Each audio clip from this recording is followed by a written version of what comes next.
goodness. Hold on. That's the right one. Hello. How's it going, folks? Welcome to the TheSeahawksNest live stream play-by-play reaction show. We got some football. Whoa, Nelly. Seahawks are coming out on the football field, and it's going to be a pathetic kind of game today. I hope you guys are looking forward to it. I am looking forward to it. Yeah, okay, it's been a little bit rough this preseason period. I'm not going to lie.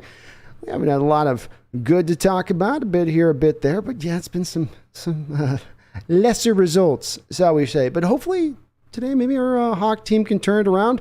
Cowboys haven't necessarily looked the greatest either this preseason so far. We are going down here now into Jerrysworld. Come on here, Seahawks. You can come down my world.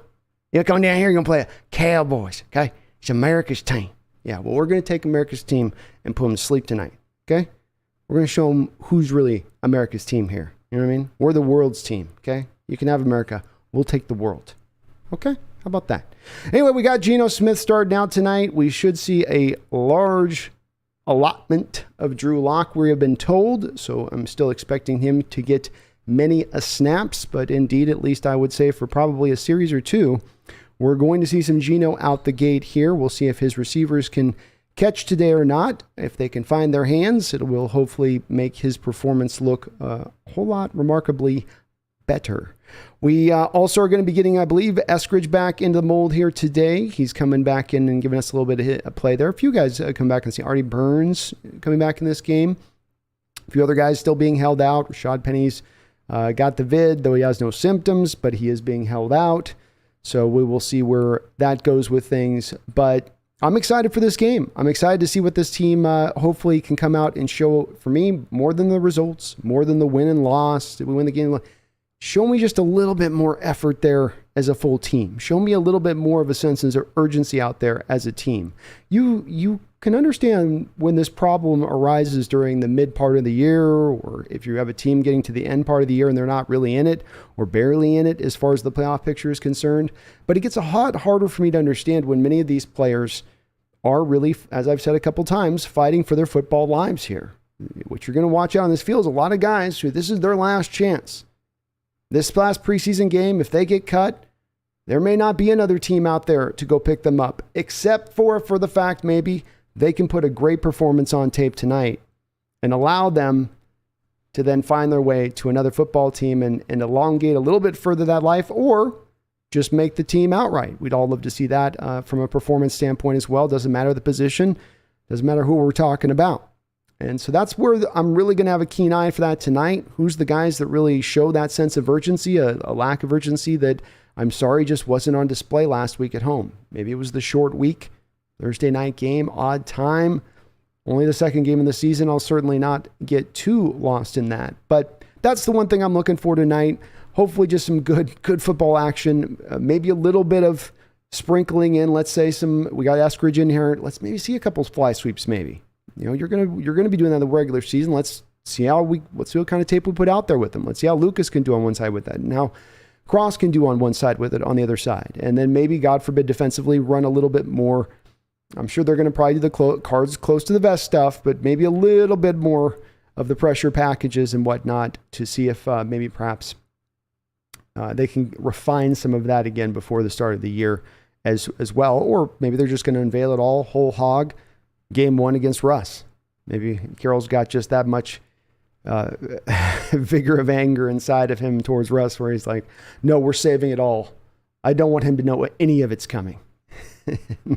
And that would be pretty amazing to see if that is indeed the case. But I hope you guys are stoked. We've got our last game of the preseason, then 2 weeks here until the regular season. It's right around the road. Russ is coming. Monday Night Football. It's coming. So start to get amped up. It's getting real here. We're starting to move our way now here to fall. So let's go. Let's go. Tobias, hey, what's up? Good to see you, man. Chase, William Leonard, Big Country, Tyson Alawasser says, let's fly, let's fly. Seahawks Nation, let's fly. Elliot Clark, let's effing go. Let's go. Why? We needed them to look good with the ones in. We need the offense to look a little more functional with Geno back there. And again, I think if guys catch the ball, that'll go a long way to us being able to make better determinations about where Geno is in his play. Megan Gawk Roger she's just dropping the curtain right off the gate. Like, here, boom, boom. What's up? What's up? The lady from Dan End is in the house. What's up? Megan dropping a fat $100 donation. Thank you so much, Megan. You're always too kind. Too kind, my lady. Thank you so much. She says, I wanted to do this for a long time, and now I finally can. Hope to be on stream later today as I'm heading out for a final morning tea with Ollie and his dad before flying out LA on Tuesday. Hope to catch up with you all before I go. Well, thank you, Megan, so much for the donation. Again, not just on this donation, but always all your donations. You're so kind on the channel in that regard. I really do appreciate it. That is a hell of a donation, $100 starting us off like that. But my goodness, Megan, you're awesome. You're awesome. And look, we got August 26, we got 18-ish, well, not 18, my math's bad, but a little more than a month. A little more than a month. I'm going to be there with Megan at the Cardinals. We're going to watch them there at home, watch them beat up on the little guy. He's just a little guy. Poor little Kyler that day. He'll never know what's coming. So I can't wait, Megan, and thank you again. So you're so kind. 283 with a $5 donation. Thank you, 283. Says, let's go, Hawks. Let's go. And Megan, we'll be on late tonight, so even if you take a while to catch back up over here, I'm sure we'll be back on this side of things. Kiefer Myers, lit. You better believe it. Lions Mania, hey, Brando. What's up, Lions Mania? Myth Turtle, what's your opinion on the defense based on the preseason games? Vanilla, and not a fancy style of vanilla, not like some like with a hint of mint type of vanilla, just straight, just like, what do they say about vanilla? They get it from the beaver's anal glands or something. It's been a little bit vanilla for me. DJ Jimenez says, is Russell Wilson a square? Undoubtedly. But he's a very good football player. He's a good football playing square. Tyson says, let Drew dime. Let him dime, man. He's going to get his plays tonight. I know people are a little bit, potentially miffed on the fact that he's not getting the start here. But, Geno's not necessarily, has Geno won the job necessarily? Maybe not necessarily. Did he start out with the lead? Yes. Has he done anything to lose the job yet? Not necessarily, I suppose. And that's, it is what it is. Seahawks, Jose Rodriguez. What's up, my man? Good to see you in the chat. Says, hey, B, please hit the like button, people. Thank you very much for reminding me on that one. Do please, if you guys like what you're listening to, watching, or even if this is on replay, do me a favor, please. Hit that like button. We'll be popping through these comments, of course, and trying to get them as I can through the course of the game. But when we do get to live game, I try to do live play-by-play because there are people that come in here that can't see the game for whatever reason, wherever they're at, can't tell it. So it's a way for them to be able to tune into the game action. So I will be trying as I can with that to make sure I'm staying on top of that as far as giving you guys that the play-by-play going on with it. But during commercial breaks, and we will be doing a post-game. So if we hang all in there, I should get your question if I happen to miss in the chat. I'm imagining we will get a decent amount of people here as this really does ramp up. CJS says, can you shout out my kids, Corey and Kendall? We're all watching live. Go Hawks. Corey and Kendall, you've got the best dad in the world. You know why? Because he found this here at the Hawks Nest and he's listening in, and now you're awesome too for doing so. So shout out to you. Shout out to your dad. Let's watch our Hawks go get a win tonight. How's that sound? Anybody in the mood for a victory? You guys want to win? You, Kendall? Yeah? How about? Yeah? Okay. Corey? I didn't hear you, Corey. Was that you wanted to win? I heard it kind of. I was like, oh, yeah. Is it yes? Okay. I believe him. CJ. Tom Cox says, yeah, that Julio contract could be up to 18 years. Oh, yeah, we're definitely going to talk, I'm sure, a little bit about that. Mason, I've already mentally prepared myself for Eskridge to get hurt on the first play. Knock on wood. 283 Julio 14-year extension. I'm so pumped. It's an awesome deal all the way around. It's one of those deals that you rarely get to say in these kind of situations, which is a win-win-win all the way for everybody here. In the respective, it gets Julio security, while Mariners are not on the hook for what would have been an insane cost if they tried to wait a couple years down the line. Look at the dance the Yankees are doing right now with Aaron Judge, if you wanted an example of that. And instead of that, You've gotten out ahead of this. Is there a little bit of risk? Sure, but it's also not just completely we just throw all the money at him. There's a lot of performance-based stuff in there as well. I love the deal. I love the deal. Hard for anybody to pick that one apart. And I'm with you, Big Country. Best signing in Seattle history. Might be hard to find another deal that is good as this one for as long-term as it's going to keep the player in with the team. You should be very excited about it. Seahawks are just about ready to get going here. They got the linemen running around. You know you're not getting close to game time until they actually get the linemen starting to really move. Because those big boys don't want to move a lot. So it's like, all right, is it game yet? Is it almost there? I'm not going to be out here running sprints 45 minutes before this thing. You just tell me like 5 minutes before. George Samuel says, "Go Hawks" from Alexandria, Egypt. Well, thank you, George. Hi, man. Good to see you back in here. Hope all is well down in your end of things, or to the east of things. Not down, but to the east. You guys are probably like directly east.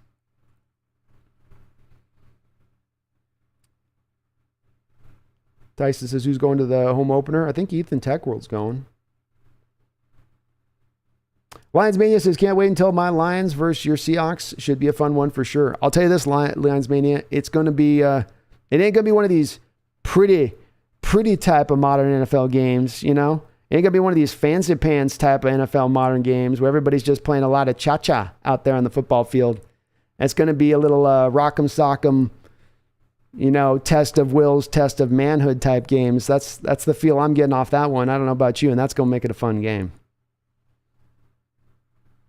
Tom says they suck. Bad tackling is this team's weakness.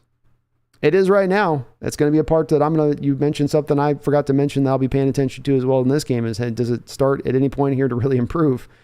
Maybe it was mildly better than the Steeler effort, but the Steeler effort was just atrocious. I would say that as this period winds down to the last of these preseason games and you get to final cuts, I do believe you're going to see some inside middle linebackers cut, and at least one the Seahawks will pick up, if not two, because of where the situation is at. Nolan Arvan says, "Nowhere to go up from last week." Here we go. That's right. That's right. Can't go further than the bottom. The bottom's the bottom. Miles Moss, here we go. Kyle 96, go Hawks. Tribe, Trey Lance looks like hot garbage. Could set the Winers back 12 years. It's such an interesting discussion in regards to Trey Lance, because it really is about how,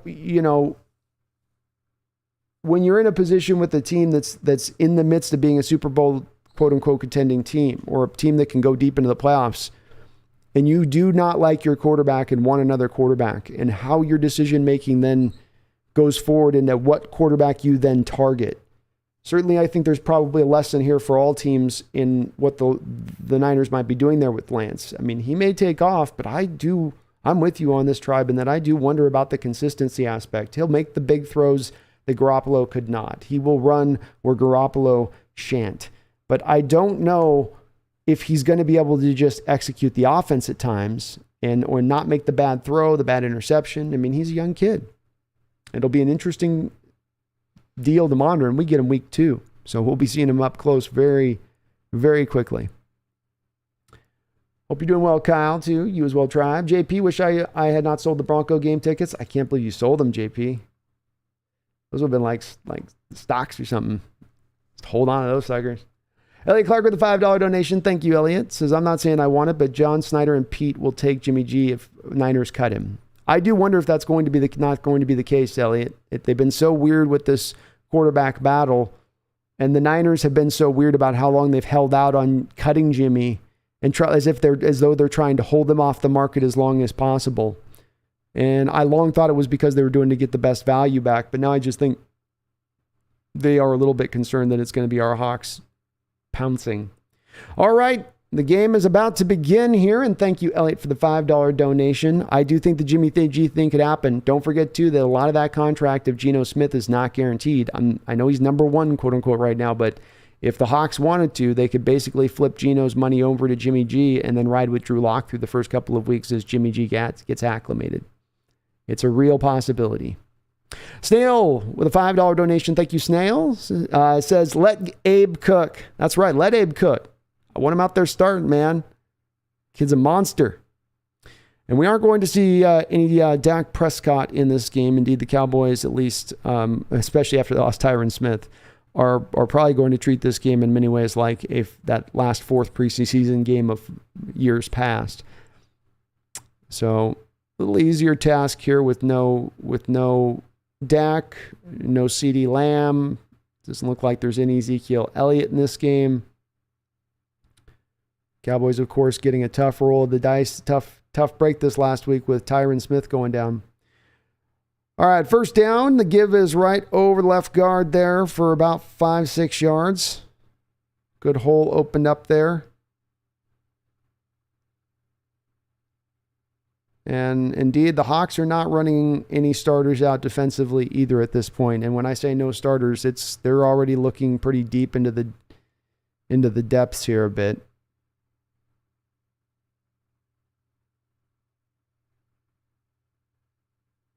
All right, 2nd and 4. Rush under center. Step back to throw. Good pressure there early.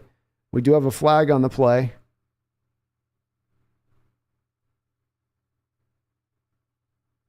An eligible man downfield is what looks like the signal by the ref here. Carroll being asked if he wants to put him back. Yeah, you got to put him back, bud. You don't want to leave him on 3rd and 4. No, he's going to decline it, looks like.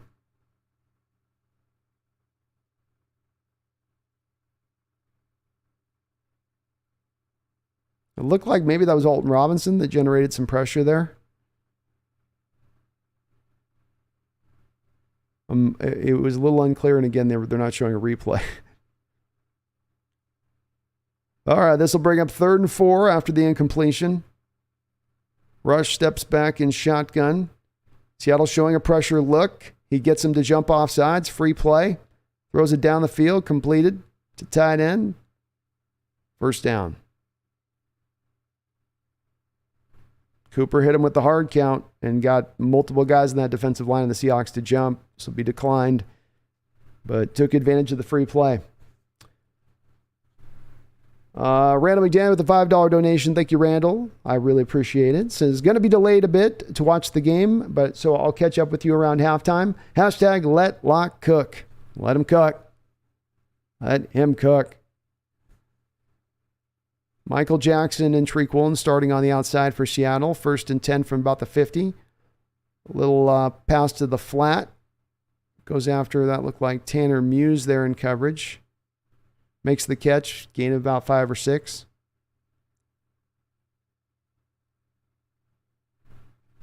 Hawks fan, thank you for becoming a member. I really do appreciate it. You're awesome for joining on up. Welcome to the membership of the Hawks Nest. 2nd and 3, 13:34 on the clock. If you're trying to follow along at home, I've been told it's about 12 to 13 seconds behind for you, or if you wait 12 to 13 seconds on your broadcast, it'll catch up. Marquise Blair on 2nd down screams down the line of scrimmage on the backside of the play and combos up with Miles Adams to make the tackle. Good job by Marquise Blair there to really attack down off the edge. He went low. Adams pushed Davis back high.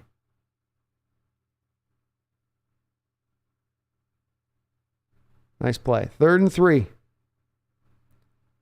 Rush back in shotgun. Seattle showing 4-man front. Boy. Ooh. Great pressure on the play. They're calling it a fumble, I guess. It looked like he was down. The officials were being confusing on that. It looked like Miles Adams got a sack there, or at least an incompletion on the throw. Let's see it again here. Yeah, his hand's going forward there. The officials let the play roll so that they can then, all turnovers are, reviewed. So they'll overturn this. 4th and 3. Boy, Miles Adams. Whoo. Miles looking good here. After he's done pretty good throughout this preseason. He's showing up. 4th and 3. The Cowboys are going for it, folks. Rush drops back to pass. Has his man up the middle. Oh, hammer strike in there by Mr. Blunt. coming up from his safety position and punishing the receiver for daring to stick his hands out. You better develop some alligator arms. Tariq on the coverage. Blunt comes up and helps his cornerback out. Wasn't going to catch the ball regardless. He already had the drop. Woolen wasn't badly beat. It's a little slant route, essentially. But that will cause a turnover of downs. All right, defense, let's go. Keep in mind again, no Jordan Brooks in this game. No Diggs. No Adams. They don't have, I'm not seeing any of Owusu, who played so well last week out there, nor even any Taylor. So they're definitely into the depths already of the depth chart today. We're going to really see a keynote of the backers. But Blunt shows you on that play what that Sparrow's talking about. Come up and lay a hit. You get a chance, put a hit in there. A good, clean hit. Put it right there into his chest, nowhere near the neck end area. Make those receivers pay. They will pay the price. Are they willing to sacrifice? Will, tackling needs to be a lot better tonight. I agree with you, Will. Spectre 7, happy Julio Day. Happy Julio and Lock Day. There we go. Even Tech World says, hey, coming at you from University of Washington Dorm Lounge. It was a long week. Happy Ichiro Day. Happy Julio Day. Go Hawks. And that's right. We got Ichiro weekend coming up. This little celebration of the Mariners about to happen here. I'm with it. I'm feeling this Seattle spirit. Seattle Supersonic, boom, shakalaka. Pete, that petty. I wouldn't mind it. Yeah, he would do it. He would do it. The look on Russ's face would be worth it. Kyle, to see how he does, since Kyle says, I think Drew Lock should be the starting quarterback for the first regular season game and for today, and I'm sure on how he's going to do in the regular season, but I think it will give him a chance to see how he does. I think he's played a lot less than Geno Smith, and from what I watched, I think most of the first and second preseason game at my mom and stepdad's, he didn't really. Yeah, I think it's tough. I think the vid thing, Kyle, has definitely overturned this a little bit, and if Drew got his run last week with the starters, this might be a whole different ball game that we're talking about. Snail, I hope we do get to see some Lucas pancakes too, man. Your emojis made me hungry for pancakes and Abraham Lucas's blocks. Both of them. Jose Rodriguez says, is Chris Richard with the Cowboys? No, not anymore. I'm not sure where he is, but not with the Hawks. First down play action by the Seahawks, and the throws to Tariq Young, who another common theme that we see it throughout this preseason period is another drop by a Seahawk receiver. 2nd and 10. Hard to make your assessment off Geno here again. I'm a guy a little more critical of him last week, but here we go right out the gate. We've got a drop. These guys got to, it's impossible to hold them responsible on this stuff. These guys just don't catch the ball. That's the function of being a receiver. 2nd and 10, nice throw out there to Lockett. Wow, when he actually has a pro receiver to throw to, what a difference. Lockett makes the catch on a little out route at the sidelines. First down. Very nice route there by Lockett. Got some really good separation at the stem of the route.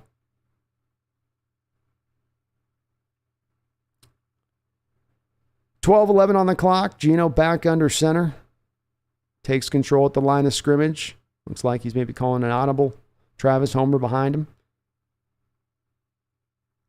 Cowboys showing a 4-man front. I bet he's going to a run here. Indeed he is. Hand off to Homer. Quickly swallowed up in the backfield. Cowboys were all over it. 2nd down.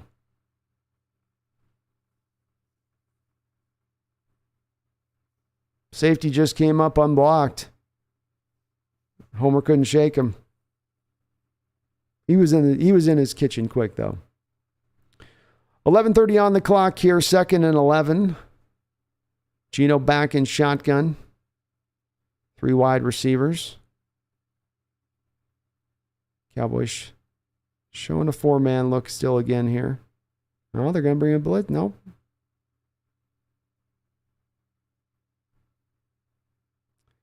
Geno again throws it into Tariq Young, who again has another drop on a short little 3-4 yard route. It's a little in-cutting route, 4 yards in, and Tariq Young just has the ball bounce off of his hands. Not offenses. They just couldn't keep control of it. These young Bucks are getting their chance here. They're getting their chance. It's going to bring up a tough situation now. 3rd and 11 from the Cowboys 40. Geno in shotgun. Cowboys showing pressure, but they're not coming. Geno back, shotgun. Steps up. Let's loose a nice shot in there to Tyler Lockett. Again, what a difference it makes when you've got a competent pro receiver out there. Lockett just sits down in the spaces of the zone, in the folds of the zone. And Geno, great ball placement there as he steps up, climbs the pocket, and then puts that low and away so that the defender that's coming up, Bell, who wants to put a hit on Lockett, has no ability to do so. Lockett's catching the ball almost already at the ground, and he goes over the top of him. Very, very nice throw there by Geno Smith. Looks like we're going to get a timeout here with 10:34. Is that one of those Pete Carroll specials where he just gets a little nervous?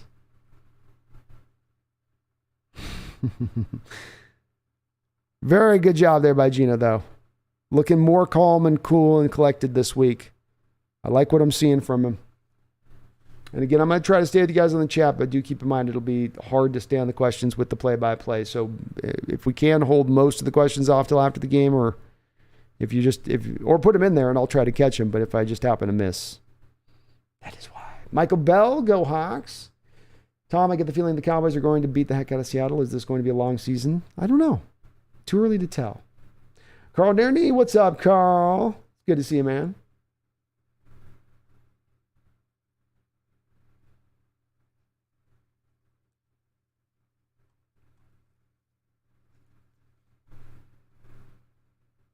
And already with this, huh? Already with this stuff. Already with this shenanigans.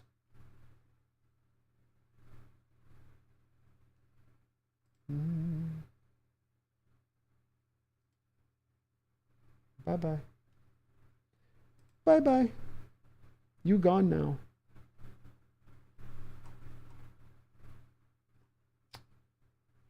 That was a dart. UT local bands, seeing the Cowboys lose is always a good thing. It always warms my spirit a little bit. Benelli, Tariq Young can't catch a cold in a room full of COVID patients. He's not ready. He needs a year to probably bake on the practice squad. Mr. Allo, Geno has been playing well all preseason. Drops and penalties are deflating. Guys need to make plays for him. Agreed. Look at Lockett there. 2 throws right on the button. Lockett's where he's supposed to be, makes the catch. So I don't have a lot of, I'll give receivers a lot of room when it comes to certain things. Like you can't do contested catches. You don't necessarily get a lot of separation. You might not be particularly fast. But if you can't catch, that's the one spot that does for me. I'm gonna roll my eyes a little bit. Catch the ball. Catch the ball. Eric Mata says, hit the like button if you're a 49er fan. Elliot says, Eskridge pick was so bad. Still hasn't looked good yet. Maybe he can get a score this half here and start to give us a little encouragement. King Bomber, I think they're not playing Metcalf so they can play him later so there's at least one competent receiver on the field. Maybe. It makes sense, wouldn't it? I mean, a little bit, I guess. No, they wouldn't do that. No. And DK's already got his pads unhitched over there. All right, Geno is in shotgun. Steps back again to throw. Patiently sits in the pocket. Throws it. Kind of just a throwaway there as much as anything else. Finally a flag. Wow, that was a late flag from the officials there. The Cowboy, Noah Fant Wid did go to jump to catch the ball. It looked like they might have determined that the ball wasn't catchable. That was a very much borderline one there. But the Cowboy did reach out and pull back. That's a no-no when you're the trailing defender there in coverage on Fant. Nice to see Fant get a target there. And good patience in the pocket there with Geno. There are guys kind of flying around him, and he's staying very much in the corridor of that pocket.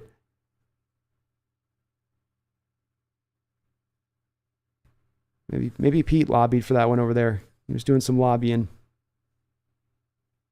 Pete went to DC on that one. 1st and 10. Geno now back under center. Homer in the backfield. 2 tight ends. Give his to Homer. He's got some room outside. How about that? Up the middle. Flipping around. Turning, twisting, fighting in traffic. Down to the 1 yard line. Look at that, folks. Look at that. Look what happens when you run outside. Look at what happens when you run outside. Oh, there's a flag. Who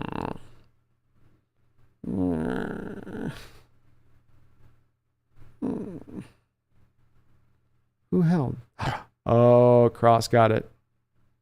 Cross didn't have to. That's what they're going to tell him on the tape. They're going to say, kid, you didn't have to hold there.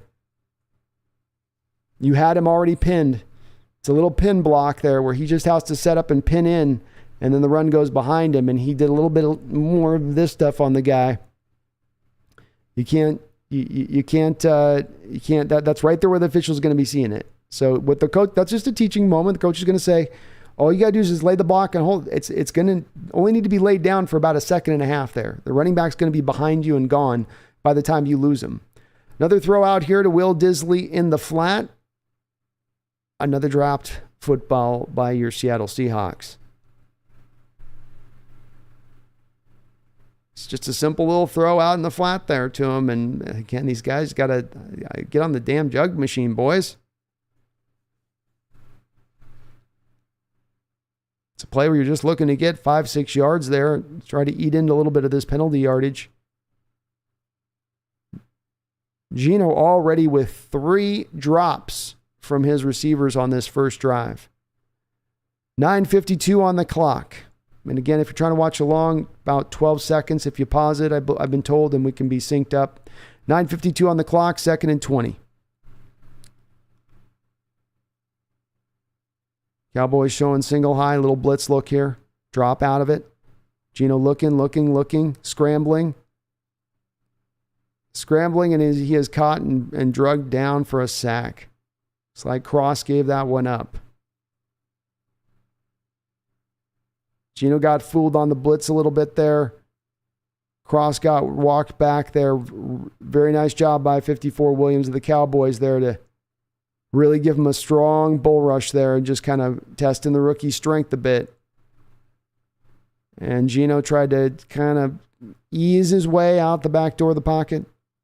So let's see if on 3rd and 34 here he can get him into field goal range. He's going to try here to D. Eskridge. And hey, maybe a good job of doing so. Eskridge down about the 35-yard line. Eskridge makes the catch. It's a gain of about 7, but it potentially could be. Oh, man, this is really going to be a thing here with you guys in here? Come on now.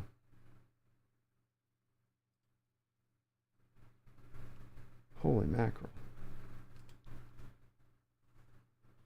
We will see if Jason Myers can do it. He's got the leg to do it.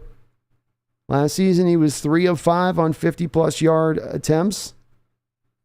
This is going to be a tough one. Here's the kick. Right down the right side. Pretty well near the middle of the uprights there. Well struck. And I'm going to give Geno Smith quite a lot of plus marks on that drive, even for the sack that was taken that wasn't a good sack. Nonetheless, that was the only point in that drive that I would give him a negative on any of those plays of what he was doing. He was pretty solid in the pocket there. Cross got beat relatively quickly on the play. But the Hawks put up 3 points. He makes some nice throws on that drive. A couple first downs.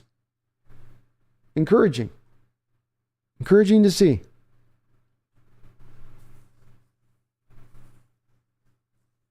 Man, that running play was a nice one too. They get wide. He's throwing that pin block to the inside. Lane's already created out there for Travis Homer, you know. Just a little bit too much extra shenanigans on the part of Cross there on that play. But again, that's such an easy teaching point because it's not really a flaw thing. You're just telling him, I just need you to ease back on that play. It's why you have receivers in this offense block at times. It's not that you ask receivers to go heads up on a defensive end. You're just having them hit, go up and all they're doing is getting a man in front of a body in front of a man is really what they're doing as much as anything. And it doesn't require as much. That's the part of this offense where in its you call it kind of a finesse running game, I guess, in certain respects. But that's more of what it calls upon those linemen to do is a little bit of those different type of blocks rather than having to just be super aggro and going after it. Team Bomber Brando, it wasn't Cross. Not Cross, I'm sorry. Thought I just saw a cross on the replay. Who was it? Holding. Phil Haynes was holding. Oh, okay. Sorry, my bad. I take back the cross. It was Phil Haynes. I stand corrected.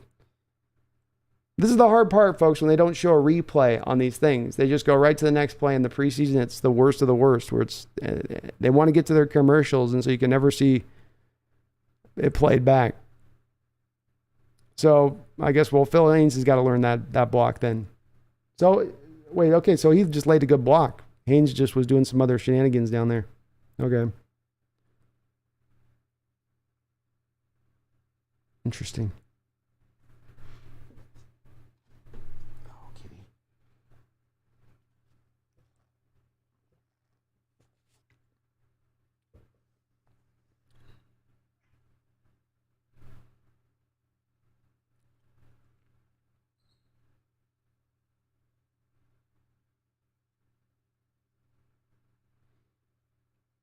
All right, so kickoff here. Yeah, sorry, got the details wrong there, folks. I can't hear the telecast because I'm doing the commentary, so I can't hear if they're telling the details of it. Sometimes on this stuff, I got to guess on what I'm seeing from my eyes. So we won't always get 100%. I'll fix it if I get it wrong. But it wasn't cross on the holding penalty. For the record, that was a 9-play drive that covered a wide breadth of 22 yards. You like those 9-play, 22-yard drives. 1st and 10. Hawks coming out with, again, more of a 4-man front here. Look, kind of. Holding penalty. Looks like, boy, the officials are going to let the flags fly tonight. Looks like this is going to be a holding call here. Yep, holding on Dallas. 8:21 on the clock right now. I appreciate your forgiveness. Why do I? Vincent Harris, hey, what's up, man? D-Nugget, damn, $100 dono. Thank you for Brando. Megan always showing the chat love. I appreciate her.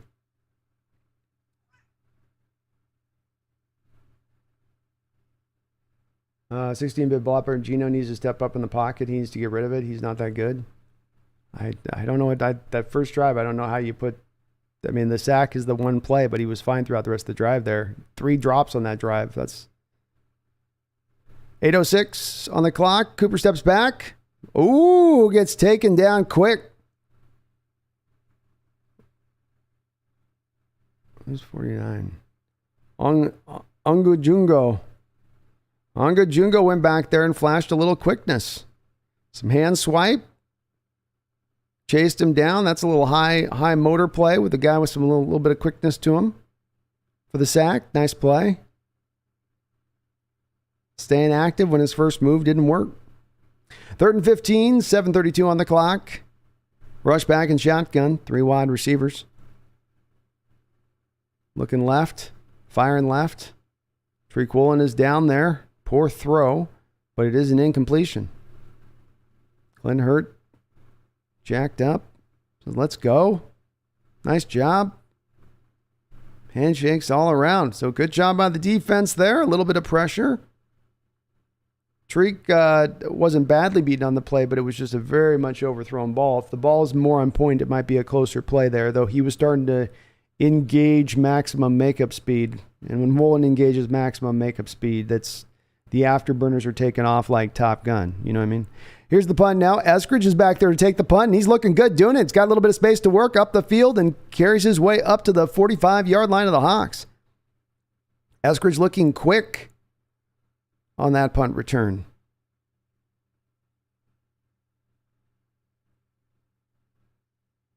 DJ, yeah. D. Eskridge taking punt returns. First one I've seen him do that. I like him already better than anyone else I've seen us have us do it.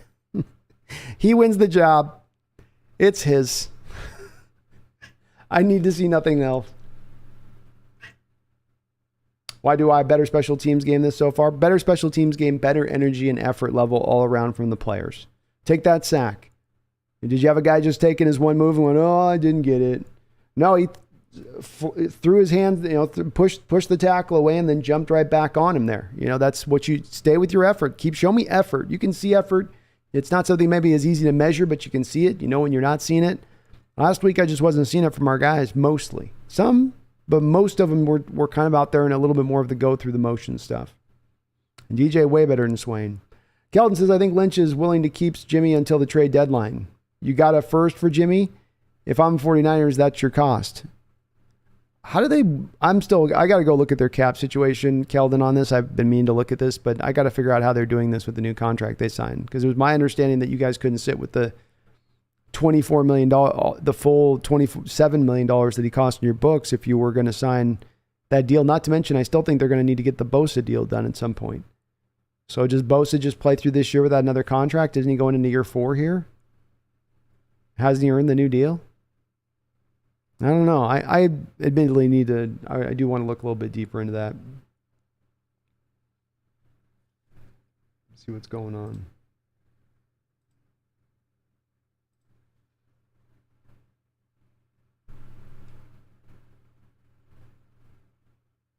George, Russ is out for the Dallas. Will Greer, number 15. I got to get on it here.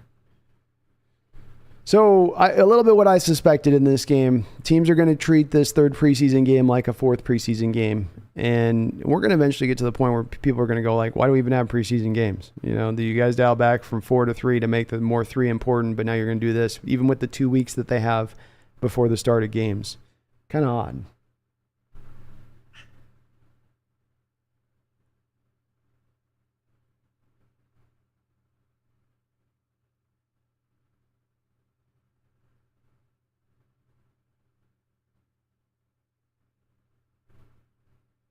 Yeah, Keldon, no one's giving you a first for Jimmy. You keep on dreaming on that one. All right, Drew Lock is out here now on the 45.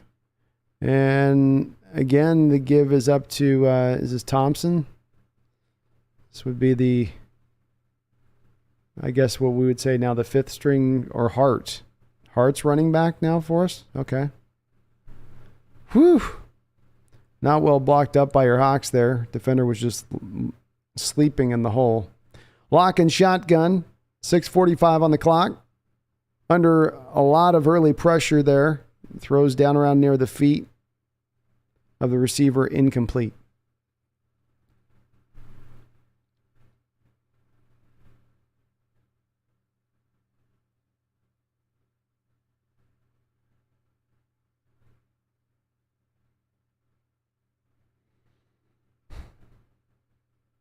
Yeah, we're going deep into the... Interesting. 3rd and 9 here.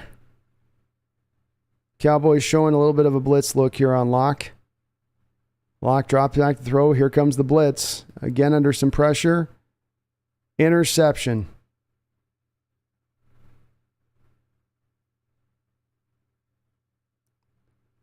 Yeesh. Half Daddy, what was D doing? Not climbing his way back to his quarterback in the route, I'll tell you that. I'm not blaming this on Eskridge, but you have to you come back to the ball on that route. So you don't come you got to make sure that you're keeping the defender boxed out by coming back to the ball there once you come out of your route. Now, Locke didn't put it in the best of places. He was just anticipating that the guy was going to be open more than he knew the guy was going to be open. But for those out there having any hope that Locke at this point is going to be taking this job, yeah, Marty says, congrats, Geno. I mean,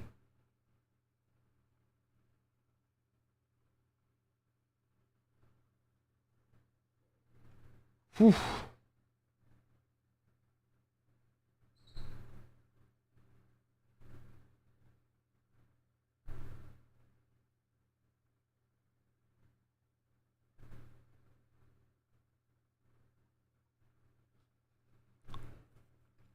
First and 10 now. Little bubble screen out there. Mike Jackson Jr. is on it. Kid continues to play well. Played well last year. Played well throughout this preseason. Feisty, traditional Seahawks corner kind of vibe coming off of him. 2nd and 7 now.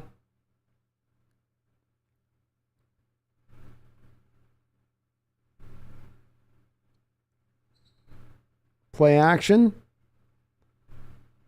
Tight end is open for a minute, but quickly the space closes, and he is brought to the ground. Artie Burns there with Justin Coleman, only really a gain of about 2.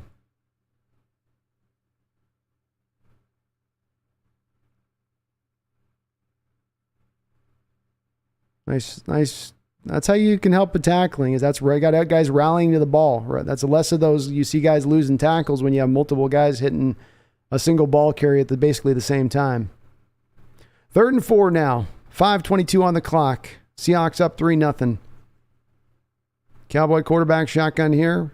Play action, read option, run up the middle, and that is snuffed out very quickly by, it looked like, Tanner Muse and Miles Adams. Adams already playing a great game here to begin things. Oh, just a gap attacking run defense play there by Adams.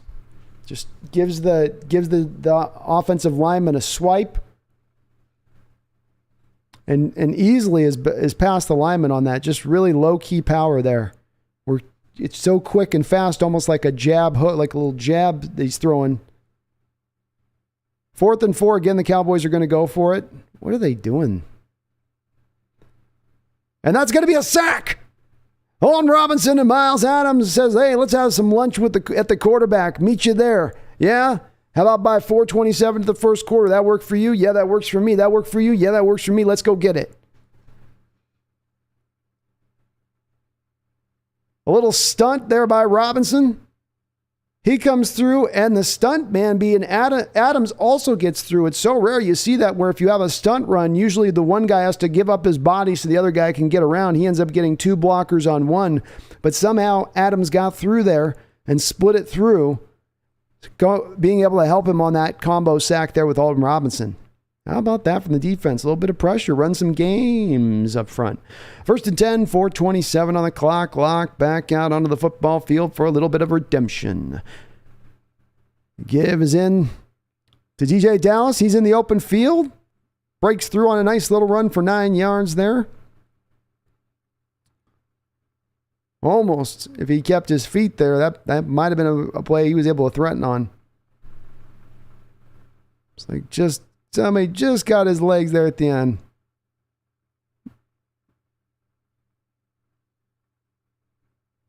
Second and 1. Dallas has been very good this preseason. 15 carries, 88 yards, 5 catches, 89 yards. Play action. Drew goes up top. Touchdown! Drew Lock just throws himself a dime to Penny Hart on a go route. Back foot, let it go, put it in only the place his guy could catch it. Woo! Penny Hart first. Beats his man off the line of scrimmage, shows some speed there. And then just great ball skills. Lucky, probably a little lucky he wasn't called for a little OPI there. Arm is extended there. But it's not overt. It's very subtle. But a beautiful throw there by Drew Lock.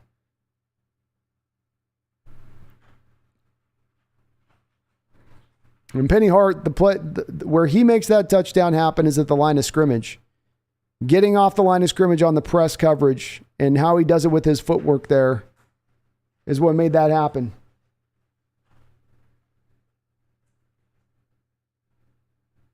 Great bounce back by Drew Lock is right, Ryan. Awesome job.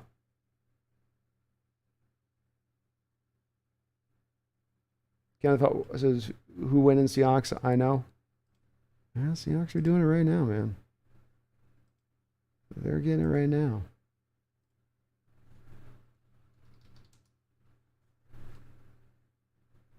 Very nicely done.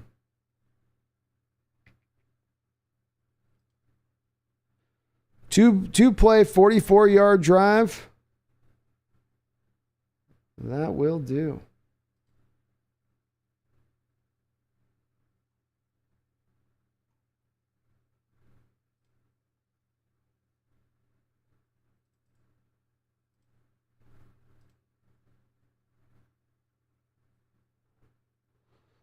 How about that? Seahawks up 10-0 here. 3:46 in the first quarter. That's a pretty good little first quarter. I'll take that.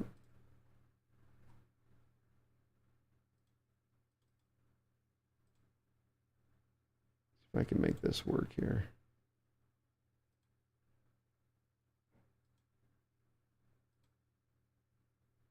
There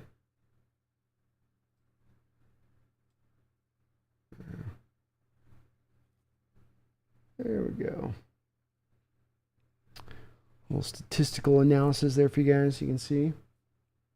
But, all right, we got a little pressure going here. Seahawks defense back out. Again, more of just that four-man front we've seen. Less of the two guys standing up. A little bit more of the more traditional look there. Nice tackle there by DeBlanco.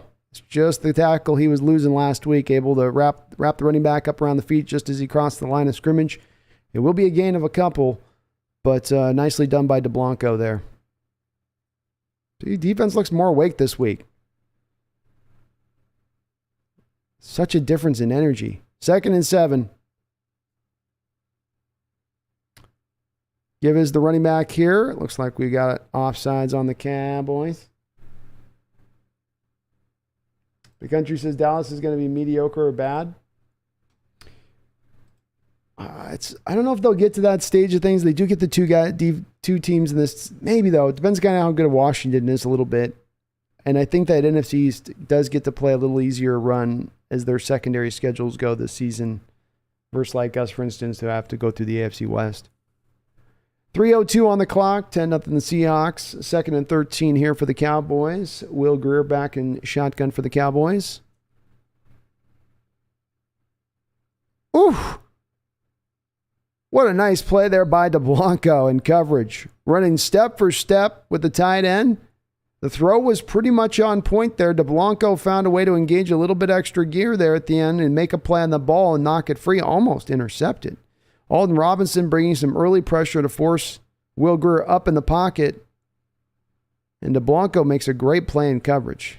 Yeah, significant. Maybe it's just the level of competition here. Cowboys versus what we're dealing with last week. But Bears aren't good last week, so I don't know. They look different here. 3rd and 13 now. Seahawks bringing another four-man look. They'll let that happen all day long. 4th down. Michael Jackson gives up the little catch, but he almost done purposefully. It's going to only be a 6-7 yard catch. Cowboys will punt on that. Good awareness by Michael Jackson Jr. there on that play. Staying deep, stays on his responsibility there. He's playing a cover 3 look, right? So first has to take care of his opening responsibility of being in that cover 3 and keeping deep and not getting beat first. They run a short pass in front of him. Still the wherewithal there then to jump up on the route and then go make the tackle to keep it in front of the sticks. 4th and 6. And Michael Jackson is making this roster, folks. 4th and 6. Eskridge is going to call a fair catch here at about the 16-yard line. Fast-paced first quarter here.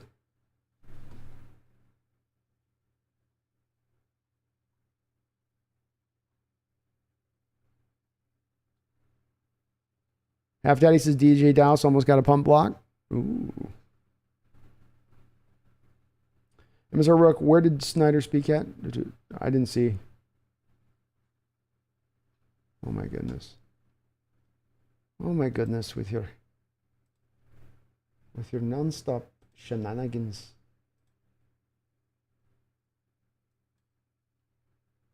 Wow, they are on it. All right, 1st and 10 now. Drew Lock under center here. The give is into Homer. Nice little carry there for about 4 or 5 yards. Mark Uppercorn. Hey, what's up, Mark? This is Go Hawks. Hit the like button, sub button for this hard-working man. Thank you. I want to appreciate it, too. We just did around 8,000 subscribers here on the channel, so thank you to all those folks who helped us get put over the top in that regard. Really do appreciate you. Now we're on the way to 10. We're on the way to 10. I ain't even thinking about 9. I'm just like 10. 10's that good round number by the end of the year. That's our goal here. 2nd and 5. Lock under center. 2 wide, 1 tight end to the near hash. It's like they got Fant over there over on one side. Or Cade Johnson. Fuller, sorry. Nice job by Homer to break some tackles in there. Play was designed to go over the right side. Nothing doing. They had early penetration. Danced his way back to the left and had a first down, but there is a flag on the play. Holding penalty on Seattle here.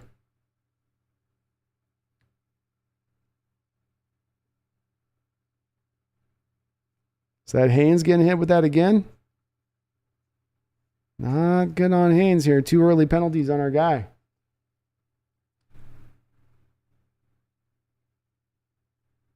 Paul Suzia, always report where the ball is and what scores, a quote from Howard Cosell. Always report where the ball is and what the score is a quote from Howard Cosell. That's right. That's how they had to do it back in the day. But they also didn't have cell phones that gave you the score on your phone either. It was the only way to know the score. Homer again makes a nice catch in open space, breaks the first tackle, can't get much further, but does manage to turn what looked like trouble there into at least a couple yard gain. And I liked me some Howard Cosell.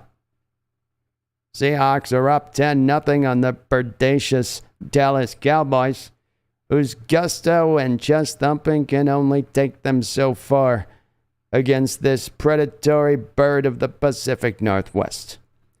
3rd and 13, lock and shotgun. Cowboys showing off coverage, looking soft and zony. Lock drops back, time to throw, looking, going deep.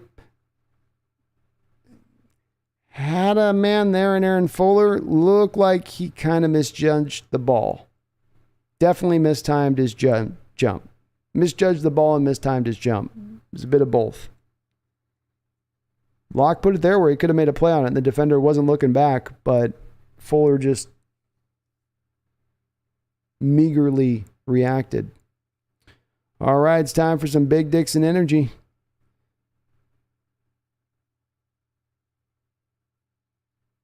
Dixon's coming out now. Punting from within his own end zone. Cowboys showing a stack box, trying to flaunt the fact they're going to try to block this. Dixon hits one high.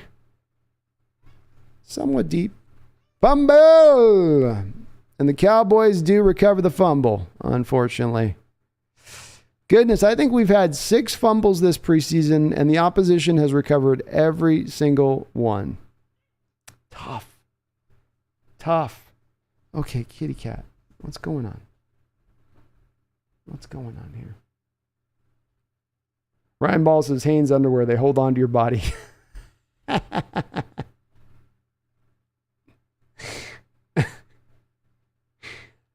Oh, my goodness. Hawks should have recovered that muff. Yeah, a guy wasn't ready for the muffin. He wasn't ready for that muff. Defender ran up. He showed a lot of gutsiness. He was confident, but he just wasn't ready for that muff. It was too much muff for him.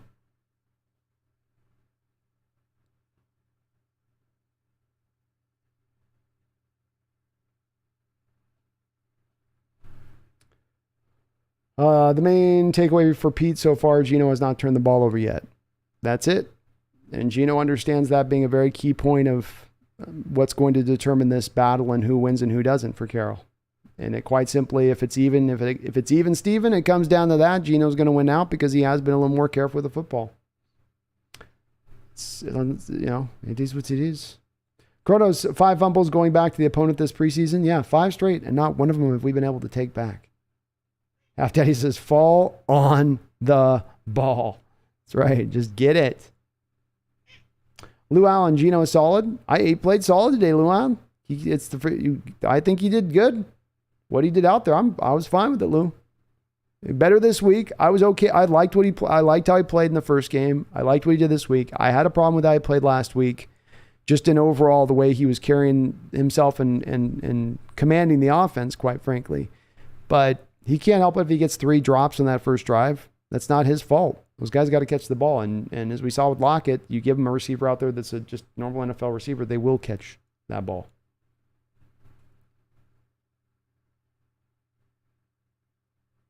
Daniel, we got 1 against the Bears. Did we get a fumble back against the Bears? Okay. At least we got 1.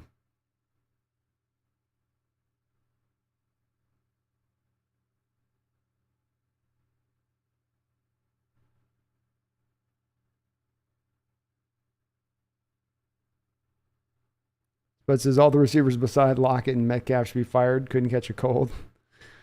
It's live. Those guys need to stay healthy. Let's just say that. Those guys do need to stay healthy. Oh my goodness. Spam bot your way somewhere else. Spam bot's not welcome here. Bye-bye. Bye-bye now. Bye-bye now. All right. Back with the action here now. I hear you. I don't think everybody wants to hear you cry.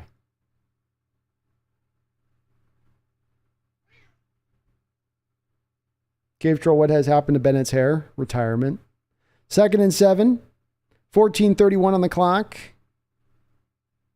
We're Greer under center, adjusting things at the line of scrimmage. Play action, roll back to his left, looking. Oh! Looked like Tariq Woolen kind of could have made a play there on that, just didn't. Greer really missed through it. It's hard as a right-handed quarterback rolling back to your left.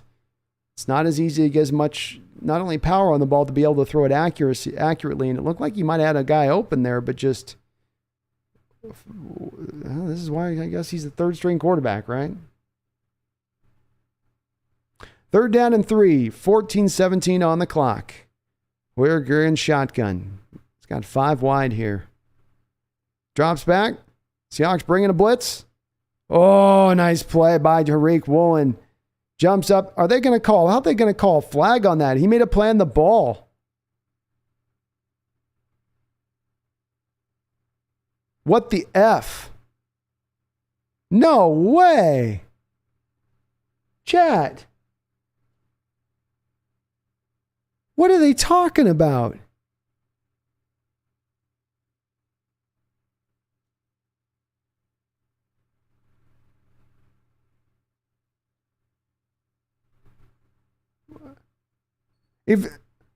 That's a terrible call. These officials are terrible. They get these officials from San Antonio.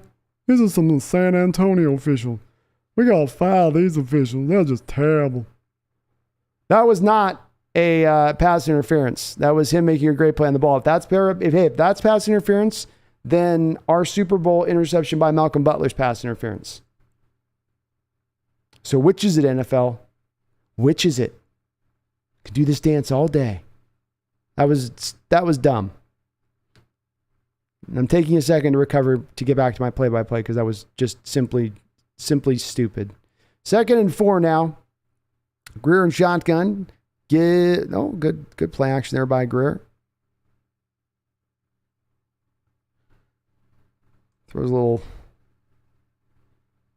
in and out route there to the receiver for about 5 yards.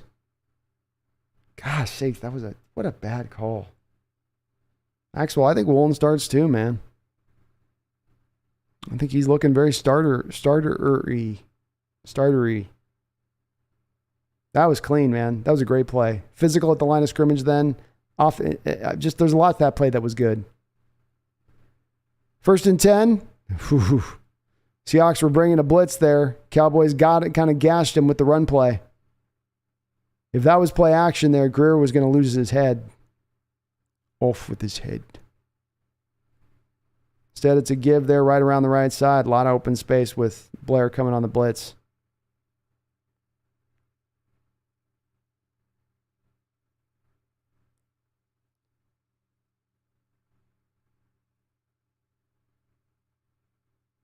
Second and 1. 12:40 on the clock. Seahawks up 10-0. Gives into the running back. Seattle's, ooh, nice. They're all over it. Hewitt came in there and caught the running back, picked him up, and dropped him. I think he hurt himself on that. Might have knocked the wind out of him. He used the running back to knock the wind out of himself. You know, like you can knock the wind out of yourself with a football. He did it with a full-grown man.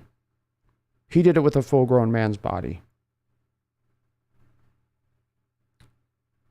Greer and shotgun now. 3 wide receivers to one side of the field. Moves the 3rd down. Very short, by the way.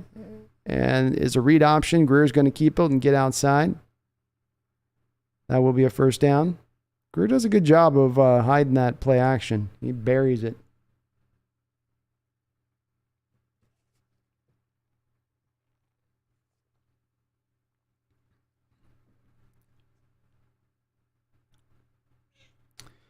First and 10, 11:42 on the clock. Seahawks up 10-0 here on Dallas.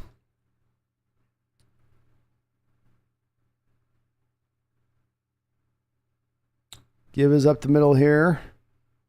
Missed tackle. Driving, missed tackle, down to the 5. I think maybe every Seahawk on that play had an opportunity to have a missed tackle there.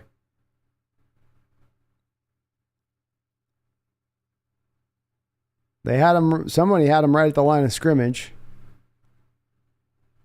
And Adams, again, not his fault there. He was basically held, by the way. Adams really flashing. I might have to do my video breakdown this week on Adams. He's going to have to be the one I take a look at. He made a great play again. He's doing a great job of 1.5 gapping where he's attacking a gap. He ain't 2 gapping. And he's doing a great job with it. Nice job by Robinson there. More of the read option look. Greer says, well, I kept it once and it went so well. Let me try that again. And Robinson said, you ain't doing this twice to me. And Robinson just hemmed him up. And then as Robinson was falling down, he sent a little, it's like, Goku, like, and sent Greer flying back. Or falling back, at least. Shows you how strong those guys are. They can get like 2 fingers on you and just kind of, And you're like, if you're a guy built like Greer, you're flying. 3rd and 5. Ooh, Marquise Blair almost had himself an interception. Dangerous throw there by Greer. Marquise read it, broke on it, had his hands on it. It looked like him and it might have been Burns and Robinson's down.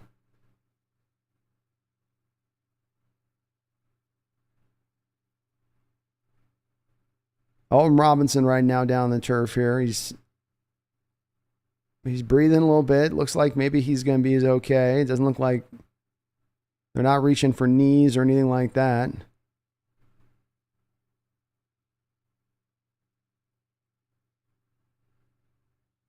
Oh, no, now they are kind of reaching for the knee.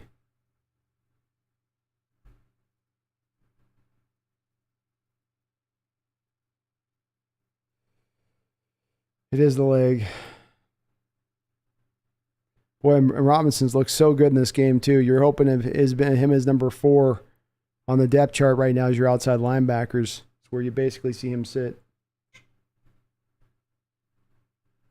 The LA Car says that was holding, by the way. On which play, Elliot? Yeah, that was holding on Adams there. On the play where it was quote unquote, it's not even a missed tackle to me because he just makes a great play and he's basically making the running back re-engage. But yeah, it does look like the offensive lineman was holding him to get him down to the turf because he had beaten him so badly. Standing out about Adams is he's not doing this with like high effort, high motor stuff.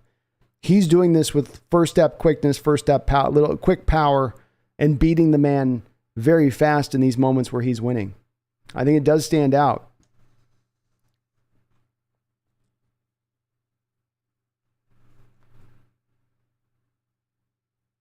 Moto says, oh God, can you get Belor off the field, please? They just only have so many linebackers, man. Ben Burke-Irvin wasn't ready. Radigan ain't ready. Donker ain't ready. You gotta go grab a fullback eventually, man.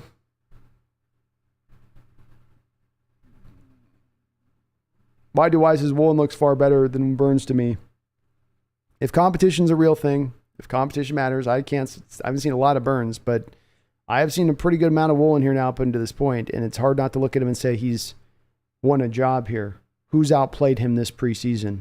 And certainly Sidney Jones earns his share of goodwill or whatever for what he did last year, and they're being careful with him with the concussion situation. But if Woolen's looking on the practice field like he's looked in these preseason games, and that's by all reports he has, I don't know how you keep him out of the starting unit at that point. Just because you say, well, he's young. Seems like not the best of reasons to do so, unless you just think he's going to have those moments where they're going to be so bad on tape. And yeah, Blair definitely probably should have caught that interception. Let's see if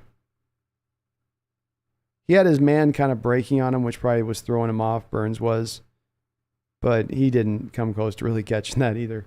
283-128 with the $2 donation says Alton was walking off with the trainer. That's good. That is good. That is a good sign. And this field goal attempt by the Cowboys will go up and through, and it'll be 10-3 Seahawks here. But that is a good sign. They can't walk off. That's where you know it's bad. Maxwell's OBJ still an option. He's out there, but I don't think he's going to be ready for quite a period of time because he did have that ACL very late in the season. Oh, man, Blair almost got that. Jeez. He did a great job making the break on the ball and reading the quarterback's eyes. Greer was staring down that receiver to the right side, and Blair looks back at Burns on that play after he misses the interception like, man, why'd you jump in my face there? It threw me off. David Phillips says, I just want to see these guys giving 110%. I think we're seeing that more today. The effort's been way better today. I will not knock it at all. It's been right. It's been vastly different. 9-day difference.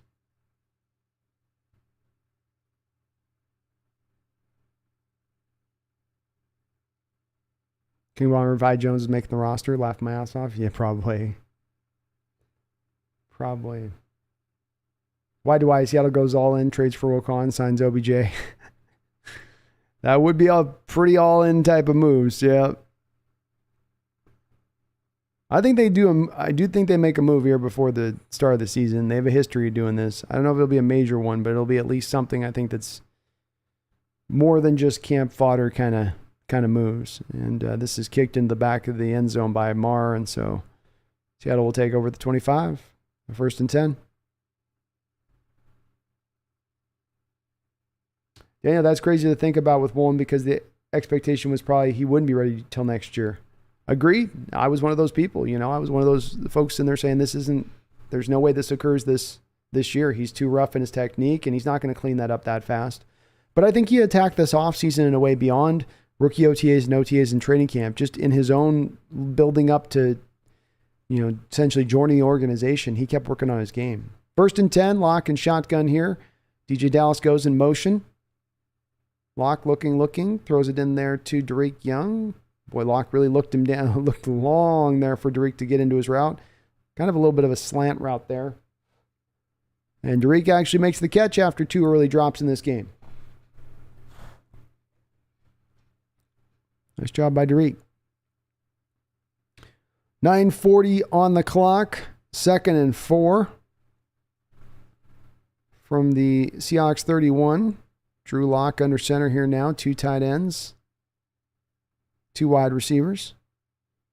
DJ Dallas the carry up the middle. Squirts right up through there for another 7 or 8 yards. First down, Seahawks.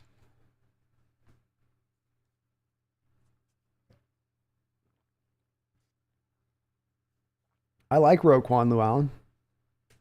Maybe you're talking to somebody else in there. Oh, you're talking to wide. Just a big hole opened up there by the offensive line of the Seahawks on that play for DJ. 1st and 10. Play action. Drew looking deep. Oh, Drew's letting the cannon go. And Tariq Young's going to cause a pass interference here. It looked like the legs just got tangled up deep, and Drew Lock letting the hose go. He's pointing his hose up in the air, and he's spraying it everywhere. Goes deep there on that play. It did look like a lot of times officials will give the cornerback a bit of the benefit of the doubt here, where legs will get tangled up.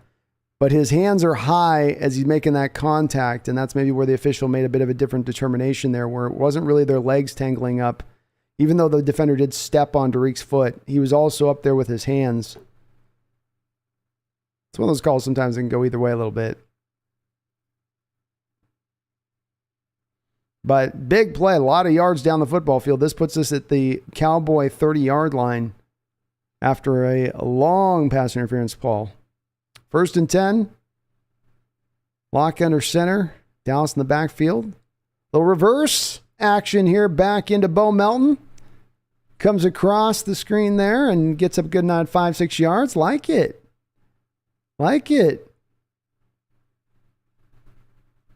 A little razzmatazz there from your Seattle Seahawks. Waldron going into his bag a bit. Got that chew under his front. He's not chewing, I guess. Looks like he's chewing. He's got a big bottom lip. 2nd and 4. Lock again under center. 3 wide receivers. 1 tight end. Give is into Dallas. Patiently picking his way through traffic. Not quite able to get the first down here. Just short, but a good job by Dallas. Looked like it might have been Parkinson there. One of the offensive linemen kind of fell down there momentarily. He had to kind of wait for the guy to get up before he could attack that hole. Yeah. Haynes has had kind of a rough day. We're not going to lie. He's had a little bit of a rough day. Needed to pull in space there and didn't look very comfortable doing so. Damian Lewis, please come back soon. 3rd and 1. It's weird they have him at left guard. He should feel comfy in that left guard. 3rd and 1. Give is in here to Travis Homer. Oh, Travis dives and jumps and does everything he can. They try to go outside there with him. Dallas is there in the pursuit. And Seattle looks like they're going to go for it here. I like it.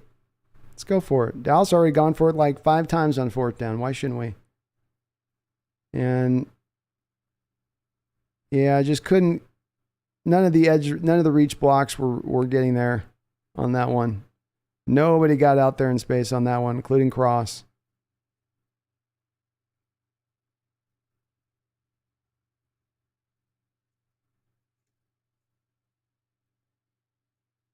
Rather than trade Geno.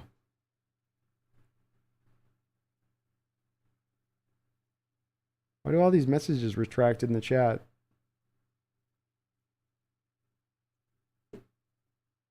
Why is Brian not able to talk in the chat? That's weird. Is it retracting messages? What's going on? What's going on here?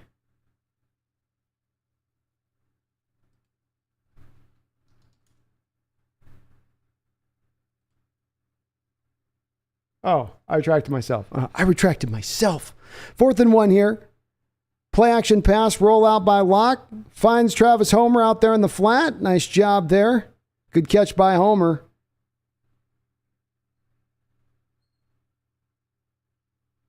Yeah, Locke gives him a high five there as he didn't put that ball exactly in an easy spot there for Homer. He had to catch that back behind his body a little bit. Made it a little bit tougher, but good job by Locke there not to put too much on that throw. If you throw it soft, it doesn't have to be near the guy at that point because he can reach back and grab it and it's not coming in there like it's a bullet. 1st and 10.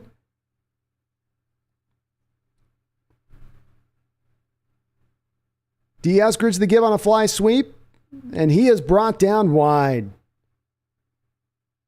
Once again there, the blocking just wasn't quite there out to the edge. Cowboys able to get to Eskridge in pursuit.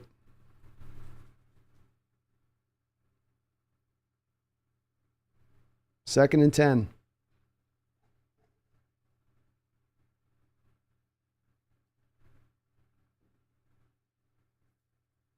Lock and shotgun now. 3 wides. Fant in the game.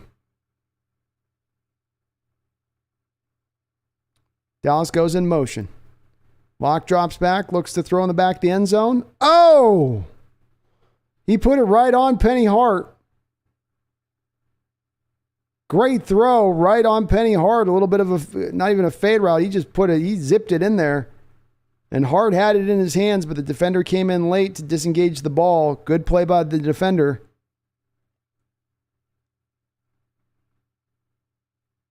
We'll stop and go route. Hart had it in his hands, just wasn't strong enough to hold on there. DK would have got it, says Rem. I think you're right, Rev. I think DK gets that pass. 3rd and 10. Seahawks can still get a first down here. Locke says, I don't want a first down. I want a touchdown. Touchdown! No. Incomplete. I thought that was in. I thought he got his feet in. DK wouldn't have had to jump. D. Eskridge made a great play on this. One-handing it, but just can't quite get the second foot down. Showing off some good verts. It's got some bunnies. But there's not enough space to get that second foot down, unfortunately. Well played. So an overall pretty good drive there by Drew Lock. Got the big pass interference deep down the field. They managed to get the fourth down conversion. Running the ball still pretty good overall this preseason. I think I like overall what I've seen from the offense here today. Pretty encouraged by it. Those Lock put a couple of throws there to Penny Hart. He gave him a chance on both of those two throws. Or not, one was Penny Hart, one was to Eskridge. But he gave him a chance on both those two throws.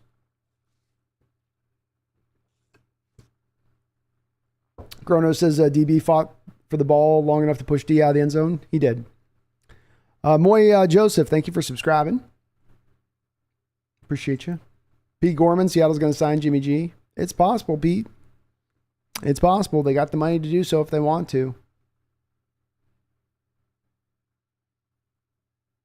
William Leonard should have gotten the first down. It was going to be hard to do. There's only about a yard between the end zone and the first down marker, so it was going to be hard to pull that one off. I don't mind him going in the end zone. He had single coverage. He liked his matchup with D. Eskridge, and we've got to see on a play like that if D's capable of making those kind of plays back there. I don't think he is, kind of for the reasons that you saw. He's got the hops. He can, he's somewhat capable of making those spectacular catches, but just he's not going to have the catch radius that you need to make those kind of catches. And you can see as he's trying to do it's an in and out move. It'd be like what it would be a sluggo route essentially is what he's trying to pull there is Eskridge. But you can see on the sluh part of it, he's got the go good, but the sluh doesn't really buy the defender in. He doesn't create any separation on it. It's kind of an odd route to call anyway down by the goal line because you usually want to call that play where you've got more of the field to let your receiver get up the field, create a little bit more space after first doing the in-cutting part of the route before he gets to the go part of the route.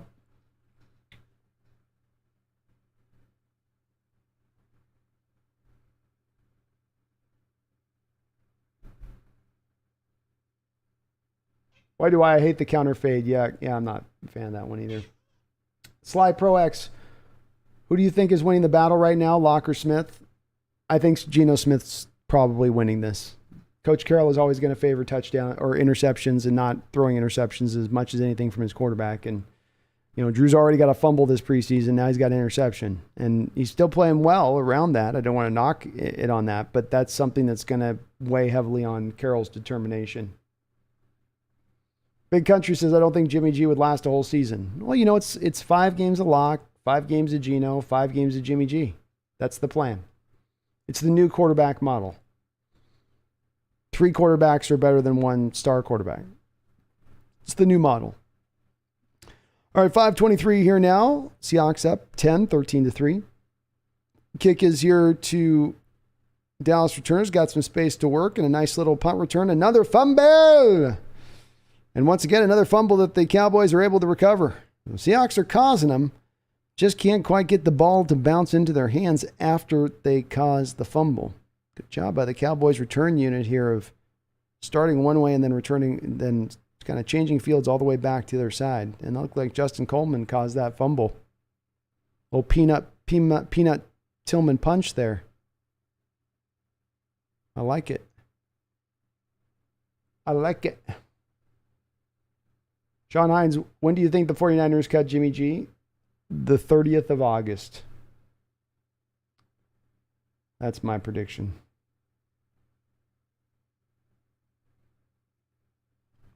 Check says these announcers are so annoying you can tell they're lifelong Cowboy fans. Anyway, Drew is dropping dimes. If DK and Tyler are out there, we have 2 more touchdowns.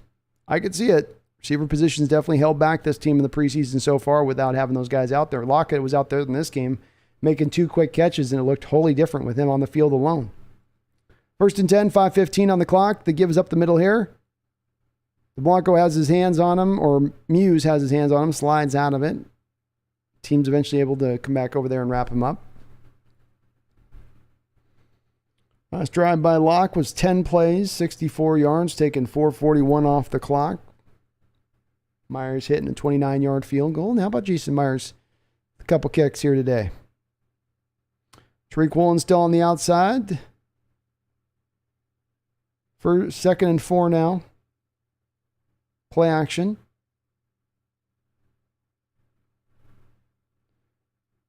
Off the back of Kobe Bryant's cranium. He didn't locate the ball, but he was stuck pretty close to the man. When you're tight in coverage, the ball comes like that. It's kind of the ball held up again. Boy, Greer's not looked great in this game. But that ball just held up just a little bit there. Bryant, yeah, he had a step or two on Bryant. 3rd and 4.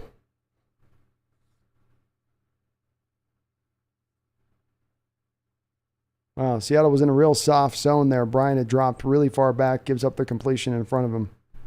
1st down. Don't know why Seattle would drop in such a deep zone there. Again, maybe just the vanilla coverages you're running in the preseason, but they need a 4 or 5 yards. You give them like 6. 4:10 on the clock now. 2nd quarter. Earl Greer comes out in shotgun, 3 wide. Seattle showing that 4-man front. And this running play, Seattle completely is all over it. Tanner Muse Supermaned himself into the pile there to try to finish off the tackle.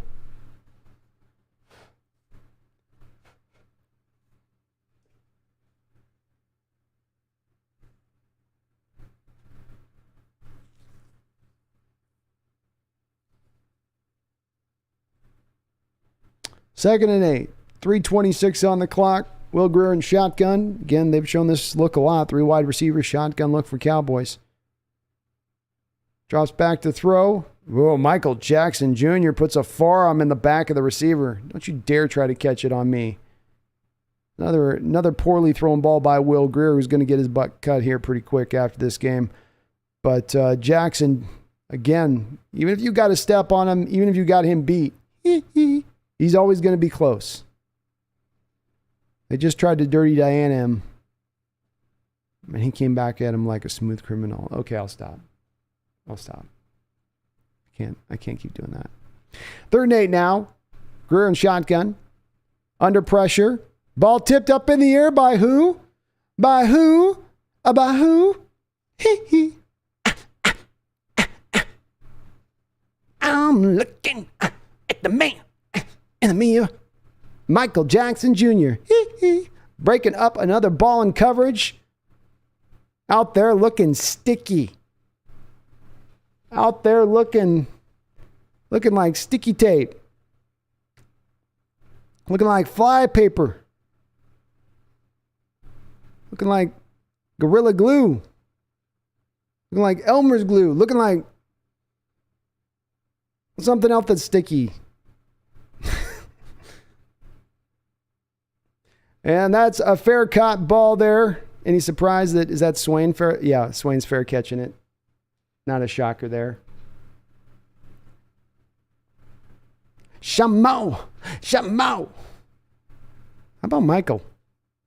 How about this kid coming in? I love it, man. Oh, come on, that's not on us. He got thrown into the kicker. Come on.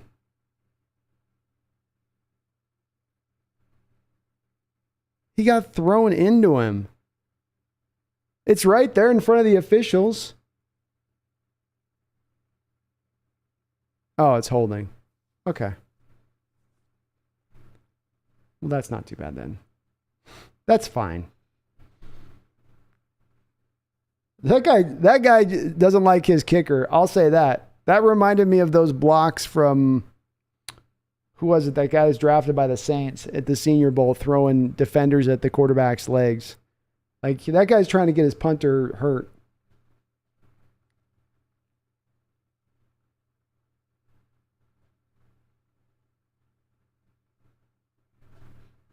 Maxwell says Drew's throwing the ball better than Geno, but Pete hates turnovers. He will remember the picks and the fumble. He will. It'll just, it's the nature of Pete, in that it will get stuck. It will get stuck in his craw. It just will. That's a place for him it begins. Always got to go to the places that are the foundations offensively and defensively to understand the mindset and philosophy of Carroll, because it's not very intricate, but you can get yourself a little bit lost in the forest despite the trees at times and trying to figure out how this team wants to operate and how they go about their business. So you always got to come back to what do they want to do offensively? Well, they want to run the ball, control the clock, protect their defense, hit the big plays, hit the big shots. And defensively, they want to stop the run and limit the big plays. And then turnovers then sit as kind of the next thing part of that. They want to cause turnovers and limit turnovers. They want to win the turnover battle. And you don't do that with quarterbacks that do that. And so that's the main functioning point of his philosophy and how he wants to win games. So it will weigh in. Trevor Penning, thank you, Nitro Hawk. That was the Trevor Penning move right there. That's the school of, if it looks cool, if it's a cool block, it doesn't matter how many of my teammates I take out in the process of doing it. Soren76 says, for those who don't remember either 08 or 92, you're about to experience original Hawk fandom. There you go.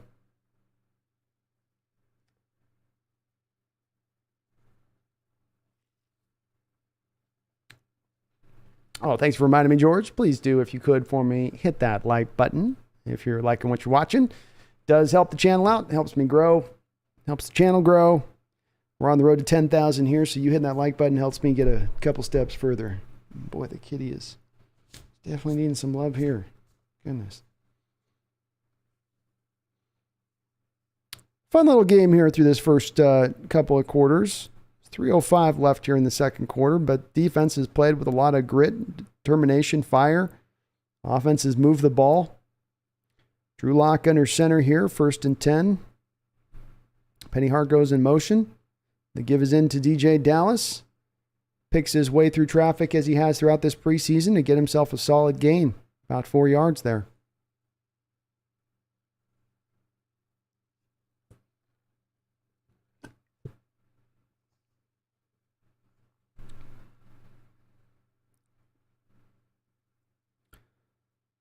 Second and 6, lock and shotgun. Cowboys showing a 4-man front. Lock drops back to throw, goes off his first read, back to his second read. Nice throw in there to Drake Young. Drake catches the ball. Someone said in the chat, he seems to be favoring Drew a little bit with who's catching the ball on, who's not. Lock's going to run a little bit of hurry up here now. 1st and 10. 2:11 on the clock. Oh, yeah.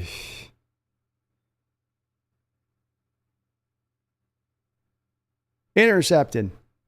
That ball is picked off.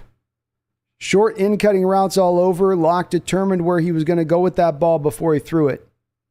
There's no other two ways about it.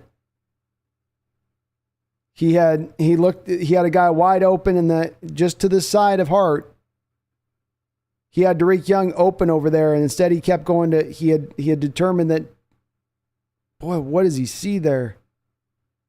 The guy doesn't even have to jump the route. He's just standing there even when Drew throws the ball. The defender is in front of Hart. Poorly thrown ball, and again, as we just talked about, that's a game, set, match there for Mr. Game, set, match there for Mr. Locke, unfortunately. Not hating, but is what it is. Holy mackerel, man, that was not a good interception. The first one I could at least go as a little bit on Eskridge, but that was a different story. Kate Sex says that's the type of reads I make in Madden. Well, I think it's and the defender really did a good job of closing post snap where it looked open just right off the first part of the snap. It looks open and then closes in a hurry. But Geno Smith is your starting quarterback.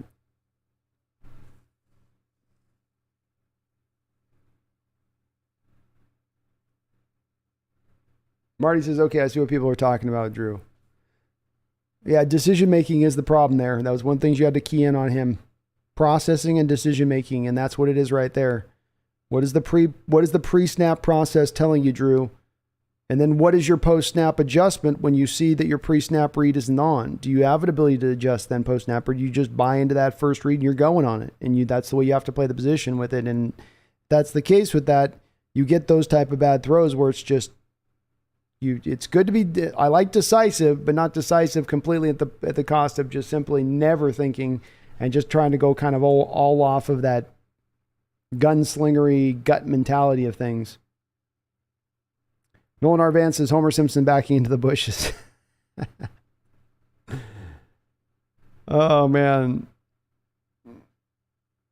Roland Connor says, why isn't Sam Darnold better than Geno?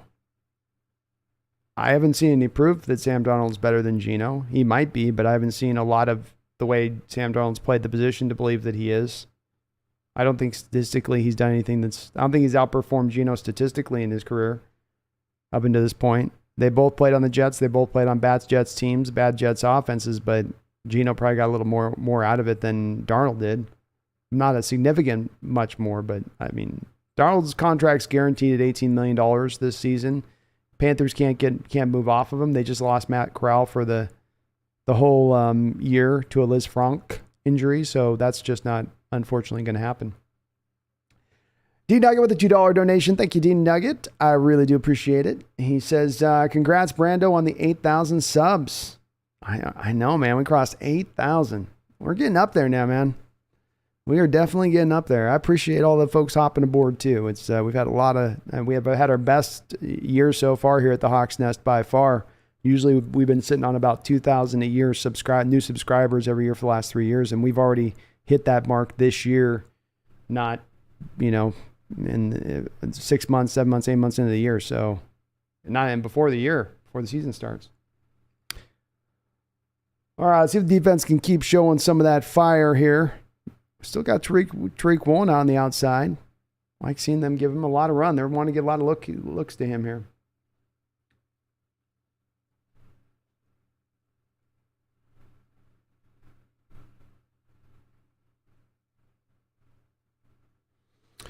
All right, Greer still in the game here and shotgun now. Shall's showing a cover 2 look. Greer shops back to pass, throwing it deep. And Jackson is all over it there. All over the play. No chance. He was right there with the receiver, pressed him to the out of bounds marker there where there wasn't a lot of room to work. Yeah. See how he presses him and he makes everything a little skinnier there. And then he's right into it, and he's right into the man. Very nice job there. That's staying on top. Just what you have to do in this defense. Great play. 3rd and 9. Greer's going to scramble now. Looks like he's got some space to work with, and he's going to get a first down.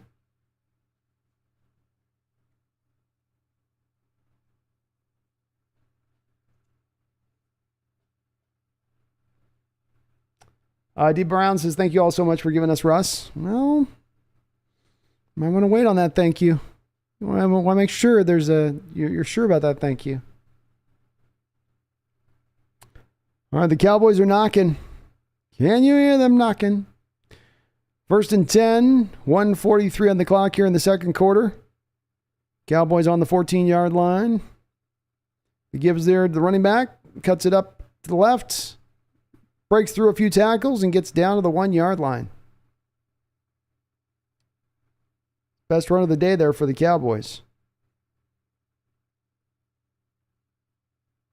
I think Mike Jackson makes this team at this point, Marty. I do. I think he just makes the team. And a missed tackle there by 35, safety. Blair able to bring him down with Muse right at the goal line.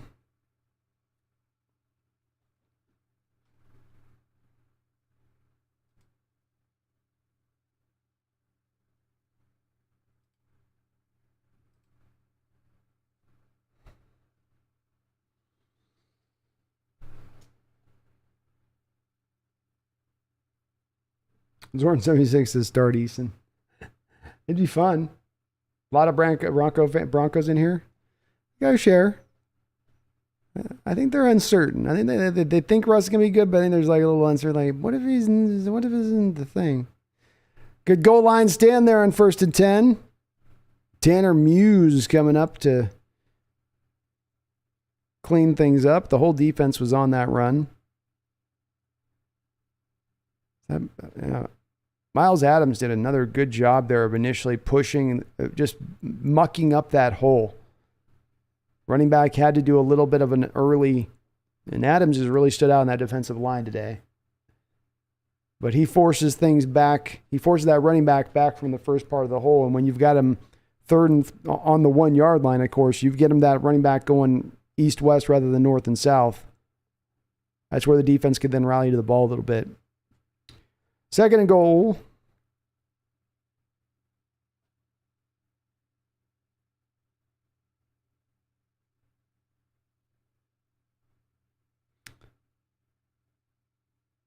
Will Greer under center here. Man goes in motion. Play action pass.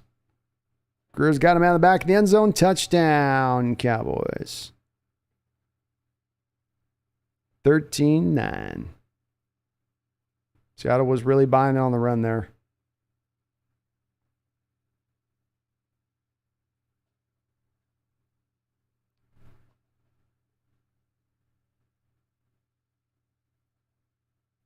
Mark, it'll be my B-day on Sunday. Double nickels plus a penny. Laugh my ass off. Getting up there myself, Mark. I'm a couple months out from calling myself in the mid-40s. I'm in the mid-40s. I'm getting old. It's you. What's this team? What? Huh? Extra point attempt up here by the Cowboys will be good. 13-10 Hawks. Can Drew, with no timeouts. Wow, the Seahawks have no timeouts here. Can Drew get the team up the field with 1:14 on the clock? 283-128 with a $5 donation. Thank you, 283. Says Drew Lock likes to cook but often burns food, whereas Geno only uses the microwave and always follows the directions on the package via Twitter. It's very true. It's very true. Down to the Geno will even use the fork and pop in the on the little dessert brownie. You got to pop the holes in the top of the plastic, not remove it fully on those. He even does that part. It's very true. It's very true. 283. But hey, Geno's going to laugh as well at the bank here because he's the guy's going to be starting week 1 taking that approach versus, let me show the coaches how the big gun flies.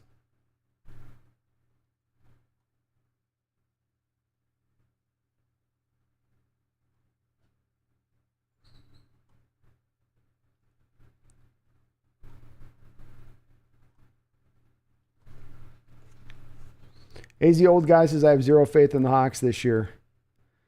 Well, they've got to earn some faith from you, man. It's not just to be given blindly. And if they've shown you poor effort here or poor play in the first 2 preseason games, I think this is a lot better effort here. But, there's a lot of new being brought along here. There's reason to be a little bit skeptical. I can't be mad at that. It's understandable. Hopefully they can surprise us a little bit. AZ says, why, you ask? Because Carroll hasn't got a clue on offense and defense. I think you're a little bit right about that. I mean, I kind of agree with you, but then I feel like he's taken steps to acknowledge that a little bit. He just hasn't fully shown you he's embraced that all the way, and that you haven't seen all those changes offense and defensively like we would have liked to seen maybe a little at this point. Lock in shotgun, but he has got the coaches in to make the changes at least. He's at least taken those steps, which he hasn't in the past. Lock shotgun here, 3 wide. Looking. Throws it in there to Tariq Young, who again, Tariq Young makes the catch. Another catch. Man, Lockett and Young have quite some nice chemistry going on here. Lock drops back to throw again. Ooh, dangerous throw to Penny Hart. He needs to stop throwing at Penny Hart. Penny Hart's going to get his butt another interception. That was an out route there that just came off. You got to throw a little bit earlier there in anticipation if you're going to throw that. Come on, Drew. Hang in there. Shotgun, steps back to throw. First read not there. Gets away from the pressure. Gets out to the running back for about a gain of 3, who gets out of bounds. 40, it looked like he got out of bounds, but I guess he didn't. So 38 seconds on the clock, and the clock is winding. This will be 3rd and 7 now. And this will be a penalty on this play, as Seattle didn't get set. Bad penalty there. You've got to get set there as a team.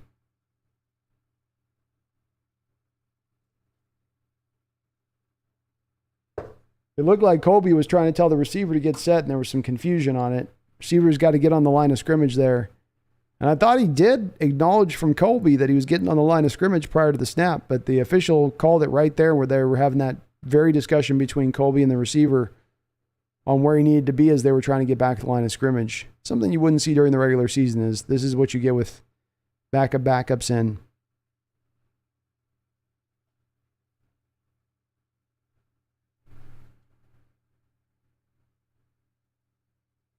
Soren 76 says it's a rebuilding year. The problem is that we don't have the right head coach to do it. It's seldom done 2 times by the same coach.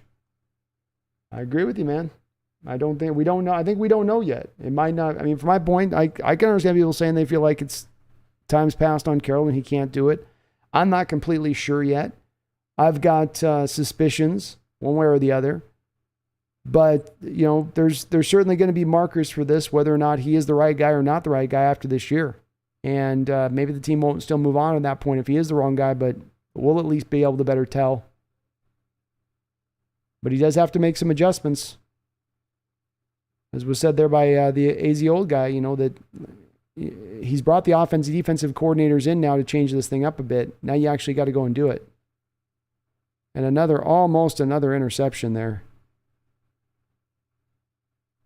Drew Lock's just trying to throw a ball up down the seam there to Freddie Swain. Safety is very close in coverage.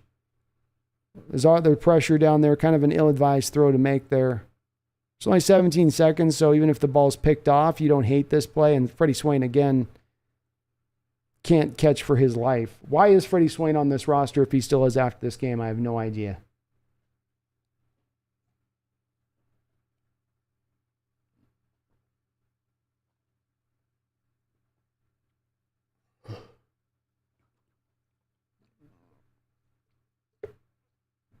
Dixon just got crushed on that punt, too.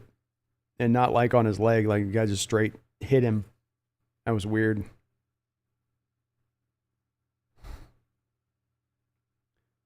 Rough first half here from Locke.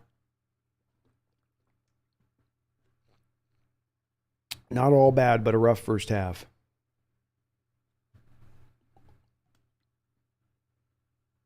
Zorn 76, Swain is a Kelly Jennings Award winner. That's so well put, Zorn. That's what I feel like when I watch. It's Kelly Jennings is like that, and don't mean to be mean on Kelly Jennings, but that's just like the embodiment of what I see with Freddie Swain. Like, he's so scared to go catch the ball. He's got no toughness with the ball in the air. Like that ball there, it bounced off of his shoulder pad. You know, last week he alligator armed Geno Smith, and that will be halftime here now. Seattle's up 13-10. But the team seems to like him a lot. Another one of those guys the team likes a lot, but everything that you watch with the film of him is, why do you guys like this guy so much? What's the draw here?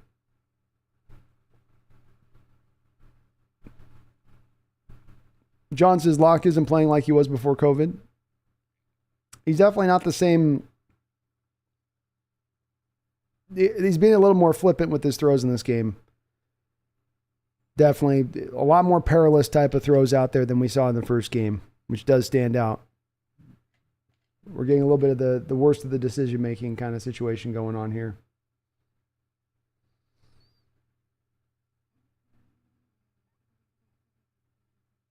Alexander Wheeler says the cart's out for Sam Darnold. Guess it's a good thing the Panthers got Baker. I have my ass off. Oh my gosh, dude. They lost Matt Corral, and now they're going to lose Sam Darnold, I guess.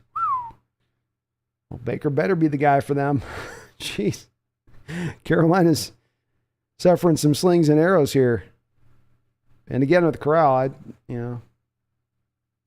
got a lot of Bronco fans in the chat here. Okay, Bronco fans. I see you in there. I see you in the chat. We will be seeing you week 1. We'll see how this goes. Again, I'm not here to toss shade at Russ, but don't be surprised if you guys aren't getting exactly what you think you're getting. You guys still might be us week 1 because we might just be that bad, but.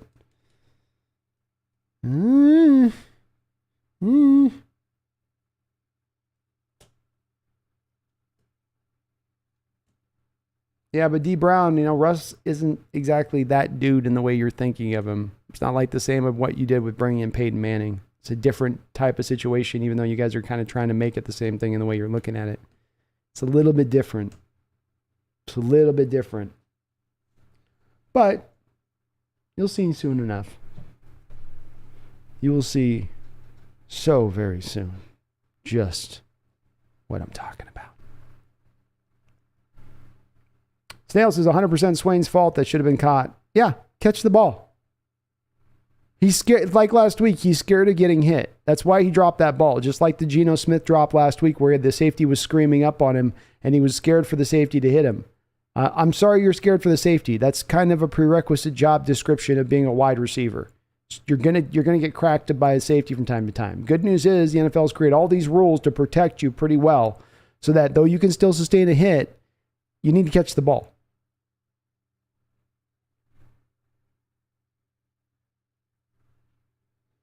Big Country says Russ ain't on Peyton's level, not close. Agreed. That's what I'm trying. But I think what's happening is the Bronco fans are looking at like we had an aging John Elway come through and win us 2 titles as he was older and still useful as a player. We had Peyton Manning come here as an aging player and win us a Super Bowl and get to 2. Now we'll just do the same thing with Russ, and it's a different situation there with Russ. It's again not to throw shade. I don't want to turn this into a Russ shade party because it's just I don't look at him that way. I still think Russ is a good player. But I think fans are thinking you're getting like a top 5 quarterback in this sport, and that's not what you're getting. You're getting a good player, but you're playing in probably the toughest division in football.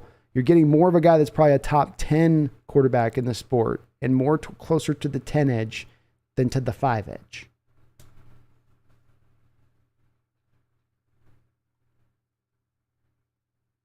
The Snail with a $5 donation. Thank you, Snail. I appreciate it. And Eric Baker, thank you for subscribing. Appreciate you, Eric. Snail says Russell is the 4th best quarterback in the AFC West. There's a potential argument to be made on that. It'll be interesting to see now with Derek Carr and having sort of the full allotment of weapons he has now, as opposed to you looking at him sometimes in certain years going, okay, all he's got is Amari Cooper to throw to. Okay, all he's got is Darren Waller to throw to. Okay, he's got a couple of legit targets to kind of throw to here over there, to see where he is as a player now that he has not yet really kind of had in his career, especially already knowing the chemistry he has built with Adams. It's definitely impossible. That's where this all lands and shakes out at, Snail.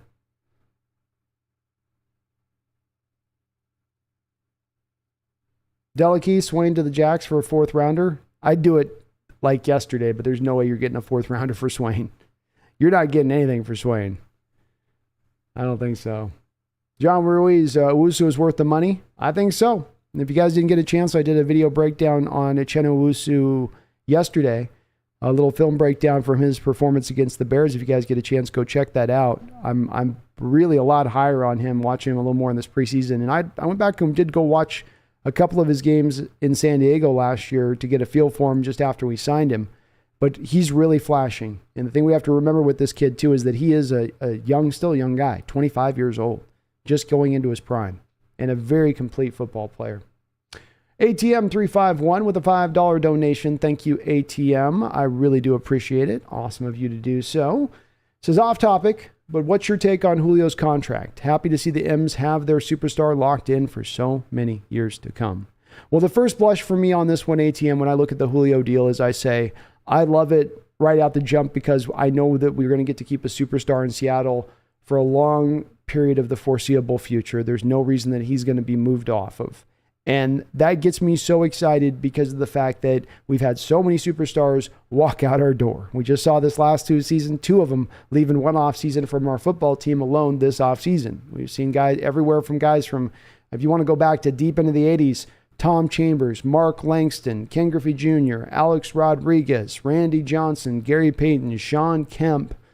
You know, you had all these guys through the years that ended up leaving. Now Russell Wilson into that camp that they can't seem to finish their career here. And it's hard to do this in the modern sport. This is the way it is in the modern age of sports anyway. But before I even look at the numbers, I love the deal because of that. But then you look at the numbers and you see what the deal is, where you're doing what you would hope to be able to do as an organization on these kind of moves with a young player like Julio. And you're coming to him and you say, we could hold you over the barrel and use up all of your cheap club, your controlled years and get the most out of that time as much as we can, or we can start paying you now, but you need to factor into what we pay you, knowing that those cheap club controlled years we're giving up. So if we give that up, tit for tat, you got to give something back up to us. And that means you're not going to be paid $1 billion or whatever. That means it's going to be a kind of it's going to be a club player friendly, it's friendly to the club, the deal is. And I think that is going to be something that works for the club's favor, because this deal 4 or 5 years from now is going to look like pennies on the dollar. It's going to be a bargain. Even right now, it looks pretty good. But Julio gets that security, and they don't have to hold him over that barrel for 3 years of arbitration, which is always a little strenuous as well when you have a player. And look at the Soto deal and with the Nationals. You don't want to go back down that road with him. You'd like to get out ahead of that. So I love the deal. It's going to set them well up into the future with where the salaries are going to go and what money they've got on the books right now. And Seattle's a bottom third payroll team. It's not like they have a lot of dead money out there as it is, or bad money out there on the books as it is right now. So I don't think that there's any downside to this deal really, or anything that you can shake a lot at and say, oh, this was bad, or this was this, or it's a great deal all the way around. All the way around. Kronos1009 with another $5 donation. Thank you, Kronos. I appreciate you as well. It says, oh yeah, now's a good time to talk about Julio and Ichiro. Yeah, well, I think he's got tremendous upside. We don't know where really his upside is going to finish out at, quite frankly. He's 21 years old and he's mashing. If he didn't have the injury this year, he'd probably be on pace to be hitting 270 and 30, 35 bombs. I think he's going to settle out as a guy that hits right around 300, 40, 45, even maybe a year or two where he dangles around the 50 home run mark. Especially if, again, as I'm anticipating, you're seeing the Major League Baseball change up some of their rules. But we've seen few special players this young come through this Seattle town at his age doing what he's doing. It's Griffey, it's A-Rod, and now it's Julio. That's been it. Guys don't come up at this age and do what those guys have done. And it's noteworthy, and I think he belongs in the list of to be named with those guys, and that's where his potential lies. And that gets very exciting as you go into the future, because that's building block stuff there. You know, you can find the other components. It's hard to find the superstar, the 5-tool player, the guy with his energy and exuberance in the clubhouse. You saw it with Junior. You know, when you have a guy like that just loves the game, enjoys the sport.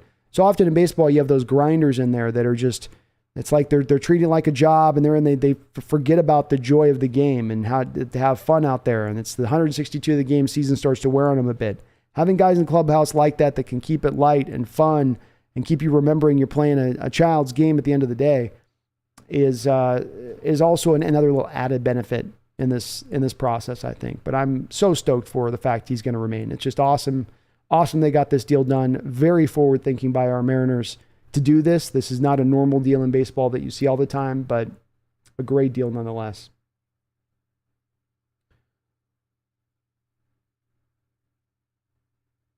Zorn76 under for both teams in terms 22 wins.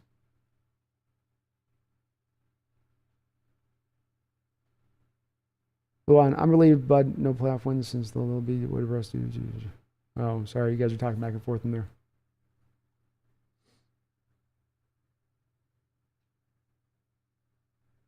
Lance Johnson says, here's our choice, Stan Gelbaugh or Kelly Stauffer. Gelbaugh would be Geno and Stauffer would be Locke. That's pretty well put, Lance. Yuck. Hopefully we don't draft Meyer. Hopefully not. Hopefully not.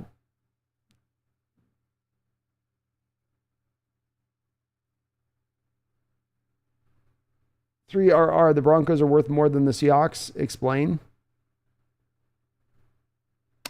I don't know. I mean, I guess they are, but how much you're worth is really, if we're talking about just what they're worth theoretically, is a theoretical thing until you're sold.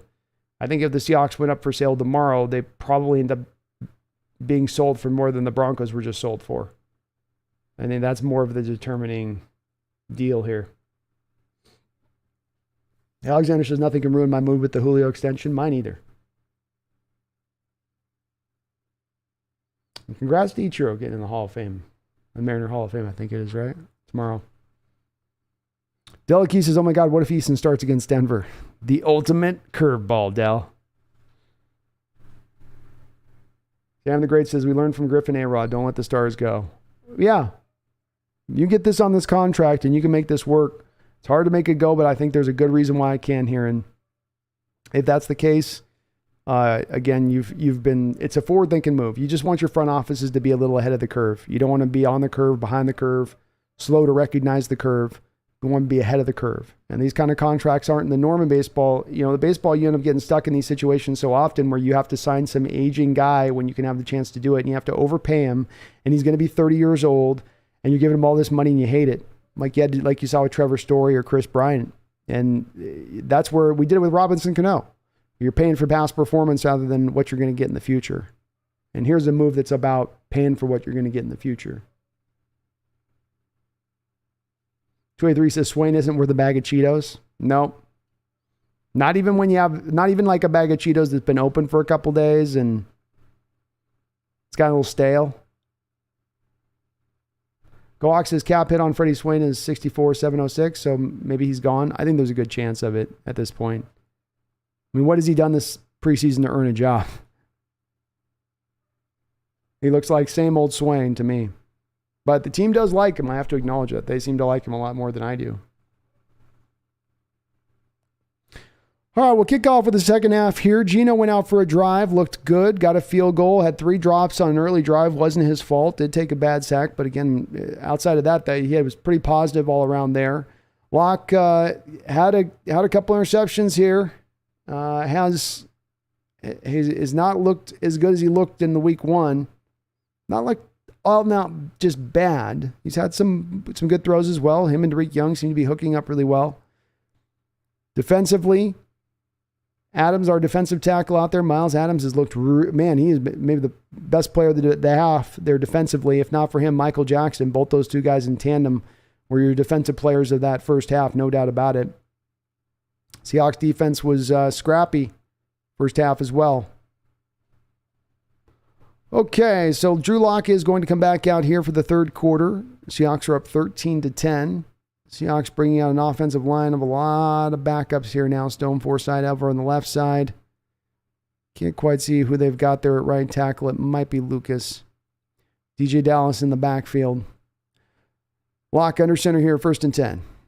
Give us to DJ Dallas, and he's got some room to work, and he's out in the open field, and he is going big. Nice run by DJ Dallas. Ran out of bounds after what looked like 20, 25-yard gain there. Boy, did he have a lot of space there instantly. Seattle looked like they were going to run to the strong side. It was a play that went back to the weak side.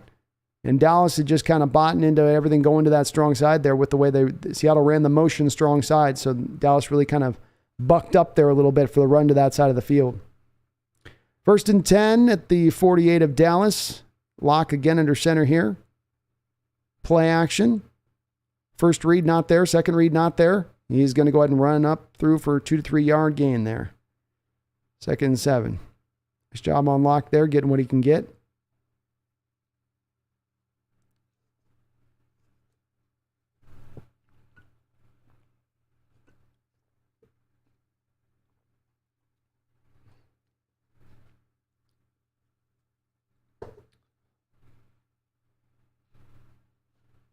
I think Lucas and Cross have played well overall.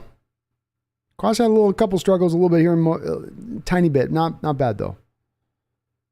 Looks like Curhan's over on the right side, not Lucas. And Dallas will take another run to the right side. Looks like he had his hair pulled there. Brought down on the tackle. Yeah. Dallas had... It's probably down those braids, man. They can grab you by the back of those. And Dallas has got it pretty long coming out the back of that jersey. You saw his head pull back like this as the defender was pursuing him. 3rd and 7. Lock and shotgun, 3 wide receivers in trips formation to the far side of the field. Dallas showing a blitz right up over the A gap with 2 linebackers. Lock's got to get rid of this. Holding on to it. Breaking free of the pocket. Looking, and he's going to throw it away. Flag. They're going to get him for a late hit here. Cowboy got a little exuberant in his planting of Drew after the throw. Maybe a tiny bit late. This is the modern NFL where they are going to protect the quarterbacks. He was free of the pocket. I'm trying to watch this again, see how close this was. I mean, it's the helmet-to-helmet side of it. So it's not the late hit aspect here. It's going to be the helmet-to-helmet. That's what really is clicking in here. Okay. Makes sense. You can't get your head up there as a defender. You've got to keep your head cleared out of that situation. If it touches, it doesn't matter how much impact of contact there is. There can't be any contact there. It's a good call on the officials by the letter of the law. So 1st and 10, that helps Seattle out on a 3rd down there. Continues to keep this drive going. 283-128 with the $2 donation says more sweeps and outside runs today. I like it. Yeah, we have seen more of that. I've been encouraged by that too. More getting to the edges. I hope we continue to see that into the regular season because it opens up these kind of runs right here. And that's DJ Dallas going right up again over the middle.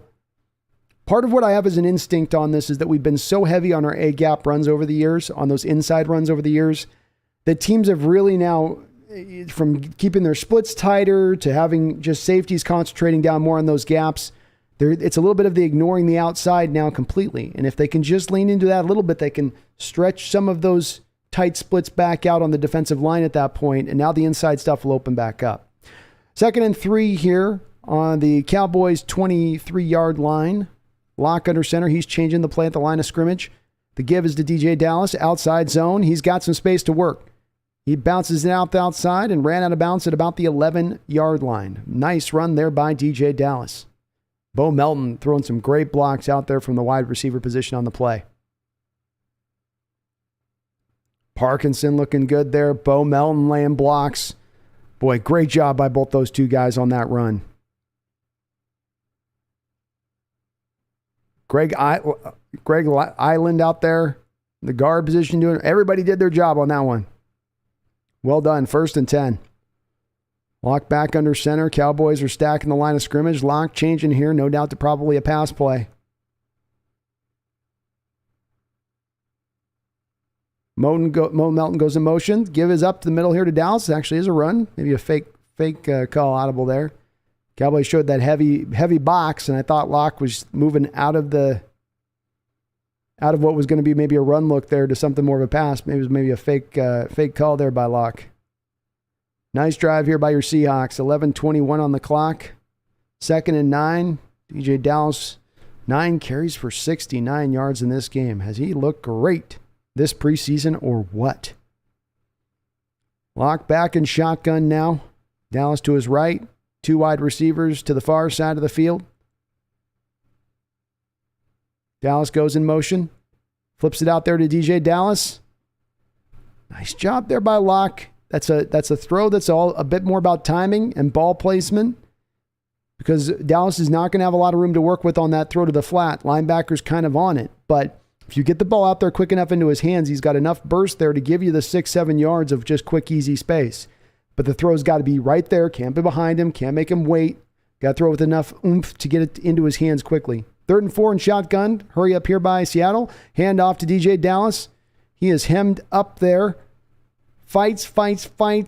Can't quite get to the 1st down marker. This will be a little bit of a short. Odd call there by Seattle.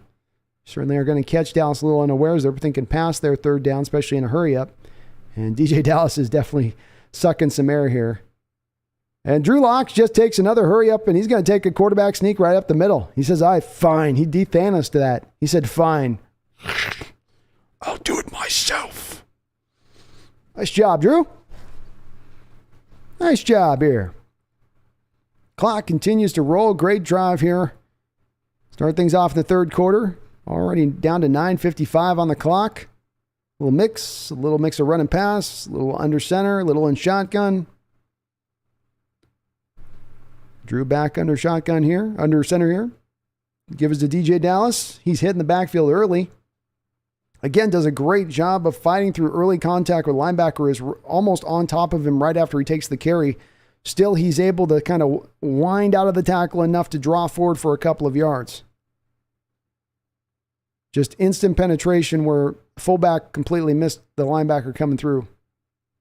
Second and goal. Again, the give to DJ Dallas, and he gets a touchdown. Why shouldn't he there? Reward that young man for a hard-fought drive there. Ran it well all the way around in that drive. Showed the tough running. Showed some big playability when you got him to the edges.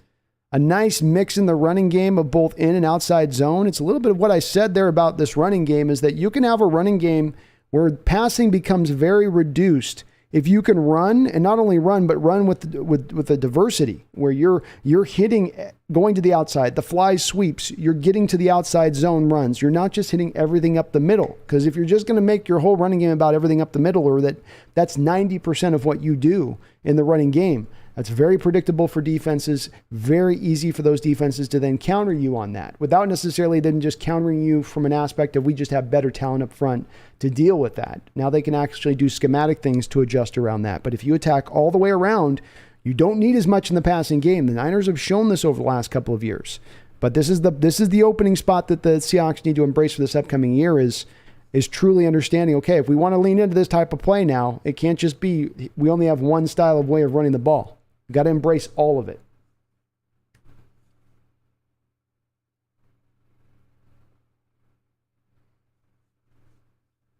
Roland Connor says we have two quarterbacks. We have none. It's definitely not an ideal situation. Is what it is, But we're gonna see very soon.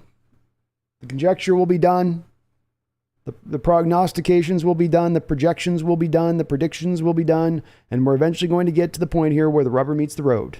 And we're going to find out exactly what we're going to have here within 2 weeks. George Samuel says Dallas was the offense this drive. Dallas on Dallas. It was some Dallas on Dallas violence, George. That was some Dallas on Dallas violence right there. Great job by Dallas in this running the ball this preseason. He's, again, done so not just with these huge gaping holes he gets to run through.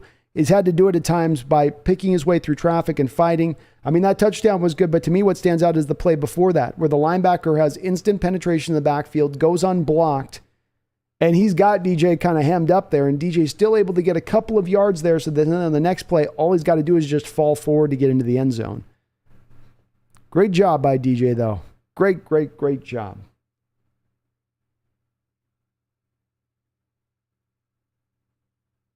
And thanks for reminding me of that too, D. Now, if you are listening to what you're liking what you're listening to, Coach is laughing so hard over there right now. Please do hit the like button for me. Well-conducted drive there by Drew Lock. 11 plays, 75 yards, took up 5 minutes and 41 seconds. And this preseason, DJ Dallas, 27 carries, 161 yards and a touchdown. He's caught 7 balls for 68 yards. Definitely has been impactful. Him and Homer have both been somewhat of a revelation this preseason. Sean Hines, what do I think of Mike Jackson and Miles Adams? I think they've been the two best defensive players for you in this football game up until this point. Miles Adams has to make this team over a guy like LJ Collier. How do you not? I thought LJ was supposed to play this game, by the way. Have you guys, have we had an LJ sighting? I've seen no LJ. I've got no Collier. I've got no Collier. Yeah, Cave Troll says not yet. Okay. They just going to give him a spot on the team again? Is that what we're doing here? He just gets a spot if Miles Adams is cut for LJ Collier to make the team, that's going to piss me off because that's doing Adams dirty at that point. But Jackson has been awesome on the outside. Both are going to make the roster in my team. They have, as John Ruiz says, they have to make the roster. They have to. How can we? What's there to discuss? I mean, they've earned it. They've really earned it. And we don't have a lot of guys as far as penetrating defensive linemen go either. Shelby Harris right now, a little of Puna. If Adams can give you that from that position, that's also a need on this team right now. So we've still got Greer in this game. Nice play action pass there by him. Kobe Bryant again gives up a completion in this game. Kobe's struggled a little bit here. He has struggled a little bit here.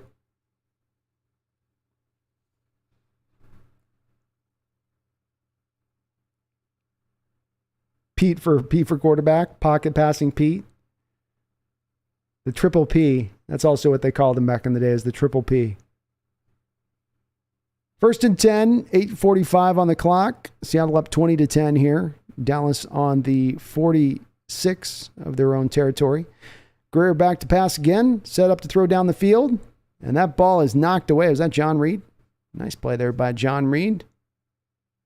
Expect to see this kid back on the practice squad come the start of the season. But a guy more of a slot guy. He was doing his work there on the outside, step for step with the receiver, and right there.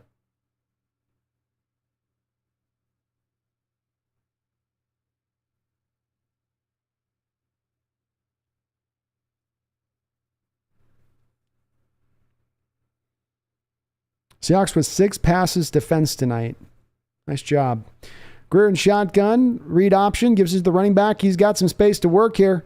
Gets himself up the football field down to the 38-yard line.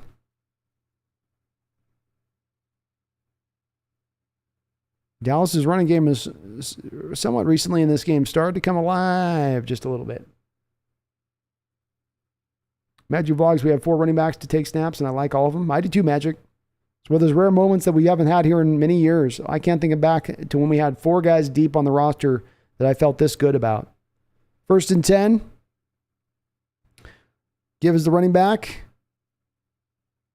Again, got some room to work. Again, Seattle can't seem to bring him down there. Able to push the pile forward there for about 7 yards.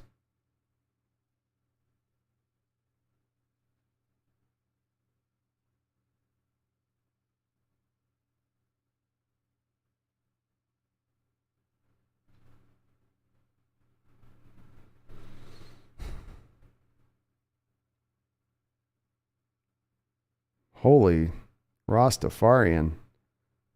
Man, that hair is out of control. 2nd and 2.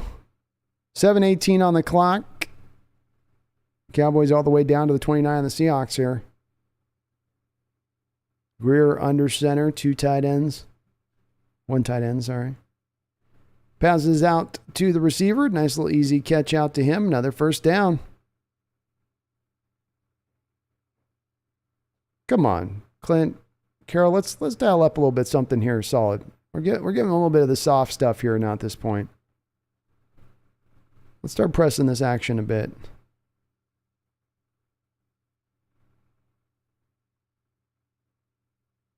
Bit of an easy drive here for this Cowboy team here so far.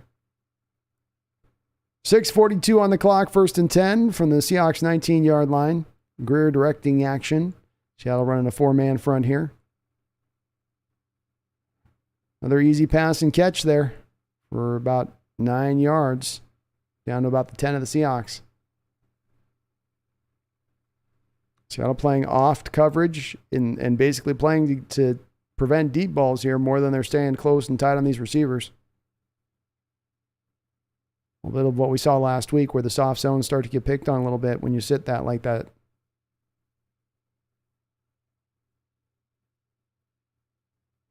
All right, 2nd and 1 now. Greer in shotgun, 4 wide. Little Bubba screen to the outside. There's a holding call. There we go. Thank you. I didn't think he was going to call it. No, that's a holding call. That's coming back. Seahawks defender had a play on the man.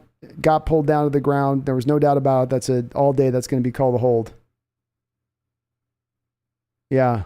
Great. It's a good play by Blunt, the safety. He got around very fast to that receiver, and the receiver just panicked and pulled. Hendershot. It's that damn Hendershot. Pulling the trigger there.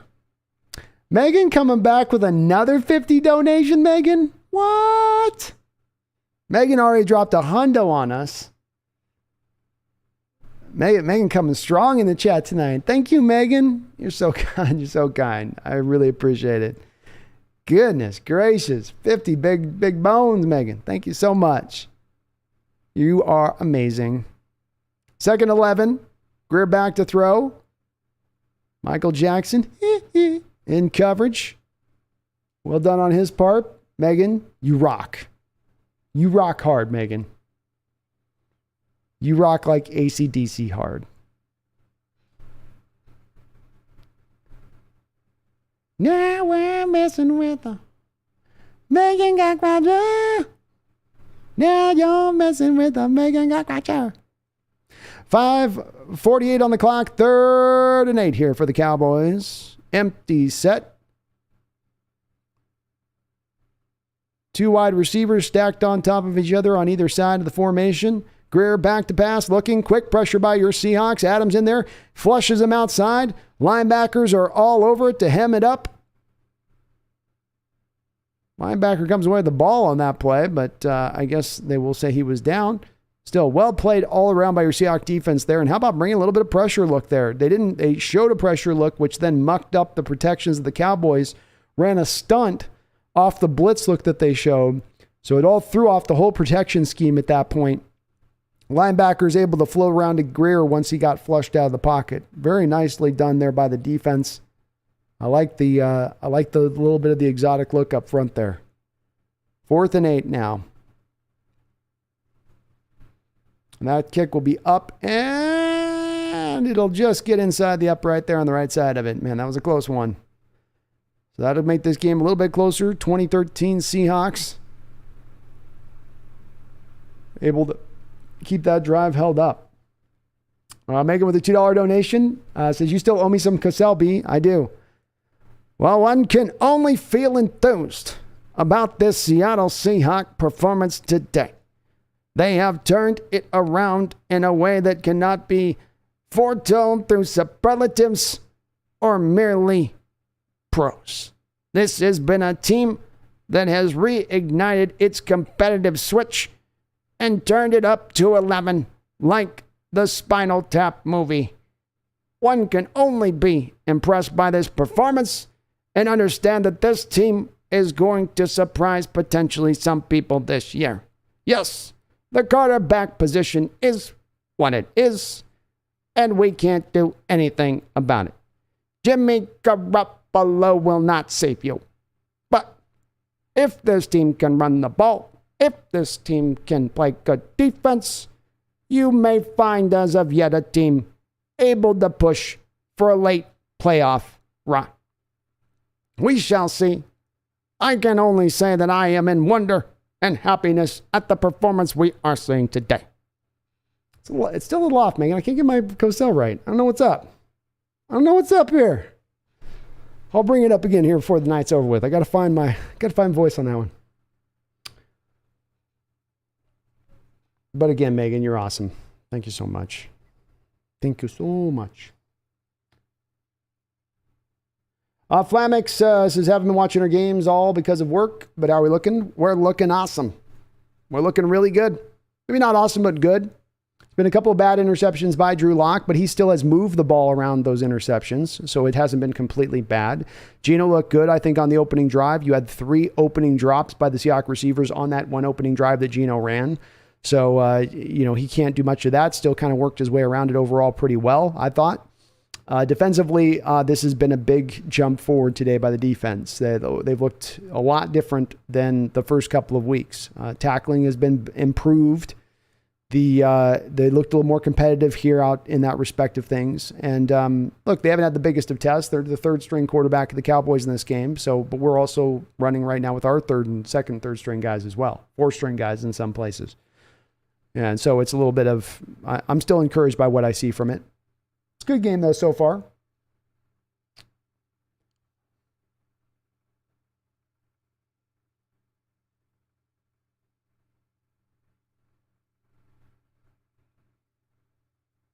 Kickoff now here to our Seahawks. This will go to the back of the end zone, so we'll get it at the 25. I don't know if there's any, Dom, I definitely don't think, I could be off on this. I don't think anybody's saying Jimmy's going to bring you to the Super Bowl.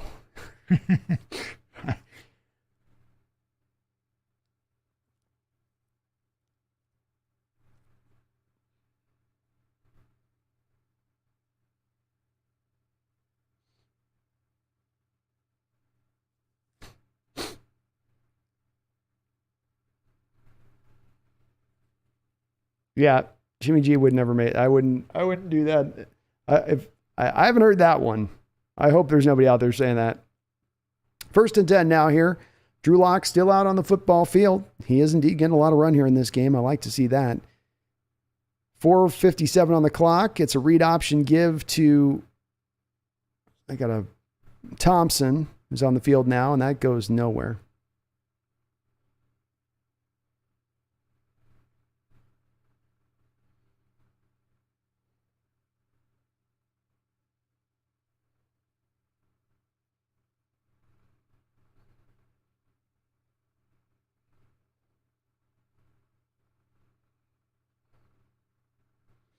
All right, 2nd and 11. Lock and shotgun, 3 wide. Delay to the Thompson up the middle here. Dances in space. Makes a nice little cut. Getting himself a couple more yards off that cut. Well done.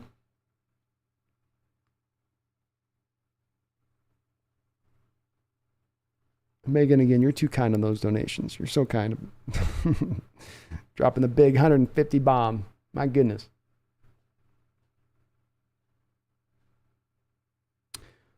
Third and 5. Trips to the far side of the field. Colby all on his own on the bottom side of the field. Drops back to throw. The ball's tipped up by the Seahawks receiver into the hands of the safety for an interception.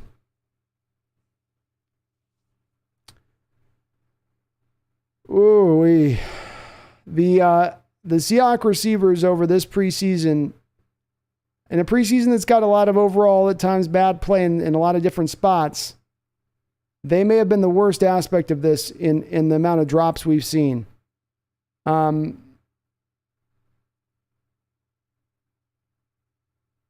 mean, Aaron Fuller, I don't understand how you drop it. I don't. It must be they're just nervous and the moment's too big for them or whatever. These are throws that are, I'm watching being dropped that are, it's not me asking the receiver to make a tough, high degree of difficulty catch. These are throws that are in the body. These are throws that are hitting him on 2 hands. These are throws you've got to catch that. You got to catch that. That's not on lock there. That's the receiver's got to make that catch. And I think as we go forward here, and I think both Lockett and DK, even beyond this year, are still going to be a part of this team moving forward. But we definitely, even for the sake of depth, as we move into next offseason, I'm going to be definitely looking at it within the draft of we need to find some other guys here. I know it's not many teams are going to have good 4 or 5, 6 guys, but right now our 4 or 5 guys, 6 guys are looking like they can't catch. And if we get, God forbid, an injury to one of our main guys, it's really going to show up this year. 2nd and 9. Greer drops back to throw. Nobody open. He's going to run. And he's got some space to work. Seattle tracks him down. Nice job there. Megan with another $5 donation. Thank you, Megan. Says, okay, 12s. I'm heading out again. We'll be watching and listening on my phone. We'll catch up with you soon. Well, thank you again, Megan, so much for, again, all you do on your support on the channel. You're part of what's helped me buy the microphone here and will help us on these upgrades as we go into the future. So thank you so much on that. And, I'm going to be here for a while. So, I ain't going nowhere. All right, 3rd down here now. See if the Seahawks defense can pick up the Seahawks offense a little bit. Seahawks again running that 4-man front. Getting a little bit of, and nowhere to go here. Oh!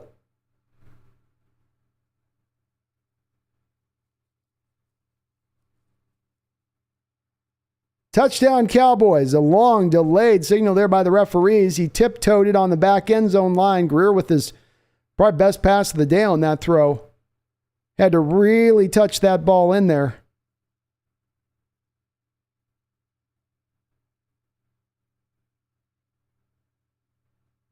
And did look like he got his feet down. Seahawks had a linebacker there in coverage. Ooh, boy, there's a little white there under his toe. But I don't know if it's enough to overturn the call on the field. Seahawks 808 says touchdown 100%. Yeah, you can't overturn it. It's not enough there to, It's close, but there ain't enough there to, if that's the call on the field, they're closer to see the play. I'll take the official on that one. He's 2 feet away from that. Good catch. Great throw. Yeah, great toe work there. Don't see a lot of that anymore. I sure feel like guys have gotten lazy with the toe drags. It's not as many toe drags things. I feel like the old school guys did that better. There's some guys that are really elite like at it, but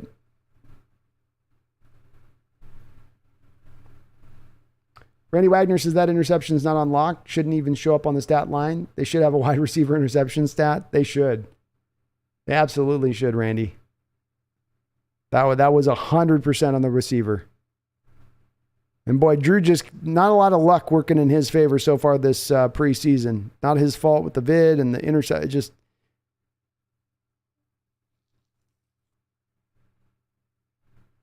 and if you're Fuller there again, you're trying to make the team. You got to make that catch. You don't have a defender. It's a little bit wild on some of these. I get it if you got a defender like yanking on you or knocking you as you're about to catch the ball. But when you're jumping into a space, like we saw Freddie Swain last week with Geno's play, where you're leaping out here into space to catch the ball.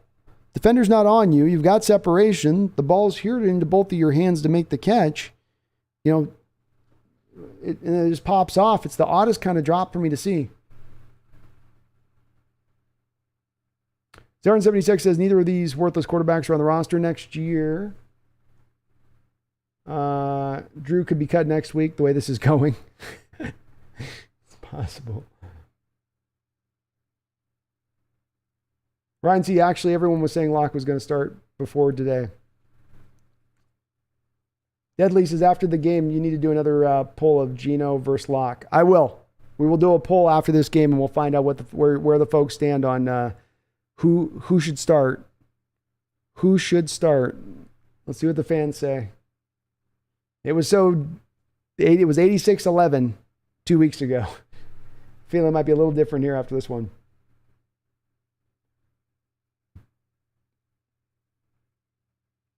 $50 Swift says run a 2 quarterback system of Locke and Geno. Ultimate 4D chess move right there. That would be the ultimate. Simple 1970 says, wait, you're telling me wide receivers can actually make catches? Have a good night, George Samuel. Thank you for checking out the channel from Egypt, man. I appreciate it.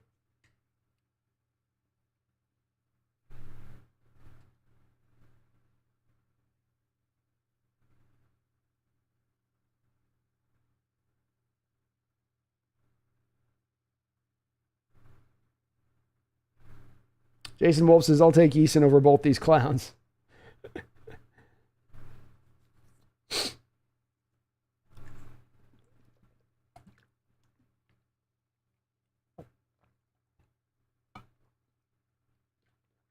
D-Nugget says, Eason, put him in now. I don't know. I think they're going to keep running out Locke here because I think they're going to just go, it's not his fault. We got to get some good tape with him out here. We'll see. I've not seen this many drops in a preseason from Seahawks receivers, I don't think, in my life. I can't remember seeing this many.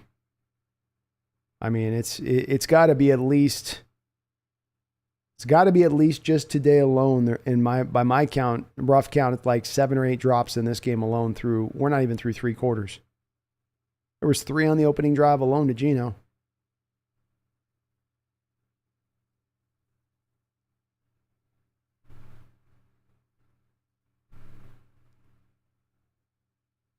Carroll needs to tell all those guys, like, you guys need to be on the jug machine until 10 at night for the next 2 weeks. On September 12th is opening week. Opening game, of course, Monday Night Football. I will be here live streaming that game if you're looking for a place to hang out.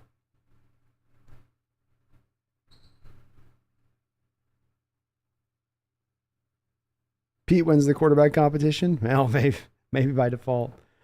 All right, 1st and 10. DJ Dallas back in the game in the backfield. Give is to him. Cuts it around, not much space to work with. Still keeps fighting. Manages to get a couple yards where it looked like there were no yards.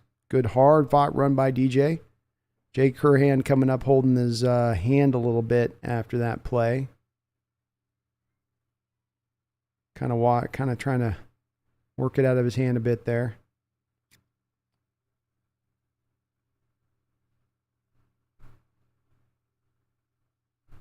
Seahawks Julio Rodriguez's thoughts on the female running back coach.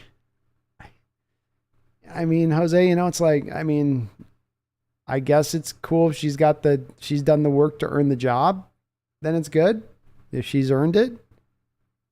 I suppose. I hope it's, I don't think it's being done for a PR type move. I would hope not. That'd be my only word. I don't want moves done. I don't want coaching changes done because it makes a good headline or a good news story. I want it done because they're the best for the job. So I'll lean in and think that that's why they did it. I won't be, cynical about it, but we'll see how she does. Running back's looking pretty good so far. Say that.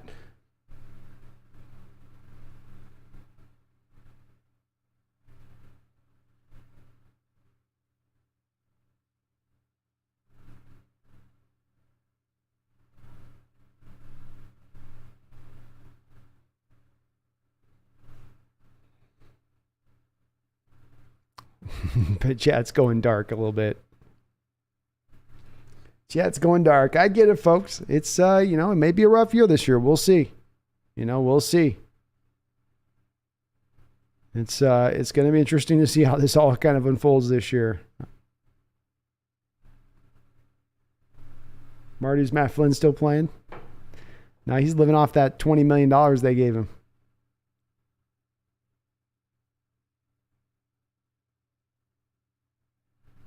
John Reese says, I don't have anything against female coaches unless it's done for purely PC reasons, because that would not help the team. That's great. Better way of putting it than I put it, John, but that's exactly my feelings on it as well. As long as it's not a thing being done just to PR, again, headline stuff, that she's actually, again, qualified to do it, done the work to earn the job, then that's great. I want the best person in there.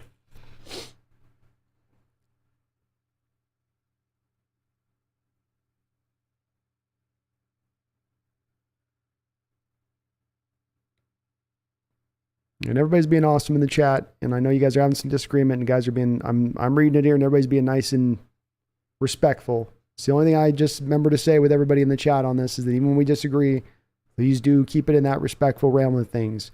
This is going to be a year that a lot of emotions are going to be wrought out from a lot of people in a lot of different areas in what they see with this team, especially if it's not a good team. And I think we all got to have the room for letting people go through their own individual process and having to sort of cope with that and all that means, especially coming on the heels of the success we've had over the past 10 years. But you guys are being awesome. Everybody's keeping the gloves up in the chat, so I appreciate that. 2nd and 9 here. Drew Lock is still in at quarterback and shotgun. 3 wide receivers. Looks, and he's under a lot of pressure there very quickly. We got flags already out. Looks like maybe another pass interference. Drew Lock holding his hand a little bit there on that one. He's gotten the benefit of some calls here in the back end and coverage. I think that's like the 3rd pass interference call that Lock's had since he's been in the game. A lot of quick pressure there, especially from the left side. And we got 1:38 on the clock here in the 3rd quarter. Seahawks 20, Dallas 20.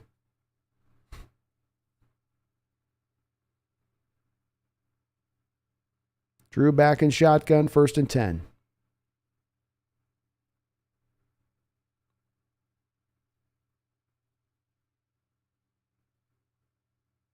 Dallas bringing a little bit of a blitz.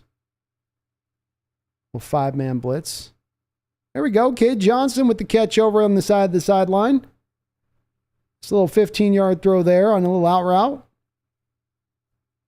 Lock puts the ball right on the button. Throwing well there while on the move. And a great catch. I just talked about. Let's see some more toe tapping. There was some toe tapping for you. Dude. Ooh. Did he get that 2nd foot down? Too late to tell. Get it hiked. 1st and 10. Lock back under center. Dallas in the backfield. Give us to DJ. Oh, play action to DJ. Back over to Colby Parkinson. Nice little dazzle do there on a little bit of a tight end screen. So it was a little play action to a screen over on the side. Nicely done. Seahawks getaway, Colby Parkinson runs in slow motion. He's a 4.7, 240 guy. And that's his pro day. That's like him working on his speed, working on his 40 technique, all the way, and the fastest he could get out, and that was 4.72. So yeah, he's not the quickest of cats and the best of times. 1st and 10. Lock back under center, 38 seconds on the clock in the third quarter. Give is to Dallas. Dallas breaking free. He's got some room to work here. He's got some space to the 20, to the 10, down to the 6-yard line. Nice cut back there by DJ. Got to see if that was a sort of a counter there, and there's a holding penalty on the Seahawks there. So this will bring this play back. Dallas running so well. That's going to be on Greg Island, the guard.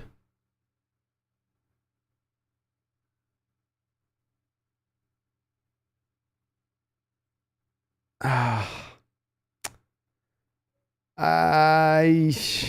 mean, the arms get a little bit wide for Island there, just a little bit, but it's definitely a kind of call that you see go uncalled quite a bit in a football game. This will back Seattle up, though. 1st and 20 now from the Dallas Cowboys 39. Trip. Oh, no, he moves him in motion here now. 3 wide, 1 tight end. Dallas again in the backfield. Give is to him. Same kind of play as the last play. Or this is Thompson, sorry. He cuts it back just like Dallas did. I don't know if they just ran the same play back to back.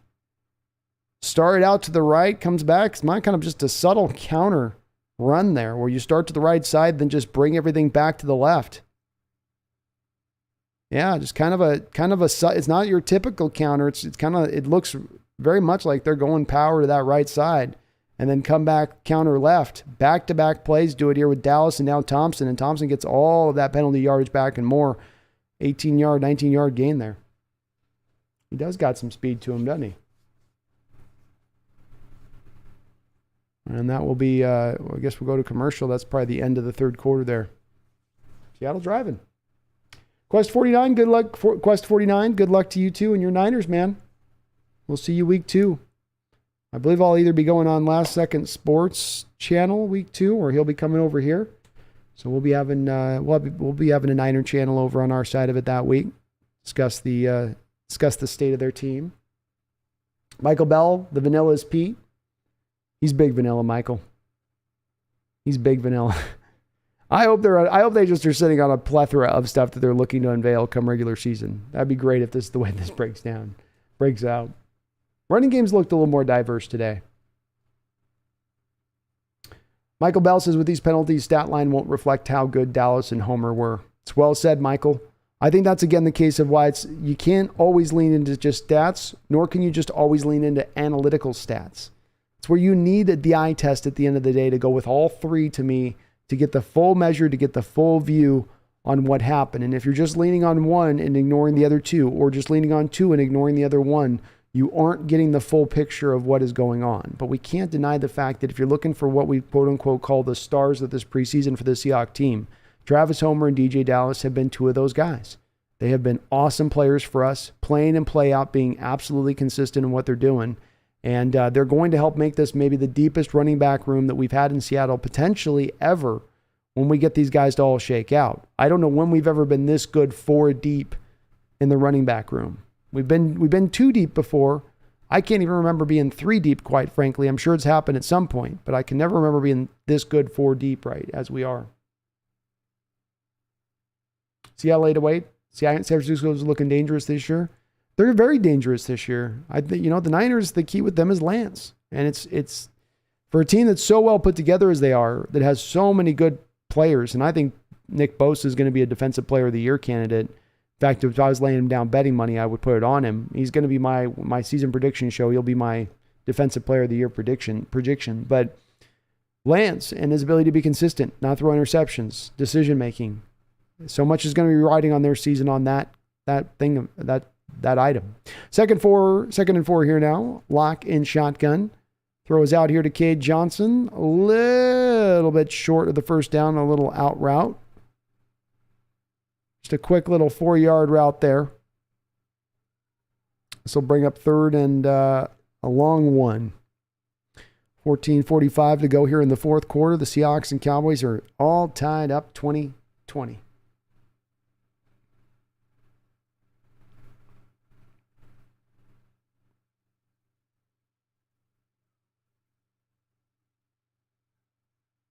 Drew adjusts the play at the line of scrimmage. 3rd and 1. Give is into Thompson. Not much there initially. Is able to hesitate, give him a little hezzy, and then push back through into the middle of the line. Get the first down. Great run there by Thompson, patient-wise. He gets the run, and he's got a guy right up in his grill. Island manages to not hold the guy and push him past him. And Thompson able to just kind of hold off for a second, then push forward and get the first down. Nice job by Thompson. 1st and 10, 13:48 on the clock. The give is into Thompson. Swallowed up in the backfield very quickly. 2nd down.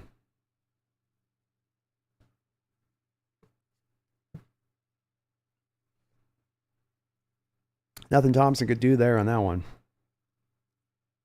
Seattle perhaps getting a little predictable here in the play calling a bit. Run. Run.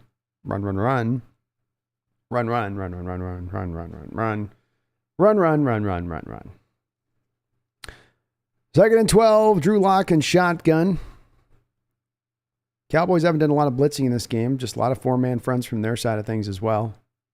Lock drops back to throw, rolls out, looking down the field. It's got Cade Johnson in the back of the end zone, and it just flicks right through his fingertips. Lock with another great throw, moving to his left, moving to his right, on the run. Put it right there on his hands, and Island with his second holding call here. So it makes it kind of irrelevant, but yet another Seahawks receiver drop. And I'm sorry, but I'll tell you 2 guys who aren't making this team right now, and I guess I can't put as much a drop there. The Cowboy defender did get a finger on that ball, so let's give him a little bit of room there. There was a little bit of he did touch that ball before it came in. That's a last second redirection. And on slow motion, it looks like, he should still have caught it, but it's you're looking to catch this here, and now the ball's down there, and you have a blink to make that reaction. 3rd down, 11. Lock drops back to throw. Hits Cade Johnson short of the sticks, and Cade just sort of falls down after the catch. So this will bring up 4th and short. Let's see if our Seahawks go for it here. It does look like they're going to. 12:38 on the clock here in the fourth quarter. This drive's consumed already a lot of clock.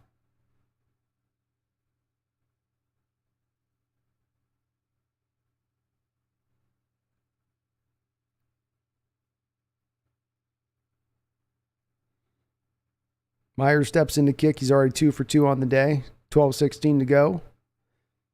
The kick is up and through the uprights. So 3 field goals today for Myers. Encouraging to see on his part. That will put up Seattle 23-20. Okay.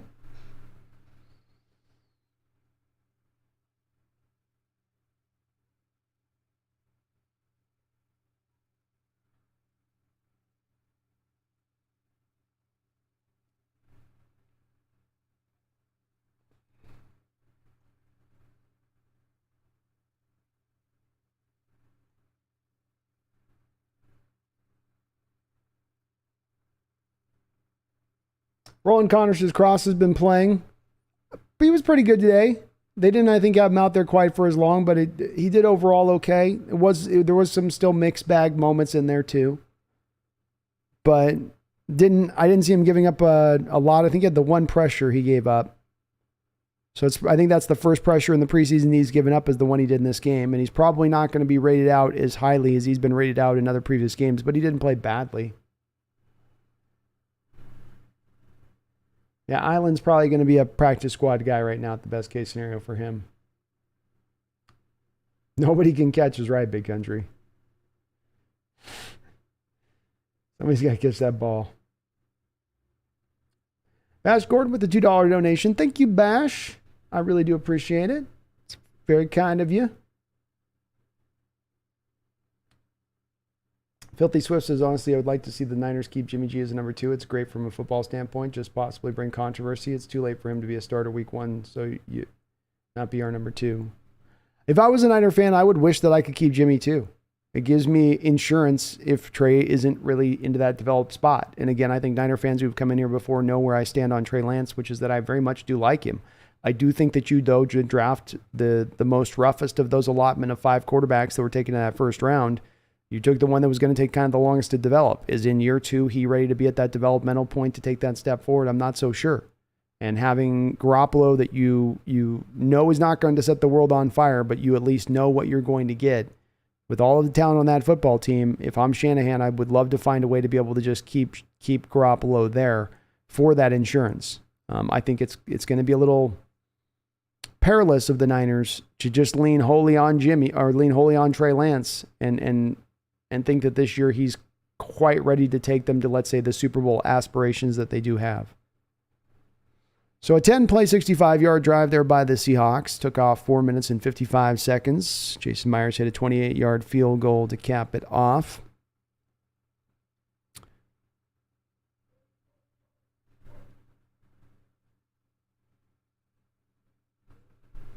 Big Country says Lance might be a 3-year project like Aaron Rodgers. Yeah, he might. And honestly, if I'm a Niner fan, that's okay. For Niner fans, I thought in that draft, Trey Lance was and I still remain on this spot. And I think I've been proven pretty wide in retrospect of it because, Mac Jones, I think, is going to come back down to earth a little bit more this year. And he doesn't have the spread concepts and Josh McDaniel there. Your Justin Fields is not yet ready, not yet ready by all accounts to step forward over there. Whereas Lance is going to still be a good quarterback in that mix of those 5 guys. He will be. But I do think it's going to take I think he needs at least another year in the oven. 1st and 10, 12-12 on the clock here in the fourth quarter. Will Greer's out of there now. We'll have to see who this number 17 guy is. Already out moving the ball around here. Who is that?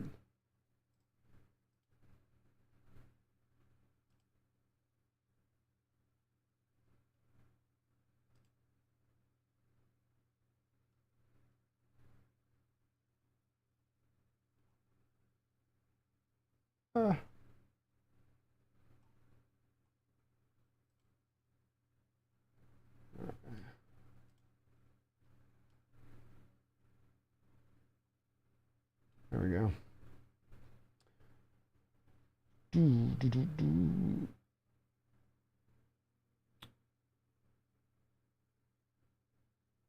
TP1 filler, after watching that Manti Te'o doc, I feel so bad for him now. Back then I thought he was an idiot, but that doc sheds light on what really happened. Yeah. I haven't been able to watch it fully through yet, TP1, but it does seem like a lot of people are more sympathy for Manti coming off the side of it. I tried to start watching the other night, and it just couldn't quite draw me in. But I'll check it out at some point. John Reese says Trevor Lawrence is also turning into a 3-year project. Maybe. I mean, some of that with Trevor is about the team he's going to. Lance is going to a really talented team, and he's really rough. Lawrence was going to a team that was very depleted of any sort of real talent. And it's a throw and a catch there for first down.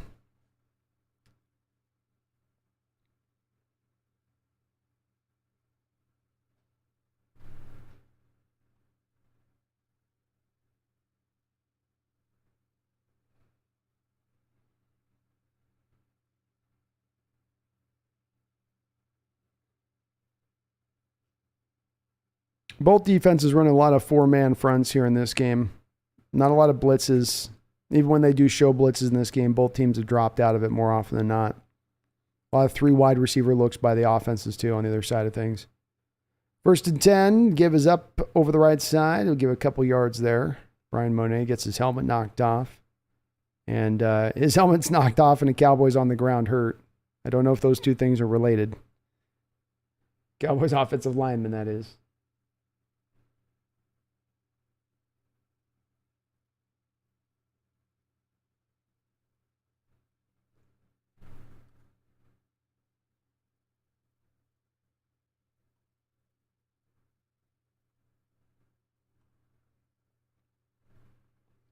Linebacker 54. I did like what I saw from Lance in the first preseason game. I only watched the play-by-play. He might sneak up on people. He's got potential, and if he can tap into the potential at a little quicker rate than I'm assessing, he will be really good even this year for what they're going to ask him to do, because they're not going to ask him to do a whole lot. They're going to still run the ball to a great deal. They're going to have him use his legs a little bit. But the moving of the chains, the simple throws, the easy throws, the fundamental throws, you have to kind of make the offense, not the wow throws, not the big throws. Can he consistently hit those? And that's the question in my mind right now when I watch him. He can make the wow stuff for sure. No doubt about that. But that's part of why I had him as well as my number 2 quarterback in that draft, is that he had that live arm.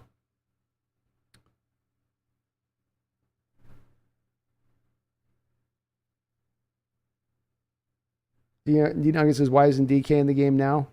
You're not going to have DK go out there and play with second, third stringers across from him, because even though he could dominate those guys, you also have guys that are trying to make the team, and them trying to take DK's head off might be a way for them to flash on tape, and they might be more willing to take, you're just not going to put the risk out there for a guy like that. It makes a lot of sense why they wouldn't do that. Be great to get Drew, a guy on the outside, a little more consistent than what you're bringing for him right now, but doesn't look like you got it on your roster. They've run a lot of these guys out there, and we're getting a lot of drops across the board from a variety of different guys. Everyone sort of has their chance. Yeah, I wouldn't want to risk the DK injury thing.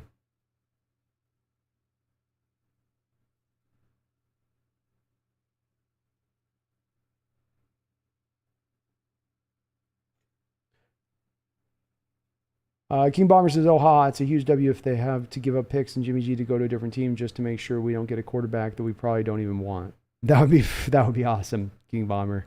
And I do think that they're a little bit worried that we're going to pick him up if they do release. I do believe that that's in the back of their mind right now, and part of why they're holding on to Jimmy G as long as they are. Hoping somebody comes up there. Spectre 7 says, Gilbert's still looking rough, sadly. That sucks. I was hoping he can come out and do it here. Has he already given up some runs? They got a tough guy across from on the hill, too. 2nd and 7, 9:46 on the clock here. Seahawks defense giving up a nice little drive here to the Cowboys. They've made it pretty easy for them here so far.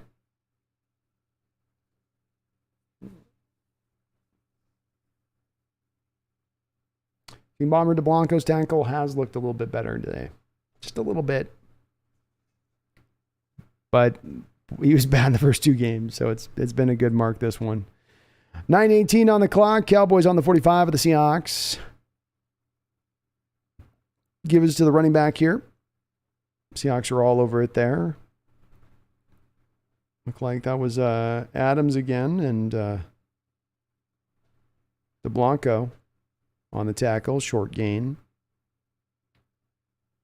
Joe Biden's Make-A-Wish. What do you think about the Julio mega contract? I love it from every standpoint. I love it because we keep a superstar here for the foreseeable future. I think it's a deal that both is player-friendly and it's both player-friendly and club-friendly, being that the player has a potential to make a lot of money. The team has insurance there in order that they can give a player early security but not be on the hook for a bad contract if he falls out deep into the contract. It's a forward-thinking deal, and Seattle's able to get pressure there, but guys were literally falling down as they were just about to get to the quarterback, and he throws it away. Danucci Bucci. But I like it from that standpoint. Usually give these contracts out, you're just having to basically jump off of the cliff and hope the water's deep enough below you, and that you have none of those protections within it. And in this one instead, what you've done is you've gone so far ahead on this deal to get this signing done so early that you're able to bring a big carrot to the player, saying we're not going to hold you over a barrel in these cheap club controlled years that we could if we wanted to. And they've taken advantage of that in these negotiations, and it's a great job on their part. 3rd and 8, a lot of pressure. Good job by the Hawks there of getting some heat in on the quarterback, forcing Danucci to throw a little bit earlier than he wanted to throw. Back-to-back plays where the pressure was there from the defense. Nicely done. And this will bring up 4th and 8. Seattle bringing a little bit, again, showing a pressure look, falling out of it. Adams again. I'm definitely doing an Adams video this week. Definitely doing an Adams video this week. I can't wait to watch the All-22 on this one. Again, he flashes coming off from the inside. penetrating, forcing pressure, and the Cowboys are going to try a long field goal here. Kicker is literally kicking from the 48 of the, no chance. He actually had the distance. That was like a 61 yard field goal. That looked longer than that. But a little wide, had the distance, just a little bit wide. 61 yards. How about that for the Cowboys? But Miles Adams in this preseason, what a monster. That guy's just been on it. UGK says Justin Fields was the quarterback 49ers should have taken. He'd be starting before now.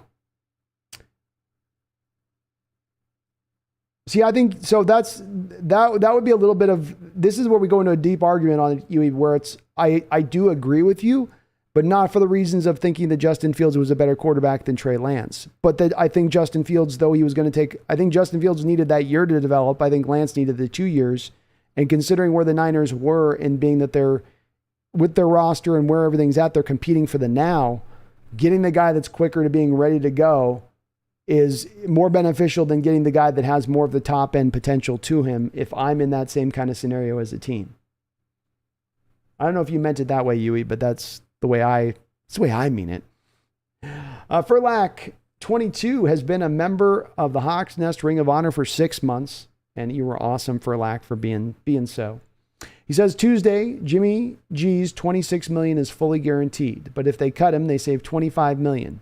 No one wants to trade for his contract. No, nobody does. And they've been holding out hope that something would happen.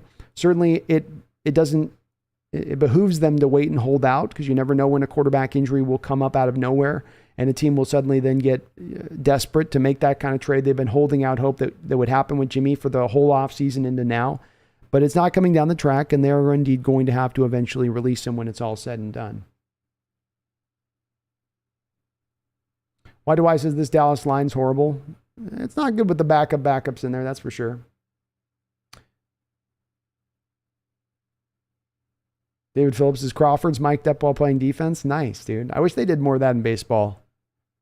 Baseball could do so many more things to make the game a little more engaging and bring people into it. They are so staunchy sometimes in their presentation of things. What's the score? Seahawks are up 23-20 right now. Yeah, about Sunday. The Seahawks have the ball now, though, on the 49-yard line, I believe, the 49-yard line of the Cowboys. So they will already be threatening in this drive to begin things. Team Bomber Cowboys are very undisciplined. McCarthy was never known as a disciplinarian, was he? 1st and 10, play action pass, roll out here for Drew Lock out in space, has a man open. That's Melton. Melton breaks a couple of tackles, working his way in space nicely there after the catch. Whoa, Cowboy player being a little disrespectful. I hope that's a flag on him. I mean, he just smacked Bo Melton in the face simply for breaking a tackle. You're going to get that sensitive about a guy breaking a tackle on you. I'm sorry. Yeah. That was a full-on punch. Hell with you. Sorry you're frustrated, Williams. The guy's got a sack earlier in this game, I think. But he just punched him at the end of the play for no reason. Melton's down the bottom. Melton's down. Great job of breaking some tackles there by Bo and catching the ball. Hopefully they show it. He comes in at the end here. He's talking smack, comes in at the end and just, my goodness, the steroids are a hell of a drug. 1st and 10 now, 7:47 from the 13-yard line. Drew back under center, gives to Thompson. Thompson quickly swallowed up in the backfield. That looked like Stone did not get his block down there. Yeah, Stone completely blew his run block rep there from the jump, and he got pushed into the backfield very, very quickly on that play by the same guy, Williams. Williams is definitely a little bit of a roid monster a little bit in his feel for both good and bad, I guess. Bit of both. And that will be a 4-yard loss on that play. 7:11 on the clock. 2nd and 14. 3 wide. Drew back under center. Again to Thompson. Thompson, nice cut to the left. Another nice broken tackle in space. Boy, he only got about 3 yards there, but that was one of those Barry Sanders types runs. Prettiest 3-yard run you'll ever see. Thompson doing a good job of, even when there's early penetration on the backfield with him after the run. All these backs for the Seahawks looking good. He's undersized, smaller guy, but very nifty in space. Randall McDaniel with a $5 donation. Thank you, Randall. This is apparently today at a season ticket luncheon. Russ said what appealed to him about Denver is that I don't have to carry the team on my shoulders. Wow. 3rd and 8. Locke drops back to throw. Oh, he was looking for Thompson, who wasn't looking for the ball. Threw it down around his feet. Incomplete. Thompson just sort of decided Drew was definitely not going to throw his way, I think, and Drew kind of wanted to go that route. And Drew says, my fault, as he goes to the sideline. So probably on that one, Drew felt he should have gone somewhere else with that ball. Yeah, I don't know if I agree with him on that, Randall. That he's carried the team on his shoulders somehow. I don't know that that's been the way that this is. It was that way, you could say, in 17, 18, 19. I don't know if the last couple of years I could say that it's as much been that way. But not surprised to hear him say it, Randall. I'll say that. I'm not shocked to hear him. I'm not shocked to see that he said it. And Myers kicks his 4th field goal of the game here. Seahawks go up 26-20. How about that, Jason? Half Daddy Swain doesn't deserve to be on the 53. I agree with you. I would even keep Cade Johnson over Freddie Swain at this point. And I don't think Cade Johnson should make the roster. But to me, Swain shouldn't even be like one of those guys on the bubble edge of getting onto the roster as a receiver. I like Bo Melton better than him. Obviously, Goodwin's got to be better than him. I mean, Goodwin can't be worse than this. Joe Biden says the only carrying Russell was doing was carrying Sierra's bags. Seattle 808 says the Legion of Boom carried him to the Super Bowl twice. Yeah, that's one of those that's a cringy comment by Russ. That's a even if that comment is true, that's a keep it to yourself kind of comment. If you want to think it, but like I've said with him, man, the ego on that guy continues to grow bigger and bigger and bigger with every succeeding year. And that'll be kicked out the back of the end zone. 26-20 here, Seattle. 6:16 left in the 4th quarter. Alexander, I think it's a lock. Goodwin's a lot. I think it's a lock. Goodwin is going to make this roster too. I mean, these young guys, Tariq Young has looked good with Locke at times, but he's got at least 4 or 5 drops this preseason. Melton's a guy that I think, to me, intrigues me as much as anybody in this group. Aaron Fuller's not been it. Cade Johnson's had his share of kind of a couple drops as well. The fumble last week on the punt return. I think we can pretty well set who should be making this roster in the wide receiver position. 1st and 10. DiNucci with a little play action pass out here to the tight end in the flat. Oh, nice lick on the tight end. Too good of a lick, as it was a headshot on Hendershot. Headshot on Hendershot. Helmet went flying. I thought his head was going to be in that helmet after that hit. Come on, show us a replay. Who cares about the flag? Show me the helmet. He got his money's worth, I'll say that. That wasn't a cheap helmet to helmet, man. Williams came up and did that? Okay. Come on, let me see it again. It's kind of a cool hit. And Carroll's pissed. He says, why does he have those protections? He's a runner in the open field. How does he have those protections? Carroll is screaming at the ref. Ball on the 45-yard line of the Seahawks. 1st and 10. DiNucci in shotgun here for the Cowboys. Seattle showing a 4-man front. Drops back to throw. Pressure. Caught. 1st down, 28-yard line. Houston in coverage. Seattle's getting very deep in their depth chart right now. And yeah, again, on that kind of play where you call the penalties, they finally showed a replay. Understandable why Carroll's hurt. Your player is going low. The Cowboy Hendershot lowers his head down. He initiates the contact, as you see. As he's sort of bracing for contact, he's lowering his head down into the play. 1st and 10 now. Play action. Good job by the defensive end there. And some of these guys' names are going to elude me because they're getting deep into their depth chart here now in this game. But nice job by the defender there to force quarterback to throw that early. And Kobe Bryant there on the play. It's good to see. Pete's blood pressure went 130/85. Yeah, he got angry on that. I can understand. That's a good hit. That's a clean hit. He doesn't want to see that same play called in the regular season. So that's why he's barking right there as much as ever. It's like, you guys can't call the regular season. That's a clean hit. Runner doesn't have those same protections that he would if he was, and DeBlanco comes up and sticks the running back. Oh, come on. Are we getting another helmet-to-helmet flag?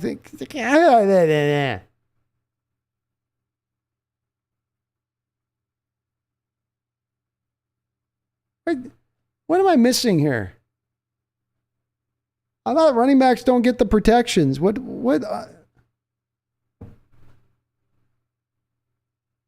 Oops. What the fuck? What? Oh, give me a break. Give me a break.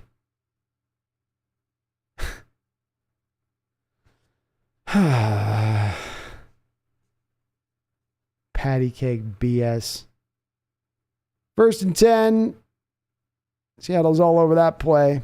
This will bring up 2nd and 10. You mean 49ers dropped Jimmy because they wanted to win a Super Bowl now in this window? Fields was the better choice, more experienced, faced top talent, played Lawrence, and was taking it to the Bama before getting hurt. Possible. I think we disagree a little on who's the better overall player, I think top end wise, but you can sign me up on that argument about him being more ready to play quicker, and being Lance, I think will take the 2 years, and you could have said Fields was only going to really need the 1 with the type of talent he had around him with the Niners. You could sign me. You could convince me on that argument. 2nd and 11, 4:14 left to go here in the 4th quarter. Quick throw. DeBlanco misses the tackle, badly misses the tackle there. The ball is knocked down and into the back of the end zone. What an odd play. I don't know what's going to happen here. I think we've got a touchdown. They're going to rule that he got in, touchdown. But then there was a fumble caused, it looked like, right after he got the score. They're going to definitely review this. John Reese says, how the F is their helmet to helmet on a running back? Yes. I don't know, John. This is a new one for me. I thought that they're runners at that point. They're not a quarterback. They're not a receiver that's catching a ball that's in a defenseless position. What are we doing here? And that does look like a touchdown there. DeBlanco, who has been more improved in his tackling today, that looked more of like the DeBlanco tackling technique that we've seen in the last couple of weeks, which is to say bad. But the penalties on that drive were ridiculous. Both of those 2 calls ridiculous. Officials basically gave the Cowboys a touchdown there. Well, 4:07 on the clock.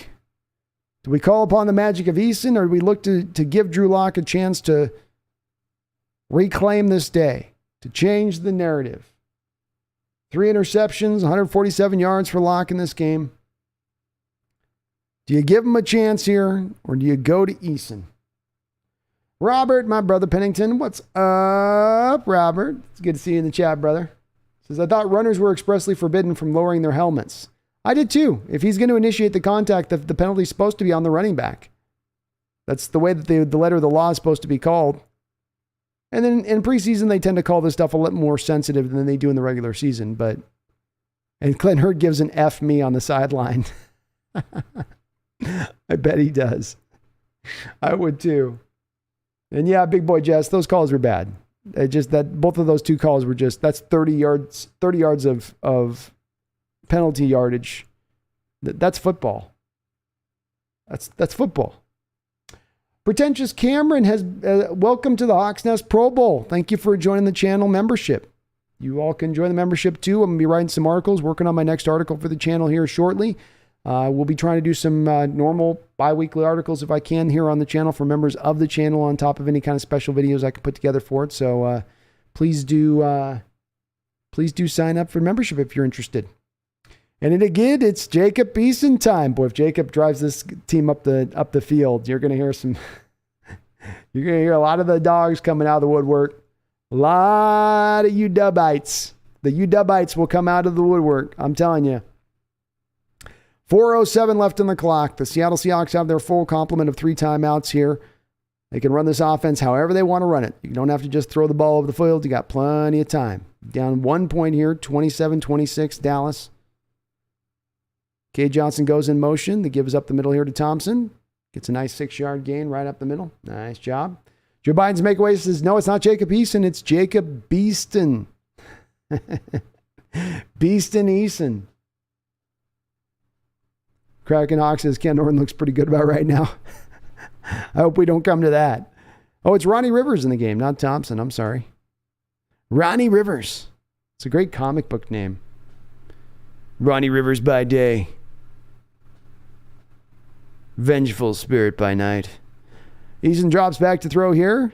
Nice little throw there on a stop route. Little stop route to Fuller. He certainly has thrown to that guy quite a bit in his career, hasn't it? 2 former dogs there. That will be a first down. Bass Gordon says, holy crap, man, I think I'm watching ahead of you guys. Yeah, if you're watching ahead, you can set it to 12 seconds back, 13 seconds back, I believe, and you'll be synced up with the time that I'm at. And that's a quick give up the middle there on first down for a gain of about 1. But it's 3:01 on the clock right now. 283128 says you're going to need to add another name to that poll. I think I'm going to have to, 283. And his name will be Beeston Easton in that poll name, by the way. It will be so. 2:45 on the clock, 2nd and 9.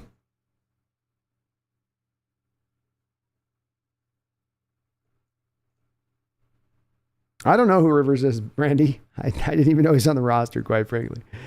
2nd and 9, a little rollout play here for Eason.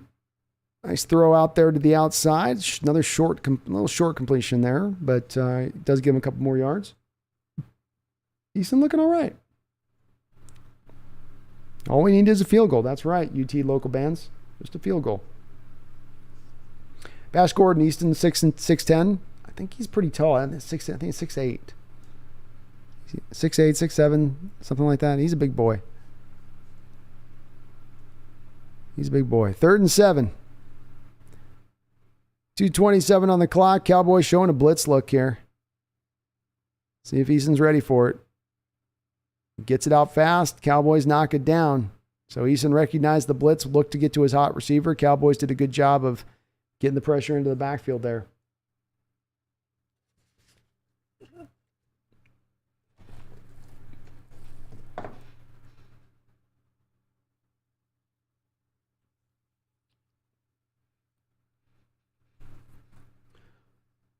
I agree with you, Alexander Wheeler. It's probably too early. It is too early to call DK great, but he's definitely done more than just been a one-season wonder as well. He's been consistently basically a 1,000-yard guy for 3 straight years.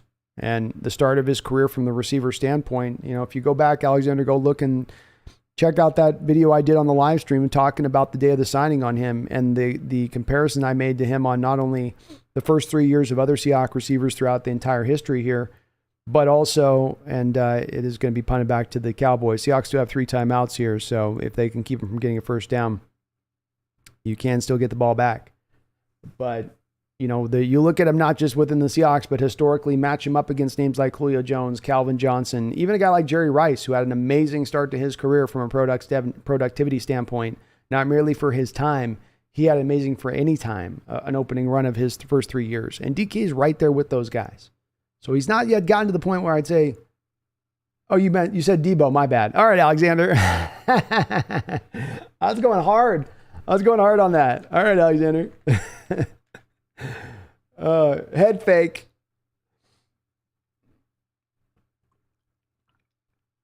It gives up the middle here. Seahawks again struggling to tackle.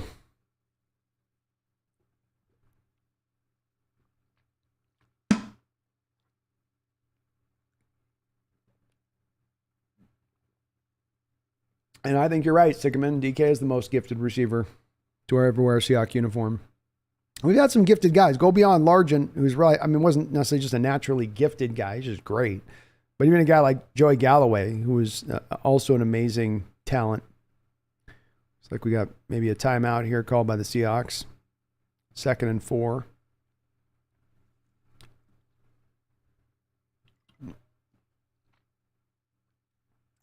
And Brian Monet is in this game right now.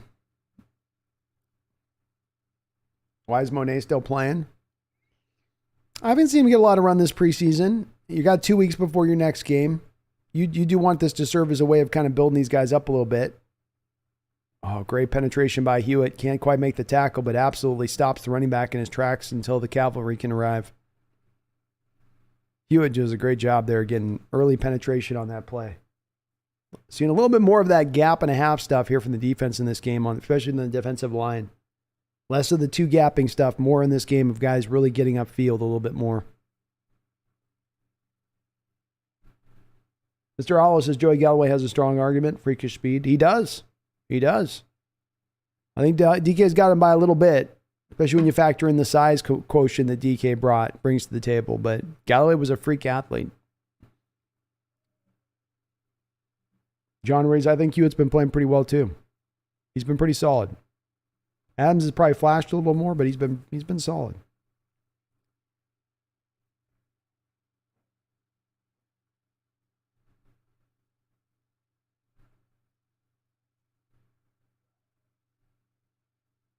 Brian Myers, M's down 1-0. Okay. That's not horrific. At least maybe they can get back on it. I'd like to see them just come on, team. Yeah, all 808 says, I'll never forget the one-handed catch Galloway made in the Kingdom while being tackled. He's got a highlight film. His Seahawks highlight tape is still legit to this day. You go back and watch it. He's still got some real eye-opening plays. I'll probably someday do a large Galloway video for the channel. White, I'm telling you, with this O&D offensive line has looked, get the starting safeties, wide receiver, and Brooks, this team can be good. Seattle has zero room for error like penalties and turnovers. Good way of putting it, man. Can be good, but those are the two things that they've got to keep down probably. I think penalties will always be a little bit of a part of Coach Carroll's teams just because he'd rather than be a disciplinarian and a hardliner on that, he'd rather just deal with the occasional penalty for allowing the guys to play a little more free and easy, I think. It's my general read on it. I could be wrong with that. Bash Gordon, the reason I say Largent was the most gifted receiver was because have you seen his ankles? The way he could cut high speeds even though he wasn't moving too fast was ridiculous. Hey, my favorite player of all time. So yeah, it's I definitely think he was a very gifted guy. It's just more about my appreciation of the natural gifts of DK of what he has. To me, Largent was a guy, and a lot of what he did was being a hard worker and get the most out of what God gave him. And he had still some really natural. He had some good natural speed. He was underrated for his speed. And you're right about his ability to change direction. Was unique for his time. Largent was gifted. Don't get me wrong. I mean, look, there's a Largent jersey behind me when I'm doing my thing normally, so you'll find no bigger fan of Largent than me.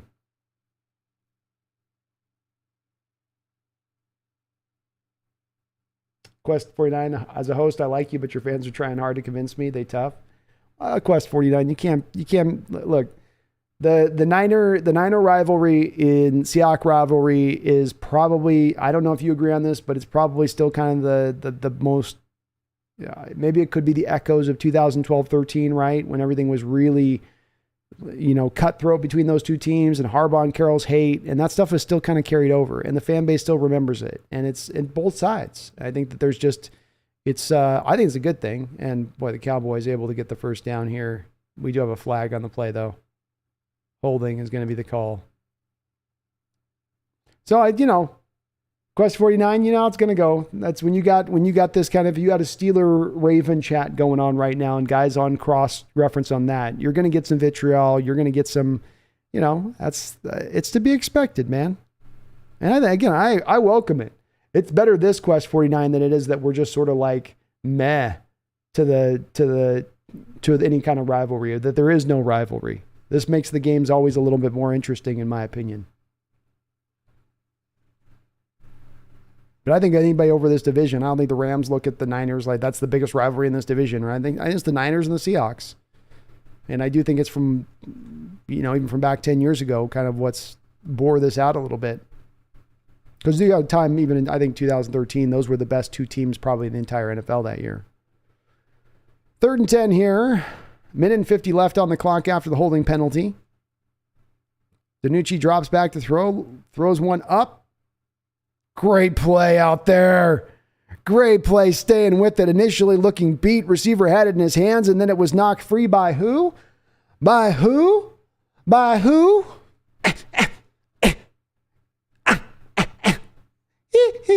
You know who. Michael Jackson Jr. coming back with it. Coming back with it. They hit him with a little go route down the sideline. Again, the receiver gets off his feet first, gets up there with both hands on the ball. Michael doesn't give up. Moonwalks his way back into making the play. Keeps his hands in there and active.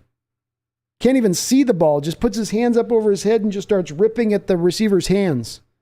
Great job. That's why when I say he's got those old school Siaki sort of traits to him, that's what I mean. That's sort of that I'm not going to give up on any play. I'm going to give every last bit of effort I have on everything I can give here. And that's what you saw right there out of Michael. That's what you've seen out of Michael throughout this preseason. It gets me hyped. I love watching effort like that from guys like him that's just fighting to make the roster.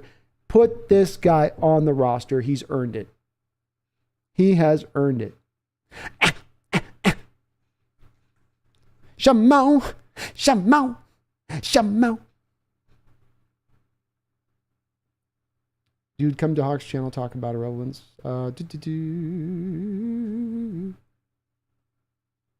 It's Niners because we won the Bash. Oh, for sure, Brandon DK is a god. I'm just sticking up for Largent. I ain't gonna fight you on that, man. I would actually stick up with you. I'd fight me on that. That'd be some Brando on Brando violence right there.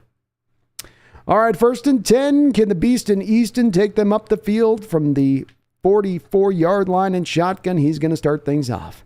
Drops back, rolls out to his right, looking deep down the field. This ball will be thrown away. Good, well-thrown pass there. Gave Cade kind of a chance in bounds there. If Cade kind of stuck with that a little bit, it looked like Cade might have given up on that. And there's going to be a holding call there on Dallas. So maybe that's why Cade couldn't get up to speed. Maybe a stop and go route there where they got him.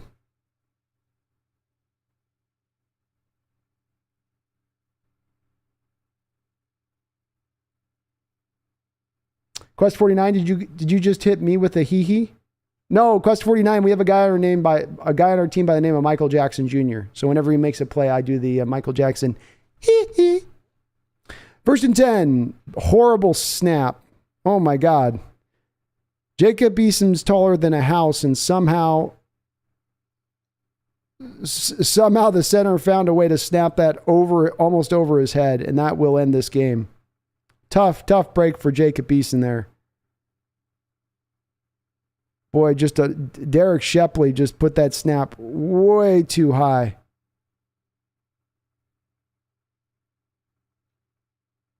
And it looks like Kyle Fuller might have kind of come up injured on that play on top of it. Tough break there. Well, you're down to your 3rd, 4th string centers, at this point.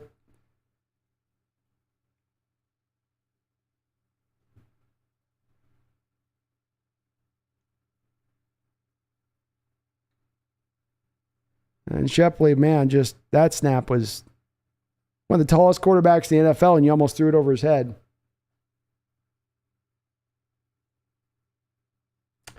Tough. And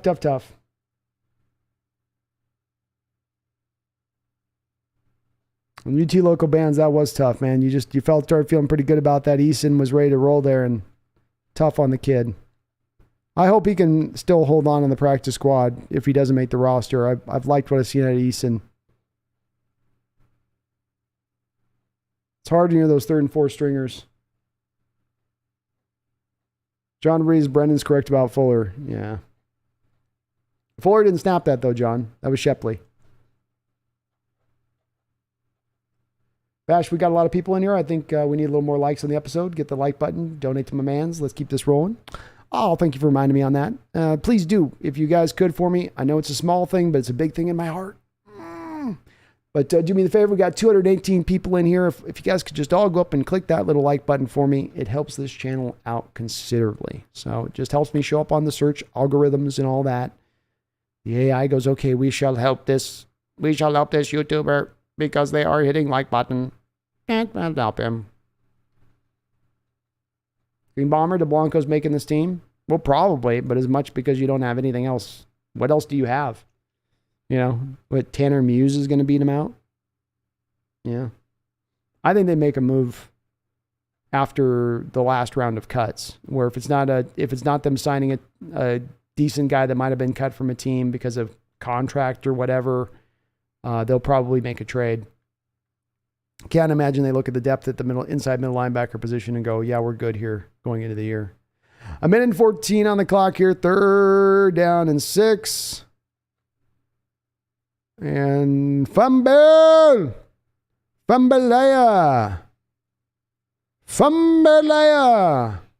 The Blanco comes up with it. Let's see if he was down or not. Michael Bell with the $20 donation. Thank you, Michael Bell. Very kind of you. I really appreciate it. You are awesome. This is a pleasure watching the game with the Hawks Nest. Your play-by-play is great. Thanks, Brandon. Go Hawks. Well, thank you so much, Michael, for your donation. I love doing these play-by-plays and breaking down the action. I'm going to continue to commit to getting better at it too, folks. So I want to keep trying to improve on this as we go along. And that ball is down. So that fumble is not going to count, unfortunately. But I love doing this. So thank you so much. And I'm glad you guys are loving this as much as I am. You're awesome, brother.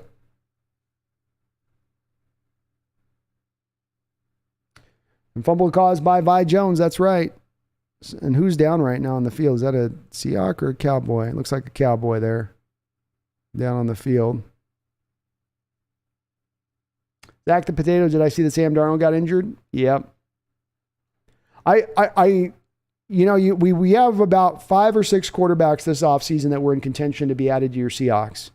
Baker Mayfield, Sam Darnold, the guys in the draft, everybody from Malik Willis to Cody Pickett to everything in between. And it's been a little bit of a minefield in avoiding those guys. And I think it's been proven out over and over that it was the smart decision by our Seahawks not to bite on any of those quarterbacks that were available. Yeah, would we like to see better quarterbacks? Yeah, but they weren't available. You didn't have the potential to go out there and grab those guys. Matt Corral, if you made that selection, that guy just has a Liz Frank injury. He's going to lose all of the whole season. And you still have worries with him going forward about his injury situation and whether he has an NFL body that can hold up and sustain. And Sam Darnold, now another guy that we worried that Carroll was going to maybe try to bring in here. Didn't do that. Looks smarter on that side of things as well.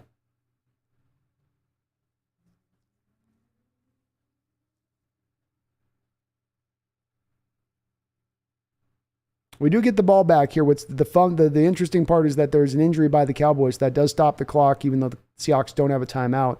So they will get the ball back with about 59 seconds here. And keep in mind, you don't need a touchdown. You only do need a field goal. Blake Harrington, how are we feeling about Locke, y'all? I'm not even mad with the 3 picks. One was definitely not his fault. Agreed. And I kind of think the pick to D should have been driving to the ball to at least make it a contested. Agreed there as well, Blake. One of the places I've knocked D. Eskridge, there's a couple spots that I worry about with D. It's actually 3 things that I worry about with D. Number 1, hands. I don't think he has the most consistent hands.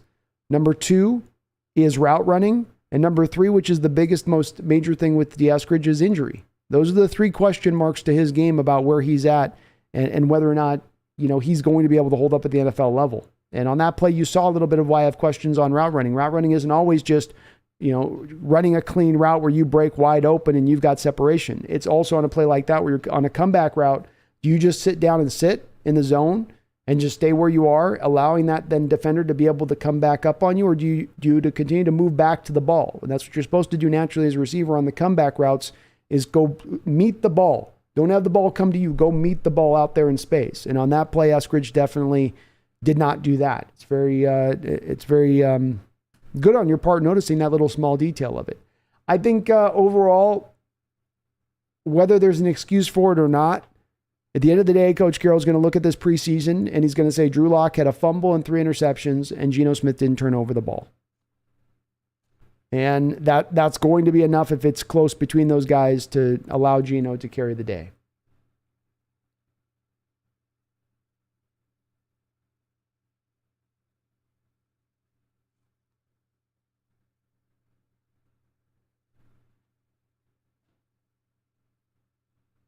Kraken Hawk. So who do we pick number 1 overall? Quarterback or generational defensive player?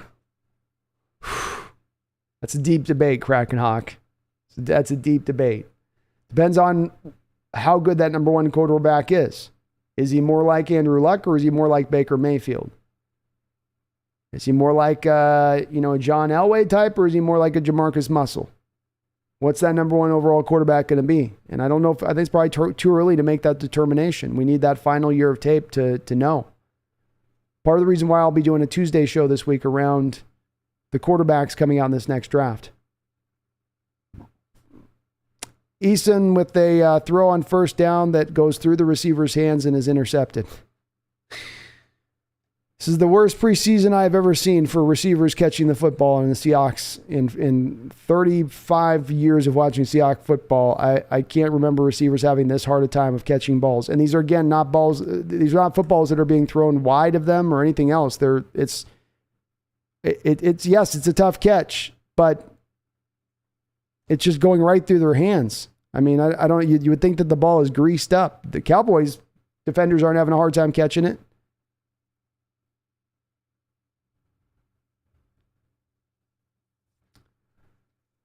Oh, goodness. And Michael Bell, thank you again for that donation, brother. You're awesome. Nolan R. Vance with the $5 donation. Appreciate you too. It says poor hands and route running plus injury prone equals second rounder. Talking, of course, about Eskridge. And yeah, there's picks you push back on in the moment when the selections are made because there's obvious reasons that you have issues with the picks. Those 3 things I mentioned, Nolan R. Vance, were the 3 exact things that I referenced to on the night that D. Eskridge was drafted when I was running a live stream show at that time. And it remains the worrisome part from where my standpoint is. And when you have a guy with those kind of question marks, you don't tend to make them second round choices. But the Seahawks did. And we'll see if they can get the returns out of him. The receiver position right now is not looking very deep. You've got worries and concerns. And the Cowboys are going to go ahead and down this ball, and this will end the game. So all the more reason right now you need D. Eskridge to step forward as that third guy around these other 2. And hopefully he can. Hopefully he can. I do think there's going to be those issues in his game that still do show up through this season, but if he can provide at least enough of a boon in the time he's on the field, if he can be the fly sweep guy, if he can be the bubble screen guy, if he can be the guy get him the ball with his hands in space and let him work, then you can still find value from him. But those things still do remain the question marks in his game. So your Seattle Seahawks lose here, 27-26. Tightly contested affair, a better played game than the first 2 games of this preseason.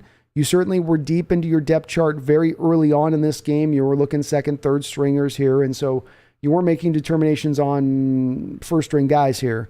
With that said, better effort this week, better energy this week, better sense of urgency from the guys trying to make this roster. If we go from an offensive side of the ball, the running backs continue to stand out all the way around. I mean, not just Homer and Dallas, who were very, very good to great, but even Thompson played very well as a guy coming in, filling in, though he's not going to make this roster, still looked really, really good.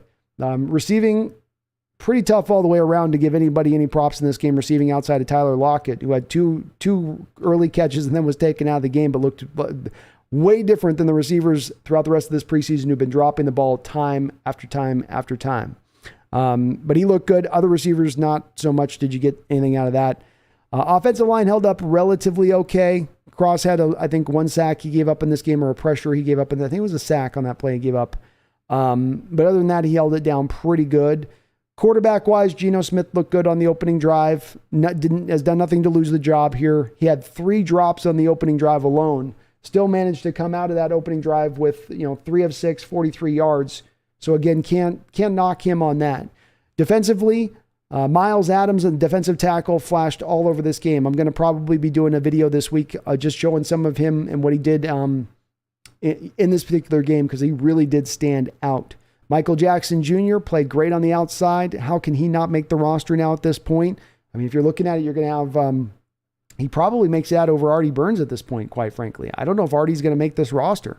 Michael might have knocked him out, and I think that's where the question will come from the coaching staff about where they'd like to lean in more. But Jackson got tested very often this preseason, and he held up way more often than he didn't. I mean, if it's about who performed better and who showed out, to me, Michael Jackson's earned a roster on this spot. And again, maybe he had his best game of this preseason, a preseason where every game he's shown up in, showed up last season in the couple games where they had to start him because your cornerback room had become decimated at the end of the season. Very impressed by what we see out of Michael Jackson in that respect of things. Linebackers were a little bit better today.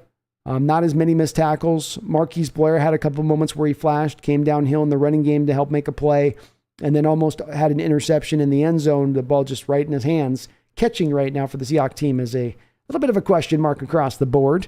Just a tiny bit. From the quarterback competition, though, Geno did play better today. Drew Lock, 3 interceptions, much like that pick on Easton there at the end. Maybe 2 of those weren't as much his fault, but the turnovers are just... This isn't the Russell Wilson team last few years where if Russell has an interception or 2, at least you have him with his combustibility and his ability to put quick points on the board and kind of offset that a little bit if things do go bad. You have these kind of problems or issues on this team for an offense that's going to be a little bit limited this year. It's a death knell for that offense, and that's why it's going to go a long way towards determining who wins this quarterback battle, being that's what Carroll favors. He does not want his quarterbacks to turn over the football. And unfortunately, Drew Lock right now is just a little bit too loose and goosey. And the one interception he had that was the real bad one was just a horrible read. Horrible read, horrible throw. Made the determination prior to the throw that he was going to throw it to that spot. And that's the bad one that when Carroll goes back and watches that one over and over and over again, it's going to be the one that he's really probably going to get stuck on a bit and going, man, that one hurt a ton. But a good effort overall today. DJ Dallas, I think, was probably maybe your MVP of this preseason. Boy, that guy ran hard, caught well. If there was 3 yards there, he was going to get you 6 yards. If there was 8 yards there, he would get you 12 yards.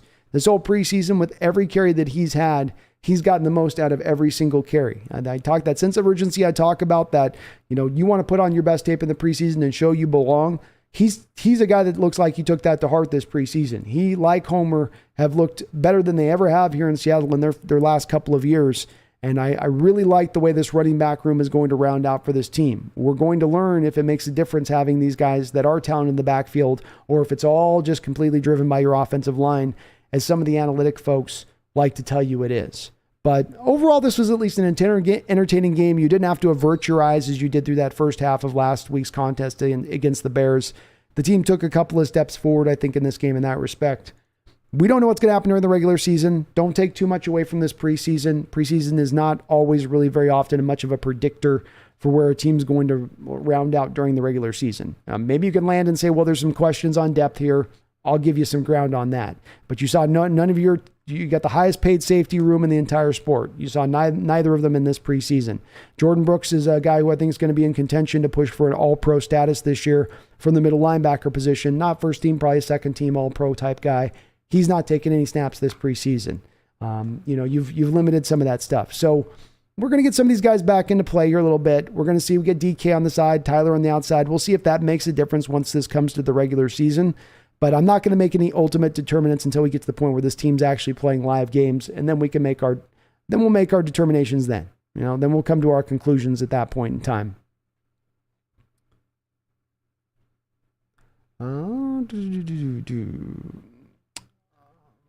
Couple donations here. Sorry, a little bit behind. And Normal Guy, thank you for subscribing, Normal Guy. You're awesome.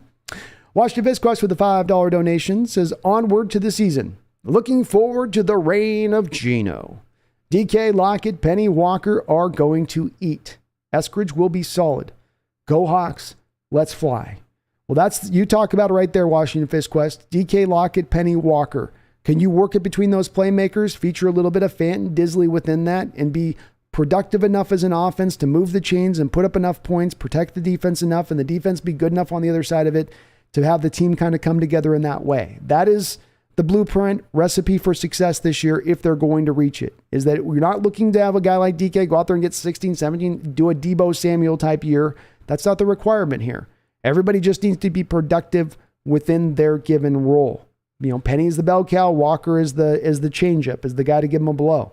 DK is that guy on the outside to threaten to cause the double teams, to make those teams not be able to focus as much on the running game, which then lets Penny eat and do what he did at the end of last year, as he's not dealing with as many stack boxes as your typical running back would be for what he can do and what he can draw as far as attention goes. So well said on your part, Washington Visquest. And I like the last part. Go Hawks and Seahawks Nation. Let's fly.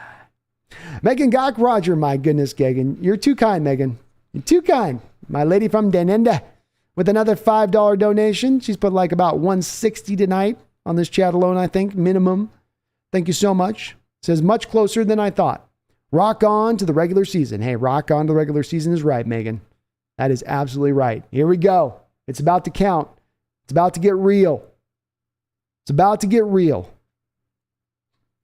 Zorn76 with a $20 donation. Thank you, Zorn76. I appreciate you, brother, as always, and salute all of you on your donations. So kind. And now you guys are get more support on this channel, more bang for buck with how many subscribers I have than anybody else on YouTube. I swear to God. Thank you so much for that.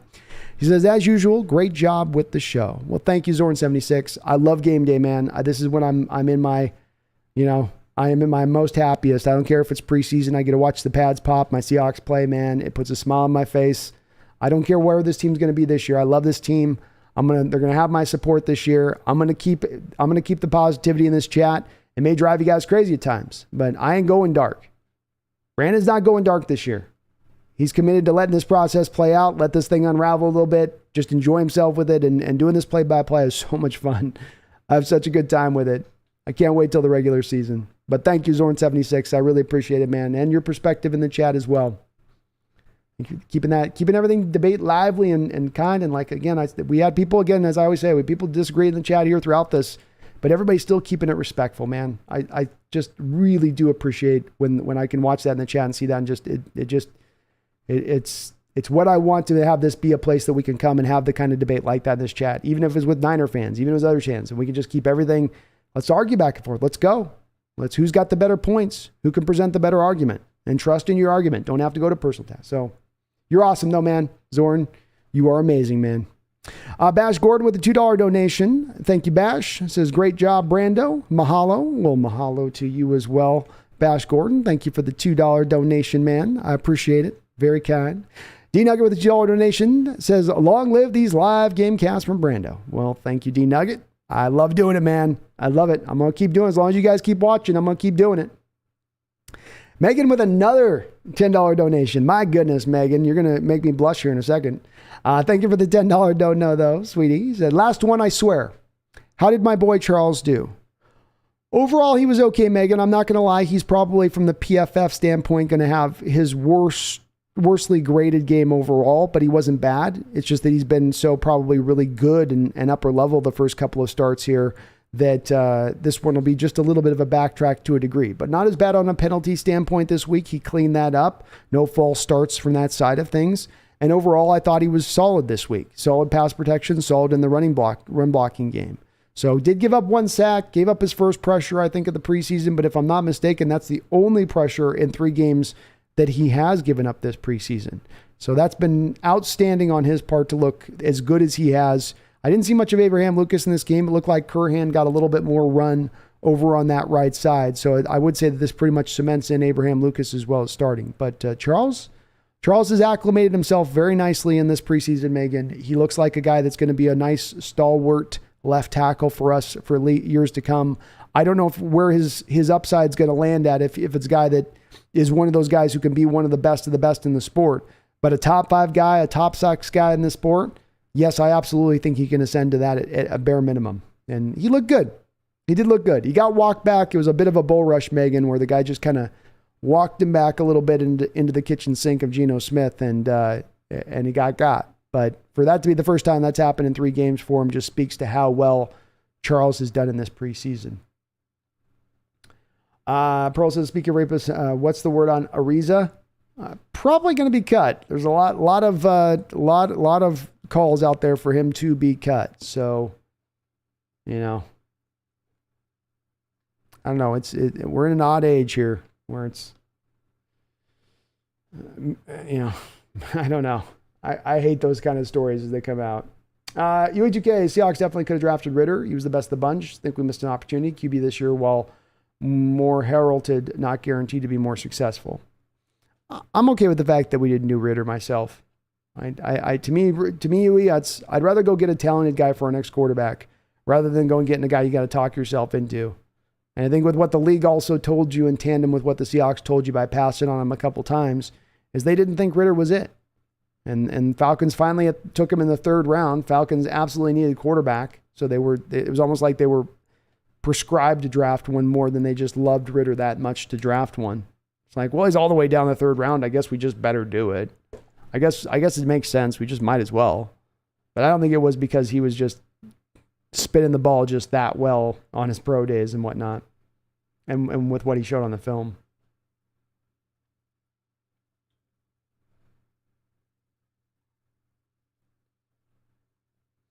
All right, folks, I'm going to be right back here. I'm going to get go use about frame and get a little more water. I will be back, and we'll kind of go through the chat here, see what your guys' thoughts on the game. I'm going to get a poll up here. We'll see what the Hawks Nesters want to sit on as far as who you guys think needs to start for game 1. I have an idea of where I think the response will be, but I think it'll be interesting as well to run the poll out. So bear with me for just a minute or two. I will be right back here into the chat, and bear with me on that. So be with you guys right back. Just 1 second.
Right.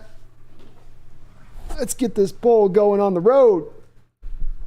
Let's see where the Seahawks fan base is going to sit here on this. Let's take off that. We don't need to see that right now. So let's go with the old poll here.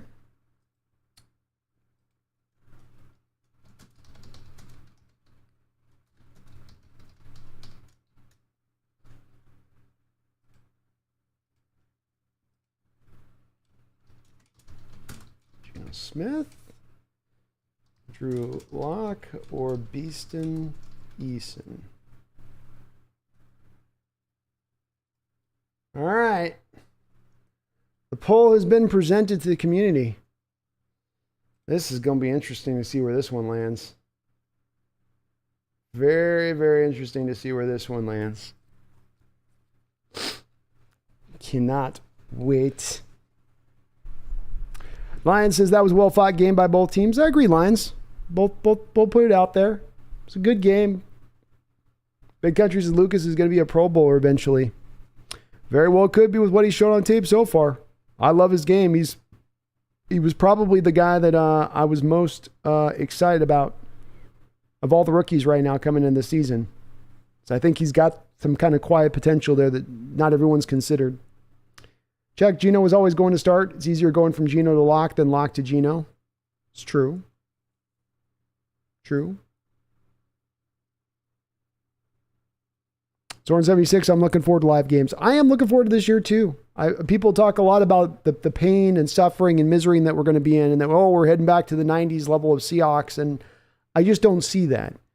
I think that people that reference back to, and it's not, they reference back those dark ages of the Seahawks, and I know it's a lot of people that live through those ages as well, and so I'm not just going to say, well, it's people that never lived through it, they're just speaking to something that, the thing you have to remember about those ages, that age though, was it was about, most of that 90s was you having an owner who was not committed to you winning because he wanted to move the team. It was not in the owner's best interest to have the team competing and going out there and getting it done if you wanted to move them.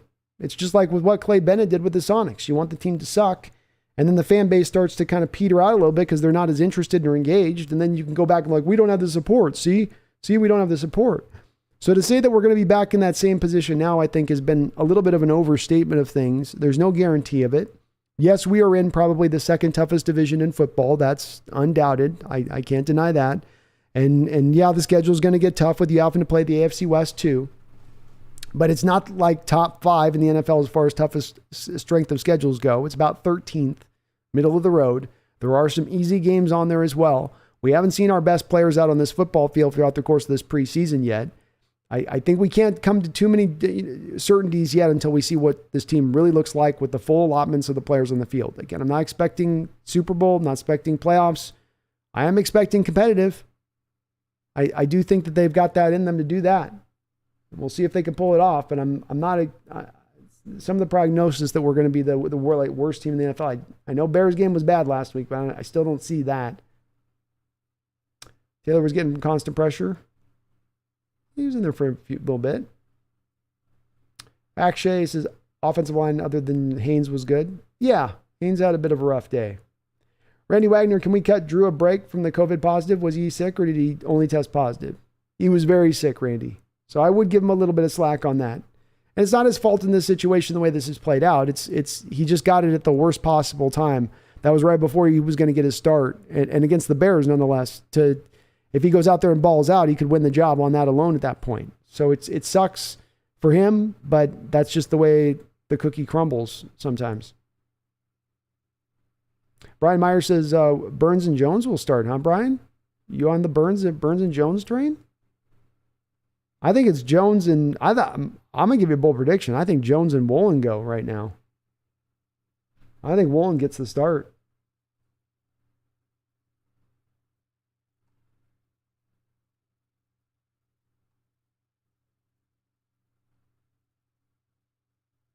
Miguel Segala, opinion on Panthers versus Bills?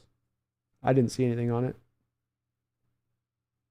Jason Wolf's got Denver winning 33-6 against Seattle. Well, that'd be brutal. Yeah, Miguel, I haven't seen the Panthers-Bills game, so I can't tell. Can't say. Ryan Wilson's to start Eason. Why Dude says, here is why people don't understand who Pete is and what he does best, winning the turnover battle and shortening the game. This gives teams with a weak quarterback a chance to win. Well said, and absolutely very true. Jack says, Geno was always going to start. It's easier going from Geno to Oh, I did read that. My bad. Soren76 says, I was a bad boy. No, you're a good man. You're keeping it up on the up and up. The Niner fans can test us sometimes. I know they do. They come in here and test the patience. Tom Cox says, guys, this will be a long season. I want to be competitive against good teams. Seattle really doesn't have a chance. I think, Tom, it's a good place to be in where you temper your expectations for this year. And if you happen to be pleasantly surprised, then that's great. But if we all sit in that same spot, I think tempering expectations, understanding we are in a rebuild year, understanding that we are sitting on about $44 million of dead money, which I would reckon to guess that if you look at teams in recent years that are sitting on over $25 million of dead money, they've had a hard time of competing on the football field. And so this is a year that is what it is, and that it is a rebuild year. It's a year where you're not in an optimal position as far as your quarterback position goes, but it's a year of building up. It's a year about getting to the ascent, getting out of the rebuild and getting to the ascent state. And if they can do that, and that happens by bright spots showing up in a variety of different places, then this will absolutely be a successful season.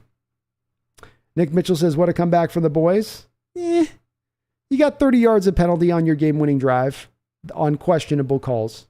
I wouldn't pound your chest too hard on that one.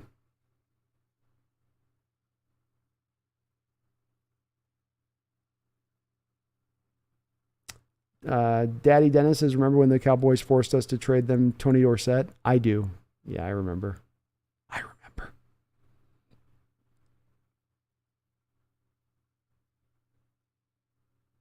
Zorn76 says, I'm not concerned about other fans as much as I'm interested in how they arrived at their take.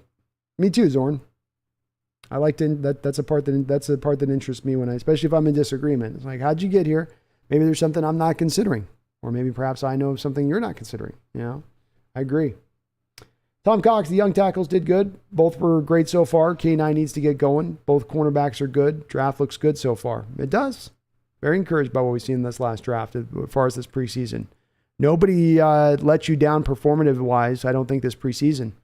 Walker had a very short stint, but he looked good. There wasn't a lot of holes for him in the running game, but he looked good, around that. Cross Lucas has looked good. Boye Mafe gets you the 2 sacks. Tariq Woolen played very solidly throughout. Kobe Bryant's been a little up and down, I would say. He's had some good moments. With him, mainly my issue is a little bit in the tackling department of things.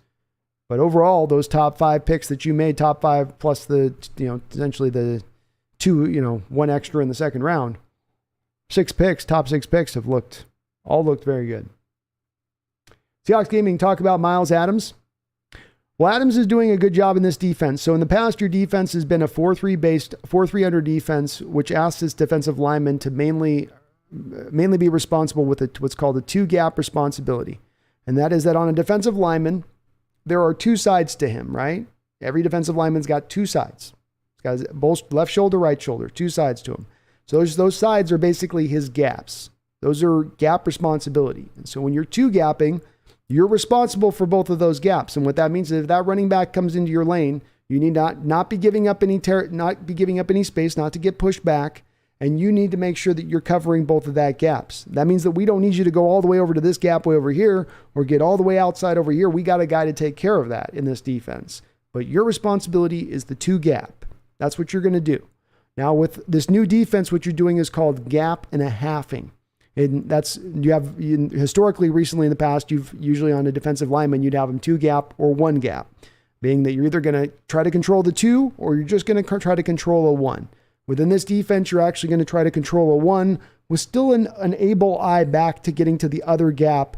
If God forbid you see that your first step and your first aggressive step into that gap is that the guy is moving to that territory. You're essentially going to be in a recovery mode on that half gap, rather than really truly being what you'd be in a 2-gap where you're just holding position and you're trying to control that offensive lineman around whichever gap it goes to. The reason I set this up to the Miles Adams question is because what he's doing a good job of is that gap and halving. He's able to attack that 1 gap and truly attack it while still coming back to that half gap if he has to. He doesn't often have to because he beats the guys so good with that first initial push. But what jumps out to me with Miles again is he's not doing it as you might think of a bubble guy on the roster. Oh, he's a try-hard. He's an overachiever. He's a guy with a high motor. He just keeps fighting and gnashing and biting and tearing and ripping and doing whatever he can do. It's not doing that. He's flashing first-step quickness. He's flashing great hand usage. He's quickly getting penetration into the backfield. And that's the part that stands out to me with him is that, wow, we've got a little bit of some talent here with this guy. And to my estimation on this, he should be making this roster over a guy like LJ Collier if it's coming down to a question between them. Frankly, I don't know who else really makes an argument to make this over him outside of the guys you already have set that are going to make this roster. You've got Brian Monet, Al Woods, Poona Ford, Shelby Harris, and Quentin Jefferson as your locks on that defensive line.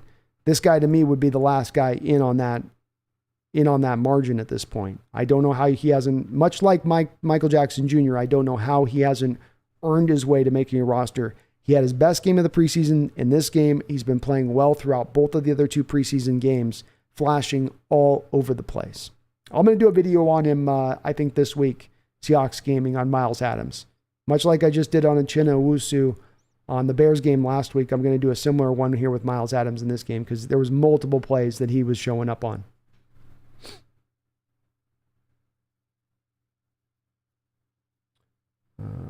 Lock is performance art at this point. Bash Gordon says, Lock at this point is a big butt and a smile I don't trust. Yaddy Detta says, winning matters at all time under Pete. His book is win forever, not win only when it counts. Agreed. I think they're going to try to win this year. I don't think they're tanking on purpose, Daddy Dennis. Deadly.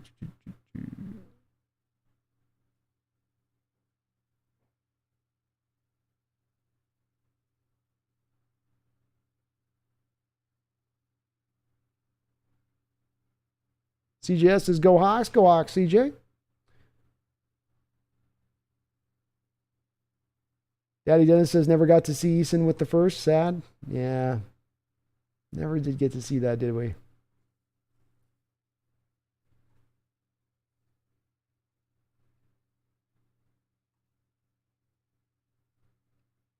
The Bears. Michael Bell says, I'd rather Geno than Jimmy. Me too at this point. I just think bringing Jimmy at this, he's not going to have any kind of continuity with the receivers or cohesion with the receivers. He's going to try to pick up this playbook on the fly at the 25th hour to the start of the season. I just don't think it's going to bring much returns. Bash says, I'll be honest, DeBlanco played good. He wasn't outstanding, but he was around every play. I'm personal MVP of the season, preseason. And my personal MVP of the preseason is Michael Jackson, the Thriller baby. Ha ha. That's right. He's got to be up there in contention. That's for sure.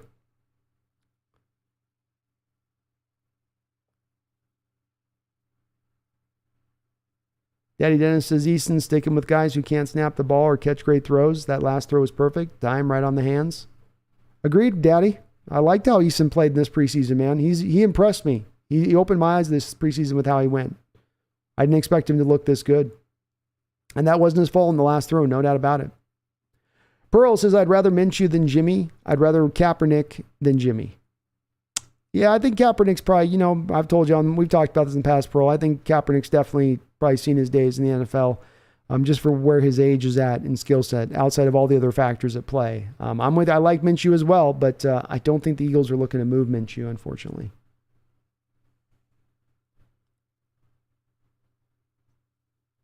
Jack the Potato says, what about Mason Rudolph? Don't know if the Steelers are going to look to move off of him. Again, it's much like with Garoppolo. I just think adding any quarterback at this point, even if they're a marginal upgrade from what they bring talent, ability standpoint than what you have, I don't think you're going to get those returns with a guy coming in at this late of an hour. John Ruiz says, center is real thin. If life gets hurt, God help us. Agreed. It's a problem right now. It is very thin. It would have been one of those positions you would have liked to have seen addressed in the draft. There was only so much work they could do, considering they had to kind of wholly rebuild an offensive line. But it's definitely a cause for concern right now. Though maybe if there is a problem with it, John, maybe the one thing that you can take into account on this is if there is a problem, I think, don't you have that Brown center who just retired, Treader, where if something does go down and happen, maybe you can call up on that guy and go, are you really retired? Or just kind of retired? Soren says, I voted Geno, believe it or not. We got 121 votes in. We'll read the results here in a second. Let it grow a little bit. Soren says, but I'd rather see Eason at some point. Pearl says, did Geno play tonight? Did Drew play with the starters? No, Geno started Pearl, but he was only in there for really one series. Played very well. Drew wasn't out there with the starters at all. I mean, even Geno wasn't. They had a lot of backups in from the jump here. So Drew got the majority of the playing time, but Geno did get a series.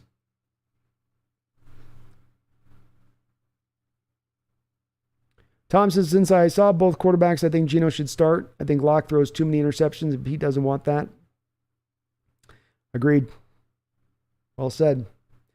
Why says the number one biggest shock to me is how good the offensive line has looked, followed by the defensive line and young cornerbacks. If Seattle can run the ball and play good D, I truly think Geno can get us wins.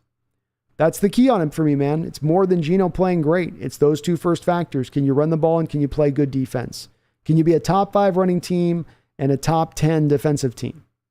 And I know the defense hasn't looked amazing in the preseason, but again, if they can hit those two marks with good special teams play, that's a good recipe there for the makings of something that can be decent. I'm again, not to say Super Bowl, not to say playoff push, but to be better than where a lot of national pundits are putting this team. Randy says, Luke, is you Pro Bowl only because of Brandon's YouTube video on him? Another great job. Oh, thank you, Randy. I hope so, man. That would make me look pretty good on that one if my Lucas prognostication can have him end up at the Pro Bowl. That would be nice. That would be nice. But I liked him from the jump, man. There's something to him that's jumped out on the tape at Washington State. There was just a bit of an element to him, not just a specific physical trait or thing he did, just something about him that to me jumped out. And I've got a lot of confidence in him this upcoming season. Chase Stern with a $5 donation. Thank you, Chase. Very kind of you. Says, who do you think gets the nod at slot cornerback? Great question. I saw Justin Coleman in this game get beat off the slot, not have a holding call on him when he tried to then hold the guy up when the guy beat him deep. I haven't seen anything out of Justin Coleman make me think he's going to win the job, but you have moved on from Ugo. Blair is still there. And they've tried Kobe Bryant at the position as well, Chase. I'm going to go ahead and lean on Marquise Blair being the guy. As much for his ability to hopefully bring a better tackler to the position than you would maybe have with Kobe or Justin Coleman. But this is a pretty far off guess for me, Chase. I'm not basing on it and one of those guys really like having won the job. It's just kind of walking through it in my mind of what Carroll will favor there at the position. And you run a lot of offenses love to run a lot of 3 wide receiver sets right now and still try to run the ball out of that, especially if they can get defenses to match up with nickel. Well, now you have kind of a safety in there in your nickel situation so that you can combat that a little bit. One more better tackler there, theoretically. UE2K's owner situation isn't any better now. Absentee owner is the same as an uncaring one. I disagree with you. It's because it wasn't an uncaring owner that was the problem with the situation in Ken Behring. The situation with Ken Behring was that you had an owner who was actively trying to move the team and probably had the machinations for that plan in his head on the moment that he signed to buy the team. So that's not uncaring. That's sabotage. That's active sabotage. As an absentee owner, a good ideal thing? No, but it's better than sabotage. And I know the team's not being moved. And I know that the ownership's not purposely coming in, Huey, and sabotaging things because they don't want the team to be good. Whether Jody's willing to open up her purse strings or not, I don't think that she wants the team to be bad. In fact, I can guarantee she doesn't, because let's also remember this, Huey, whether she likes spending the money or not, she also has to recognize that the better the Seahawks team is over the course of the next year and a half, 2 years, as this team will be up for sale, the more money that then returns her on the purchase of the team. The more that raises the visibility of the team. And I have a feeling that math has been done on the back end of that. Zorn 76, I don't mean to be rude, but man, this could be a long year, but still purposeful for the draft.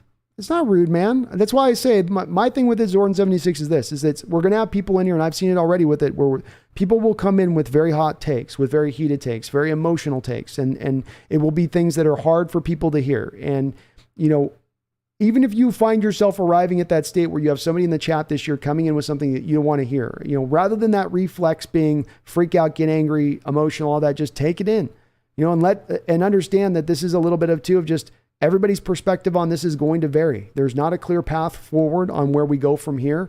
And I think that it's the more that just open to just let people vent. Let's let people say what they got to say on this. And I'm not going to push back against it, even when I do disagree with it, because I can understand it.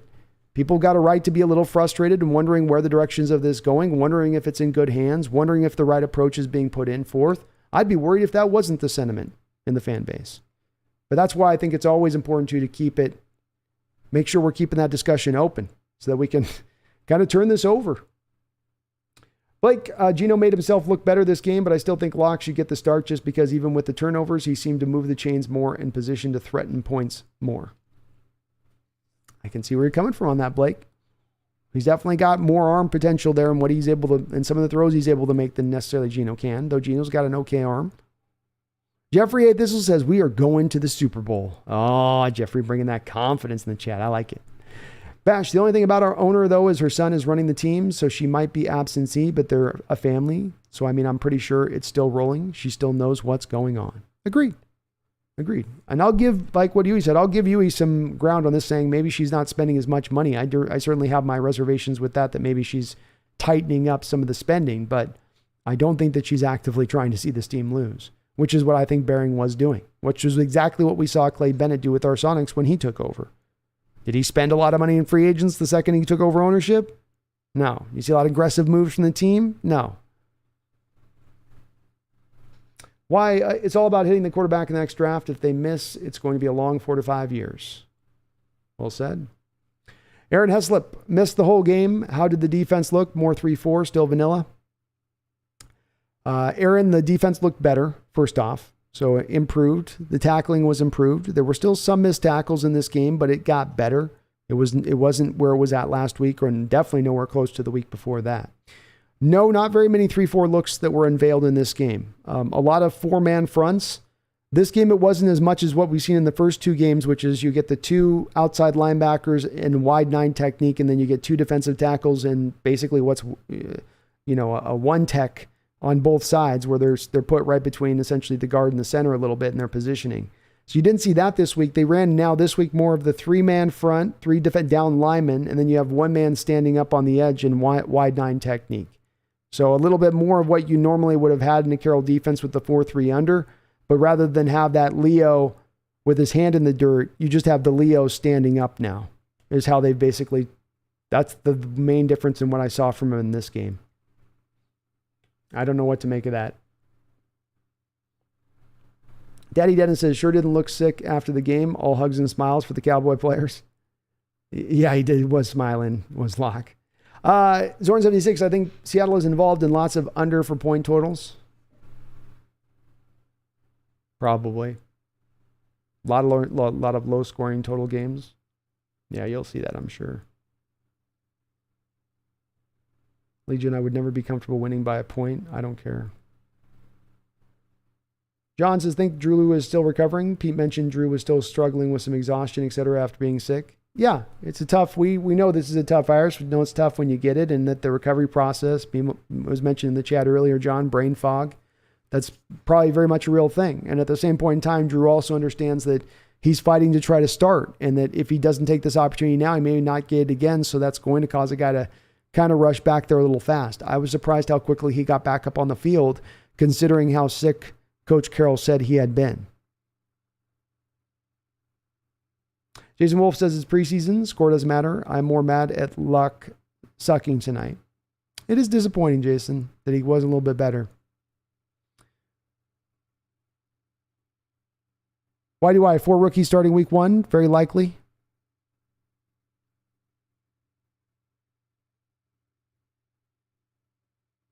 Where's the 4th one? Where am I missing the 4th one, man? We got Lucas, Cross, Tariq. Who's the other week 1 guy starting on that? They're not going to have both Bryant and Woolen starting on the outside at once. I guarantee you that. But who am I missing? Sean says, how many days till Jimmy G's here? 3. Zorn76 says, I love rookie starting, actually. Big Country says, the poll's closer than I thought. Let's do an update on the poll. Let's see where it's at.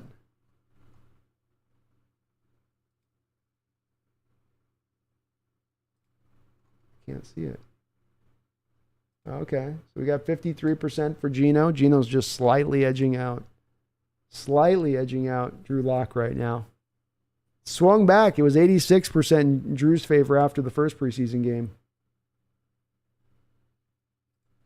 Interesting. Very interesting.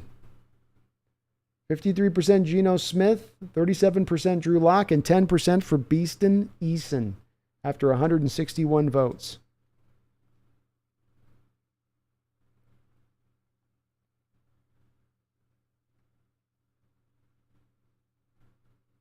Blake Harrington says, bro, Jimmy G's worse than what we got. I'm with you on that. Jason Wolf, it sucks. We're going into week 1 and all we have is 3 third string quarterbacks. I don't know. I think they're probably better than that, though. They're probably backup level, probably in performance. Hopefully we can run the ball and play defense, Jason. Why do I? Kobe, Woolen, MJ, Burns, Jones, Brown. Dang, that's 1 deep cornerback room. Oh, it's going to be nice. Right? Young, too. Why do I, right? Not just a deep room, but young. Brown, 2nd year. Woolen, 1st year. Kobe, 1st year. MJ, 2nd year. Young. Daddy Dennis, I'm with you. Michael Jackson earned himself a roster spot. He moonwalked his way right into it. Joshua Sanier says, glad they started tackling better this game. Did look a little more stable, didn't it?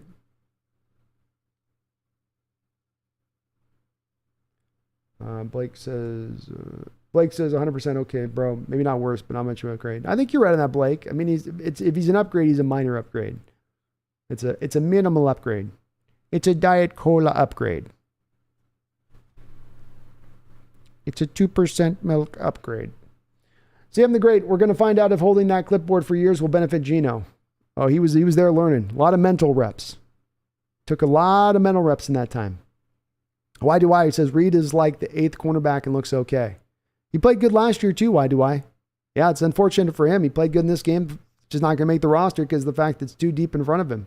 But it probably goes to the practice squad, and maybe there's a team out there that picks him up. So one thing with having a deep cornerback room is one of these guys might get plucked who goes over into the practice squad. I guarantee you Michael will probably be grabbed. Soren 76, I would definitely take Denver's -6 before it goes down to 7 from a betting standpoint. So it'd be hard to take my Denver over my Hawks, man. You're not wrong, but it would just be hard from a soul and spirit standpoint. UGK Cap had nothing to do with draft picks. Nothing. Oh, you're Dark Mail. Sorry, man. Tommy, number 49, Joshua Onuji, Michael Jackson, Alton Robinson, Miles Adams had really good nights. I think the first 2 sneak on this team. Burns may get cut for Jackson. Agreed, Tommy. That's how I see it too. I think Adams and Jackson make the ball club. Daddy Dennis Locke just lost the game in his shot to start, and he's all smiles. Cut him. Wonder if Locke will hug and smile when he's unemployed. Yeah, I'm with you. You'd maybe rather him have a little more of a body language of that stuff. But as somebody said, dude, Daddy, he's coming off the sickness and probably trying to come back a little too fast. But I get where you're coming from. Jason Wolf says, I swear Drew Lock better not knock on my door and ask if I want to buy insurance. Why do I don't see how Coleman or Blair make the team. Both looked bad on most plays. Coleman, I'm with you on. I can see how Justin's not done enough this preseason. He's looked bad throughout. Blair's had some okay moments. He looked pretty good tonight, actually. I thought, why do I? The key with me on Blair and him staying on the roster is that he plays 3 positions. And when you look at your 2 safeties right now on this team, your 2 highly paid safeties in Jamal Adams and Quandre Diggs, both of them have recent injury history. So if one of those 2 guys go down, he gives you a guy to come in and back up both those 2 positions. Who's your backup free safety right now, if not Marquise Blair? You're getting a 3-for-1 in one player, even if it's not a great 3-for-1 in performance in any of those 3 facets. And that's value to the team, and it's going to allow him to make the team. Coleman, I'm not so sure on at this point, though. I've got to be honest with you. Zorn 76 again. Walker passed the ball too. A lot of running back passes. A lot of trickeration this year, folks. A lot of flea flickers.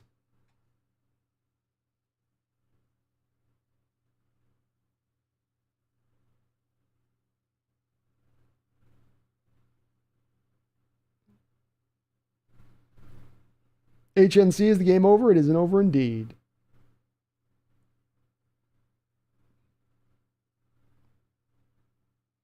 Indeed. And I'm a little behind in the chat. Bear with me, folks. Little behind. Tommy says Alton banged his knee on the ground. We got to figure out what it is. Coach Carroll said, not looking good. Yeah, that's not looking good. Hopefully he's okay. He was really flashing in this game. Liam Allen Cheryl says, I didn't get to watch today's game. What were your main takeaways? Nobody in this quarterback position really jumped forward and just took hold of it this preseason, which is unfortunate. But Geno's done enough to probably win the job. Your running backs have been fantastic all throughout the preseason. Everybody, even down to your 3rd string guy in this game, Thompson, was looking good. But Dallas and Homer have been at their best. They've looked like better players than what they were when they walked in the door here at this point in time in their careers, and that's going to be helpful to this team. The young tackles held up reasonably well. Miles Adams, defensive tackle, really flashed, may have made the team on the back of his preseason performance here. And then Michael Jackson looked equally good on the outside at the corner position. He continued to flash. Tariq Woolen looked good out there again today, I thought. He played a lot of snaps. I don't think he even gave up one completion. He also looked good. But turnovers were obviously a bit of the problem here. Some of them were on Lock. Some of them were a little bit on the players. Another big part of this problem here, Liam, is the 2 things that have been maybe epidemics of this preseason being drop passes and a lack of tackling. You cleaned up, for the most part, the lack of tackling in this game, Liam, but you did not clean up the ability to catch the ball through receivers. There must have been about 8 or 9 drops in this game alone. Geno had 3 in the first drive alone. It was ridiculous. Receivers have got to be able to catch the ball. D-Boy, what's up, man? Good to see you in the house. Zorn76 says, I love this channel. Well, thank you, man.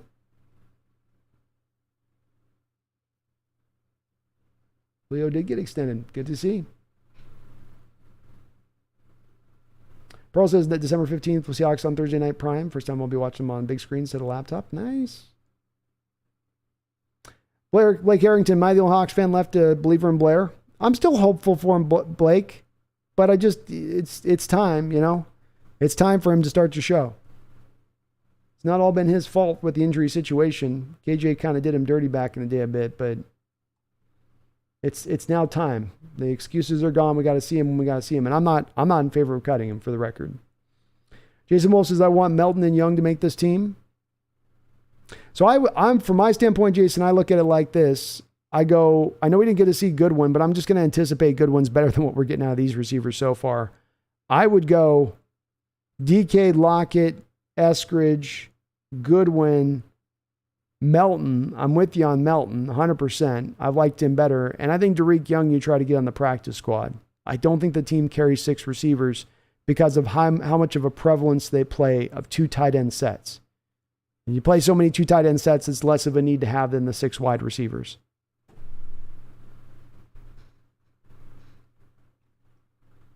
Seahawks Gaming preseason MVPs, DJ Dallas, Miles Adams, Tariq Woolen, Lucas, Mike Jackson, Michael Dixon. Yeah, it's a great list. Boney N says Geno couldn't even outrun angry midgets. But how angry are they? The MW says DeBlanco earned a spot on special teams. He sucked first 2 games. This game he showed we should develop him as a rookie, undrafted free agent. Well, I don't think there's a lot of other guys behind him, man. You know, who else is there to give the spot to if not him at this point? Pearl says my source says Minshew is shopping. Okay, I'm hopefully right. Look, I'm on board, Team Minshew, man. Pearl, I love it. If Minshew wants to come here, I'm good. Let's go. You know. I'm good with that. But I just was under the impression, Pearl, that the Eagles did not want to let him go. And I know for a fact that they turned down a 3rd-round pick for him last year at the trade deadline. Jeffrey Thistle says, I saw Locke throw that first pick, and I said, Geno just won the start. That's what I said, too. Like, oh, no. Oh, no. Hope you're doing good, D-Boy. It's good to see you. Bearded Aries, if we took Humphrey, maybe Russell Wilson's finger wouldn't have gotten hurt. Think about it. It's possible, Bearded, but again, the play that happened on you had Gabe Jackson matched up. It was the guard matched up with Aaron Donald, not the center. I think to your point on that, you could have done more in recent years to commit more to doubling Aaron Donald. The Seahawks have been very frustrating in their approach with Aaron in their unwillingness to double team him on a consistent basis. And that's to me as much as what got Russell Wilson's finger broken there is your unwillingness to just do what you need to do, which is double team Donald every play. I would do it if I was a coach or almost every play. Seattle did the inverse or has done the inverse. Kronos says, Pete has stated in his post-game press conference that Geno is our starter. There you go, folks. You heard it here first. Jordan 76 silver lining is next year's draft. Why do I says Kobe looks capable in the slot? Yeah, he doesn't look out of sorts there. I am worried a little bit with him in his tackling in the preseason so far. Big Country says 8 wins is the ceiling, a general ceiling. I'm going to still put the team at 11 wins as a ceiling, but I'm going to say I would lower down where I thought, you know, my outlook, if you asked me 2 months ago where I thought this team was going to win, I thought 7 to 8 wins. I'm probably going to dial that down to more of like 5 to 6 wins at this point, based on what I'm seeing in the preseason. 283, do fans actually think this team is not going to win a game this year? No, I don't think it's that. Joshua Sanier says, I would prefer giving rookies a shot than letting veterans who underperform get the roster spot. Agree, Joshua, and I've said that what part of within that, Joshua, is going back to the old hallmarks of what used to be a Coach Carroll team was competition is king. Doesn't matter where you're drafted, doesn't matter how much money we paid you. If you ball out in practice, you ball out in preseason games, you earn the roster spot, it will be given to you. And the more they lean back into those old conventions, and I think they've gotten away from it in recent years a little bit more often than not, I think the better for this team in the rebuild it will be. Bash says, I know there was something that jumped out about Lucas, but Brando, Lucas had something like 0 sacks committed on him or something like that. That's insane. Zero pressures. I believe he has had 1 pressure throughout the whole preseason that he's played, Bash. And it is insane how good he's playing. I mean, the pancake blocks are ridiculous. Multiple pancake blocks all over the place. Like, whoa. They said he couldn't run block. Neil Marsh, we will start the season with 3 wins. Pete Carroll beating Russ with his former backup should get him coach of the year for that alone. Agreed, Neil, if he pulls that one off. And I'm hopeful. The better this team is, the more than that is we're in the right hands for this rebuild. So I hope that is the case. Daddy Dennis says, I've never predicted a Seahawks loss. Why do I says Josh Jones, what a gem of a find this camp. He is everything I'd hoped a player would be. Baller. Very good player. Probably going to beat out Ryan Neal at this point. Neal's not been able to get on the football field injured. Josh Jones has flashed when he's on it. I think that's who's going to make the roster over the other. Maxwell says, Pete just said the reason Geno won is because of Drew's turnovers. Called it. It's a decisive factor for Carroll.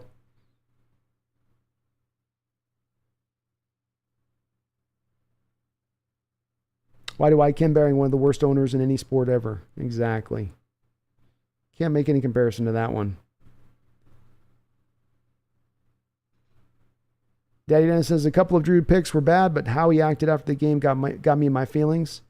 Hey, at least we didn't get shut out like the Niners. Eesh, Niners got shut out, huh? Ooh. Yeah, I get where you're going, Danny. You want him to care. You know, you don't want him smiling. I always say that too as a player. You got to be aware of like cameras on you. Don't smile, even if you're okay spirits. Don't, you know. But hey, maybe he's just happy he didn't die or something. You know. I'm alive. Neil, when Geno beats Russ week 1, I hope it's so demoralizing to Russ that they go 0-17. Getting Will Anderson courtesy of Russ will be the ultimate. That would be the ultimate.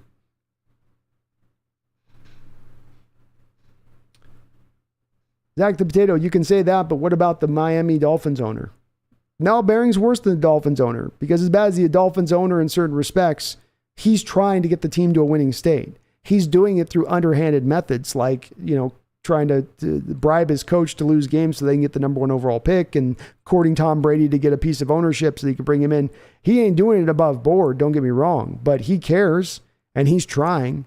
Behring wasn't trying. Chicken God, I only saw a few highlights, but it looks like Locke has not improved as much as I would have hoped. He's still drifting in the pocket and throwing off his back foot, which he should have improved on. Agreed, didn't look good, Chicken God. I think we got to keep into account with this game. He's just coming off COVID. So was he at his 100%? Where was he at as far as how good his body felt this game coming off that so fast? But can't deny you're not off in your assessment. Soviet Spy was in favor of Locke, but after tonight, he's proven he doesn't want the job enough. All that arm just to cannon it straight to the defender. Maybe he can be a decent backup someday. Well, folks, diving out on Locke. I get it. Can't turn over the ball. Not when you're being asked to be a game manager quarterback within an offense. Just can't do it. 23, I swear this fan base overreacts to everything. I'm not saying this team is going to make the playoffs, but I know damn well a Pete Carroll coach team is not going to go 1-16 or 2-15. My prediction is 6-8. I think that's very fair. And I agree. I think that there's a floor Coach Carroll teams give you. I don't think this team's going 1, 2, 3 wins. No way, no how.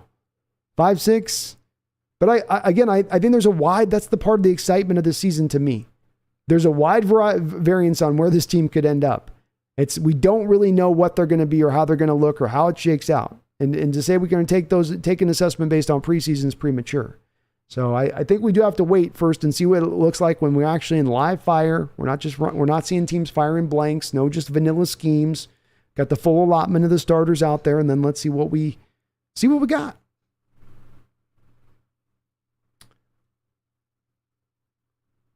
Daddy Dennis, Kyle Shanahan calling a timeout, 9 seconds left in the game, down by 17. So classy.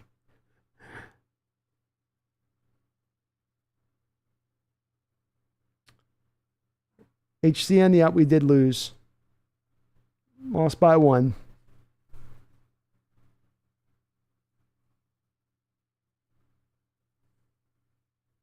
And it does sound like Geno has been named the quarterback 1. Officially named. No, Corey Olsen, Geno Smith got named the starter.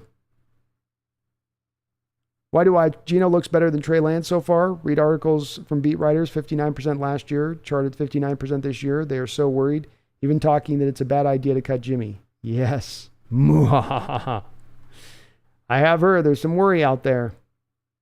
Grug, I'm very optimistic. The team looks good overall. Bummed about Locke not being the guy, but that won't matter in the end. We're going 6-11. Sign Roquan and draft Will Levis and other needed players. I like it, Grug. I like it.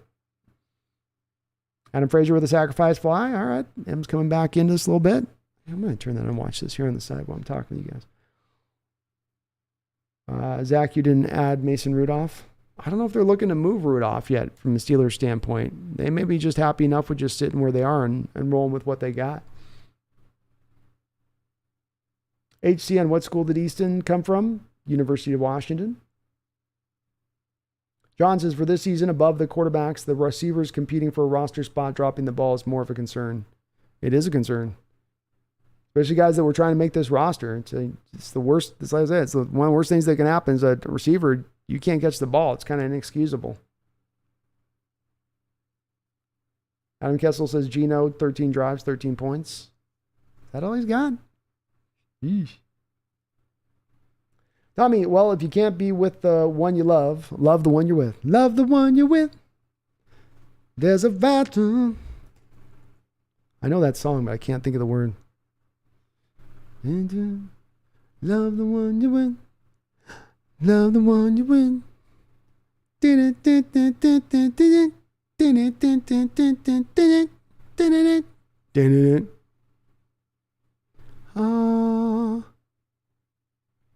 I like that song.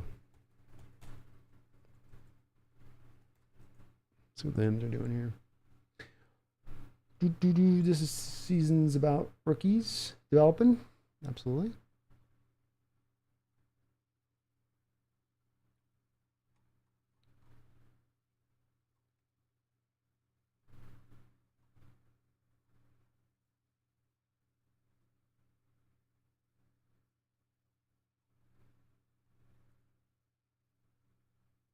Yep, Geno's going to start against the Broncos.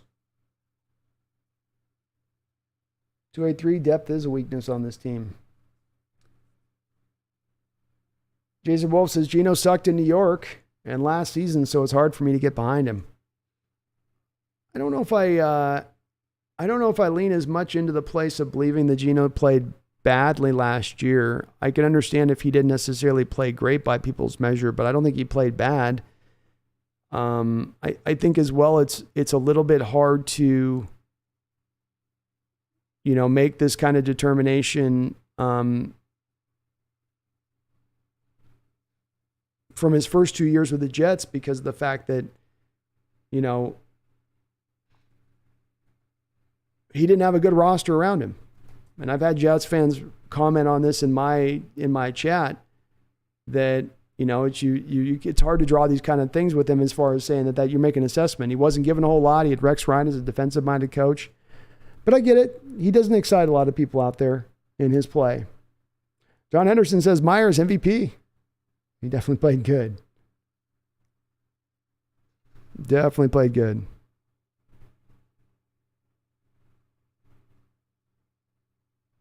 Are the Mariners not on Root Sports tonight? What's going on?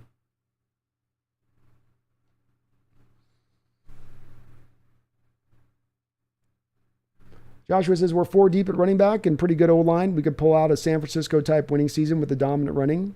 We could. I'm still a believer, and this is the pathway to a season of getting to the playoffs. I understand, again, people are going to poo-poo this right and left for me even saying this, but it's a path that can present itself. It's why I do say that there is an 11-win ceiling on this team to me. An 11-win ceiling would get you the playoffs. Not to say the team's making the playoffs, not to say that's my prediction for it, but that the potential is there within this team, and it can be accomplished by doing 4 things. 4 things bring this together. And you mentioned the San Francisco model of an approach. That's well said. That's exactly what I would say with it as well. Those 4 things are: first, run the ball at least a sub-dominant level.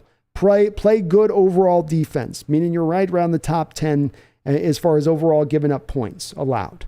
Play great special teams all the way around. Make that a force within your ball club. And then have your quarterback not turning the ball over, being a good functional game manager. Not a guy completely lost to the position, but a good functional game manager.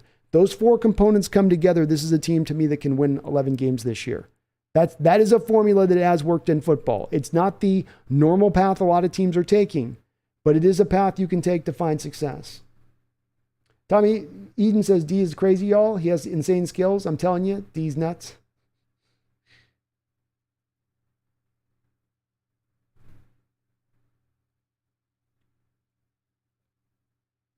Sean, Miles Adams does look like a keeper. You're right. Got to make the roster at this point. Tommy says, yeah, Adams was a nice story. He's in the rotation for sure. Pete called him out by name at the press conference, as he should. He was great. Great. Adam Kessel, Geno tripped over Homer's foot. Why do I like Young better than Melton? Less drops. Tariq Young had way more drops in this preseason than Bo Melton. Tariq Young has had at least 6 drops in this preseason. Melton's probably had 2 or 3.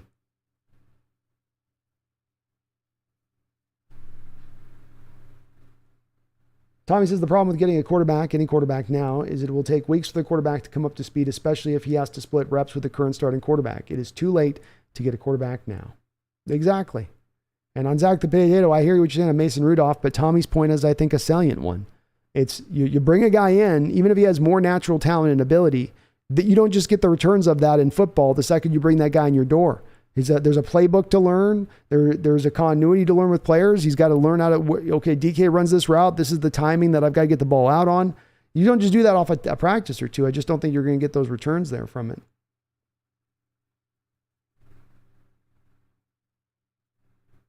Y2KHA says, this is obviously the time for an emergency Crow's Nest stream. Are you following this game so stressful? I'm trying to. I can't find it on Root Sports right now, so I thought I would be able to locate it here, but nothing's coming up for me on the deal. I'm trying to figure out what's up.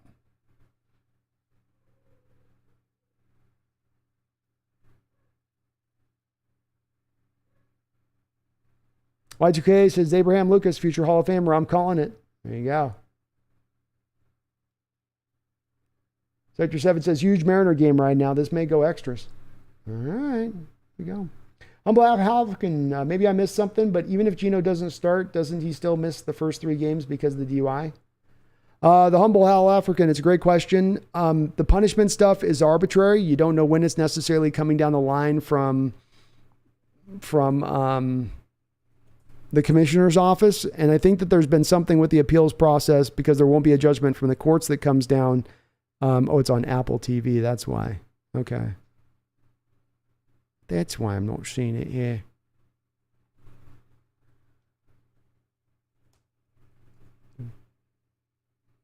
Oh, that's why. So we're not going to probably have the suspension. Bottom line, Humble Hal African, you're not going to see suspension probably coming down anytime soon. Corey says Geno's so boring. Yeah, I know. Not the most exciting of guys on that. I feel you there.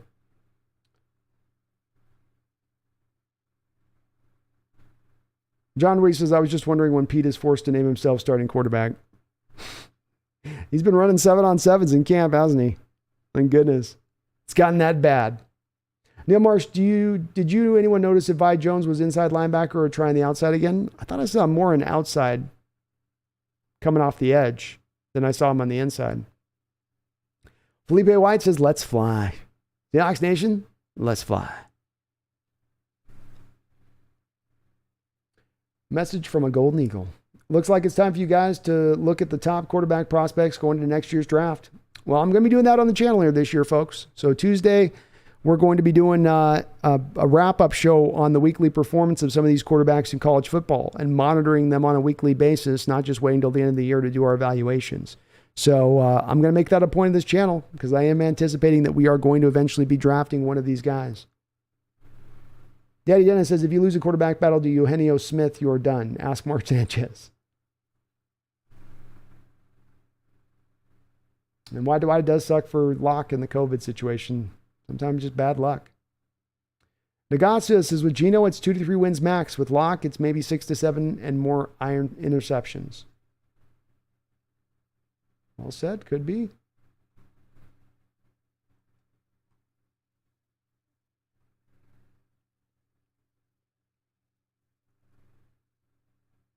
D-Boy says, D-Boy says, I don't like Russ anymore, but there's no way Russ goes 0-17 this year. Bronco Nation, let's ride. Laughing out loud. What a joke.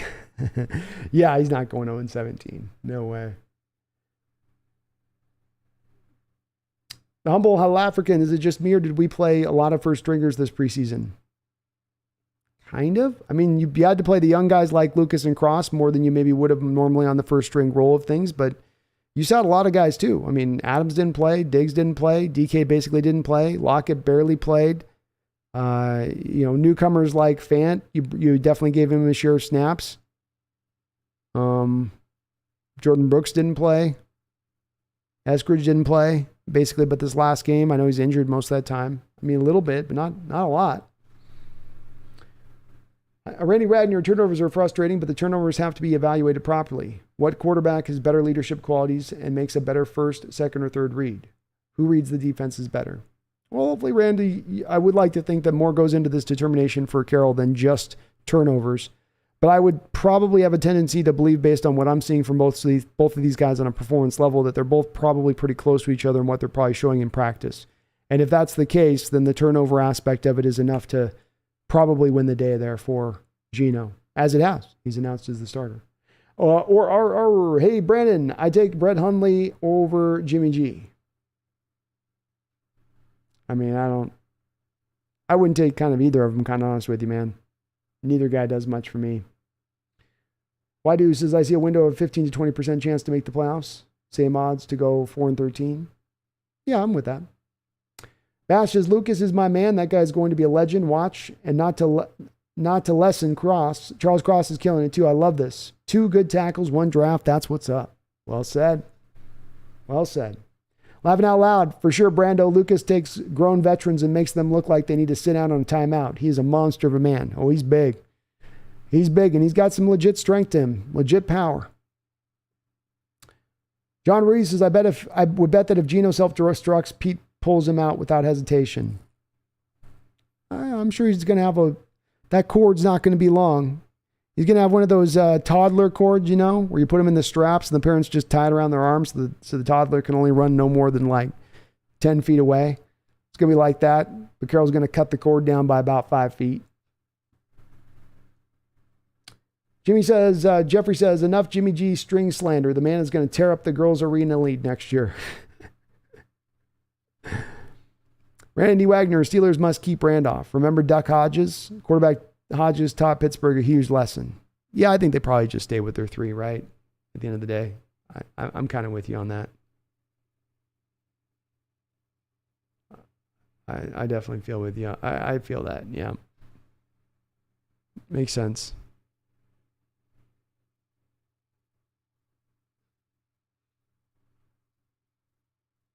Mariners still 2-2 here at the top of the 9th. Tommy, he says, Geno had a 103 rating last year, but he was 1-3. He doesn't play bad. He just isn't winning games on his own. We have a much better running game and defense IMO now, though.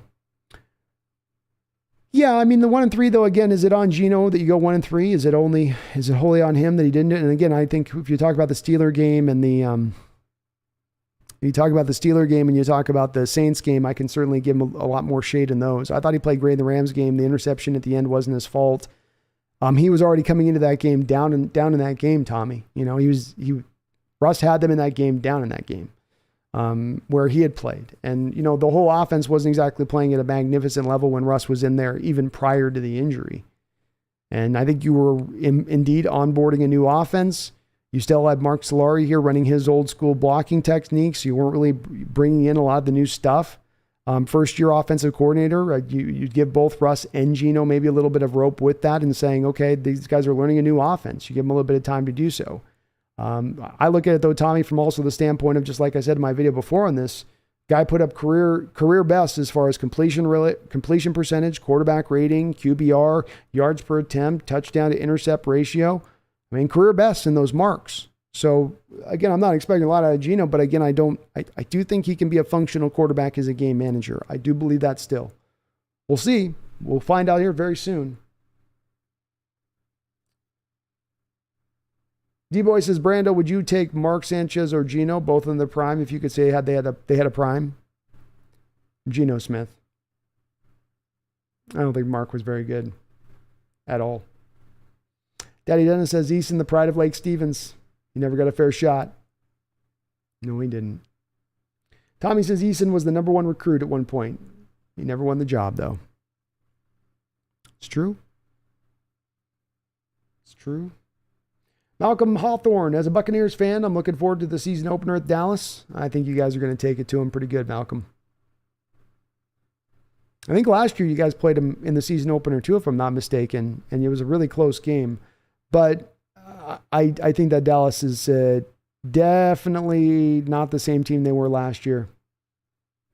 HB says Michael Jackson looks like a PYT. Pretty young thing. Or says, hey, Brandon, Geno Smith had over 3,000 passing yards and 360 yards rushing in 2013 with a bad O-line and okay wide receivers, but I like to get Brett Hundley as a backup. It's possible. I think they are going to ride with Drew Lock as the backup, and Eason, they probably feel good as the number 3 if they're going to run with 3 guys. Zorn76 says the NFC's wide open. I think it's open to a degree. I think certainly the Buccaneers, Packers, and Rams are certainly sitting atop. But all of them are on sort of perilous territory where if there's one injury to one spot, any of those teams, one certain injury at one certain spot, it could knock them all off. If Aaron Donald's out for a given long period of time, that Rams team looks different. If, Aaron Rodgers, with them, it's almost like where's their receiver core a little bit, but defensively, if they lose a guy or two, that's going to hurt them because that team's going to lean on running the ball and playing great defense this year. And then, of course, with Tampa, it's like Mike Evans goes down, problem. Say nothing of Brady. Oh. Interesting. Malcolm says Baker Mayfield might make a difference for Carolina and they might challenge for the NFC South. I don't know. I think your Buccaneers are better and I think the Saints are better. Considerably so, quite frankly. Young Bido Game says, M's Game on Apple TV. What the F? You got to buy all these apps to watch sports now. These apps have done a great job of spreading all this stuff across the board. So it's like, buy this app for this one thing here and buy this app for this one thing there. And I don't watch a lot of TV. It's like, I don't want to buy 15 apps that I'm not going to watch, but for one thing. I'll just check out the updates on the Gamecast.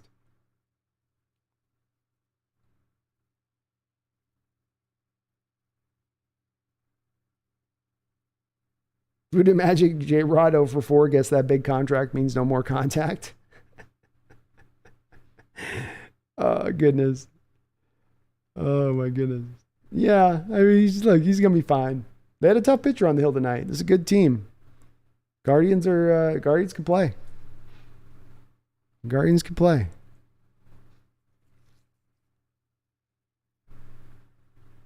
James Webb says, sell the team and clean up the city.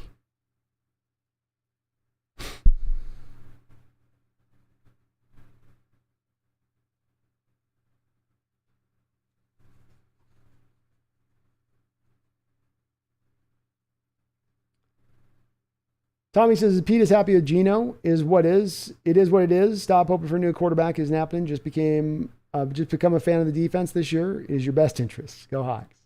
Danny W. Sometimes I feel bad for players. If Drew Lock ended up with Andy Reid, he probably would have been a superstar in this league. Pat Mahomes had the same problems in college, and Drew has the same arm talent. Yeah, it's places you go and have, it factors in, right? There's no denying that, where you go factors into your success and what you're going to be able to get out of your career. And it's a huge part of it. Huge part of it for football players. And the quarterback position especially, because as I'd say, if you don't do well in your first job, you don't often get that second or third opportunity. But you can only deal with the hands you're dealt.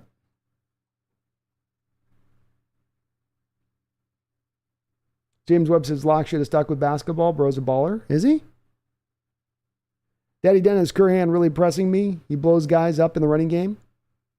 I like what I see out of him too. I feel a lot better about him right now, Daddy, than what I do out of Stone Forsythe, who has had a couple of moments that he has struggled in this preseason.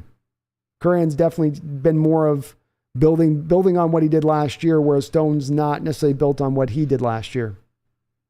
Tommy says Pete said he was happy with Locke, but he just ran out of time. It's understandable. I mean, I get where Coach Carroll's coming from on making this determination.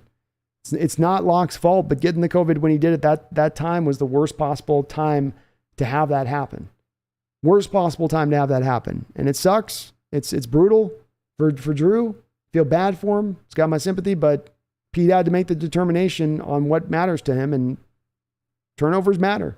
And even if this was somewhat close, those turnovers were going to be a big measuring point for him on this.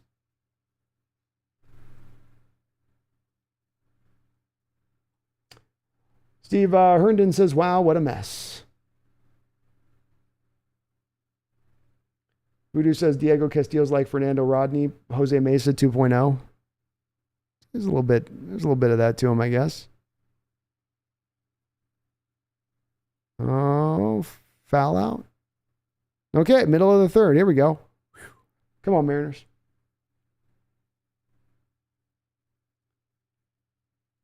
John says the way the Niners played, I think we could best beat them, even with the team rebuilding.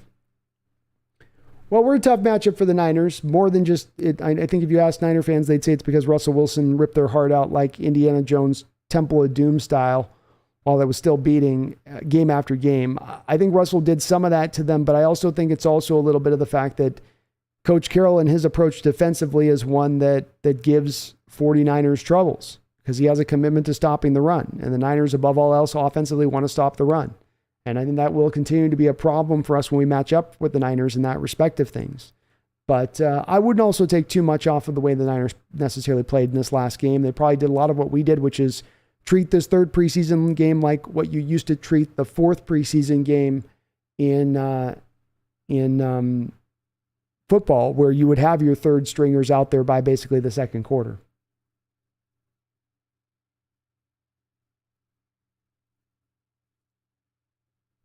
Whitey White says, with this line able to hold the pocket so well, it's going to put a lot of less stress on the coverage to stick for two. It's going to put a lot of stress on the coverage to stick for 2.5, 3 seconds with DK and Lockett. Well said, and you better believe it will. Yeah. I think the pass protection is going to look as so much better than it's looked in recent years. Not just because of the fact that you have the young blockers up front that can get it done now. Not just because of Austin Blythe's presence there, but also because you're from the quarterback position going to have more of a commitment, I think, to getting the ball out of his hand.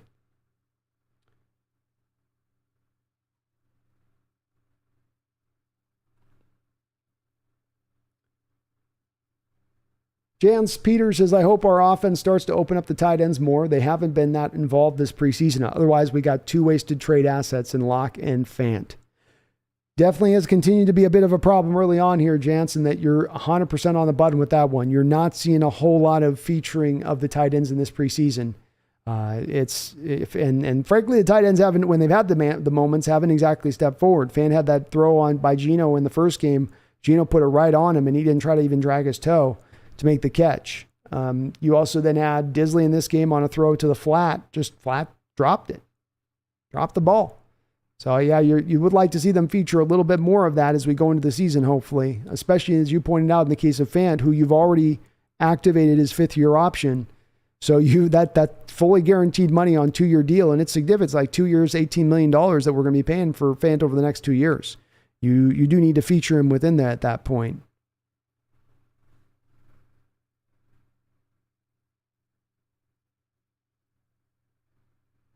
I hope you're right. I think Geno's going to have a sense of knowing that this is this chance.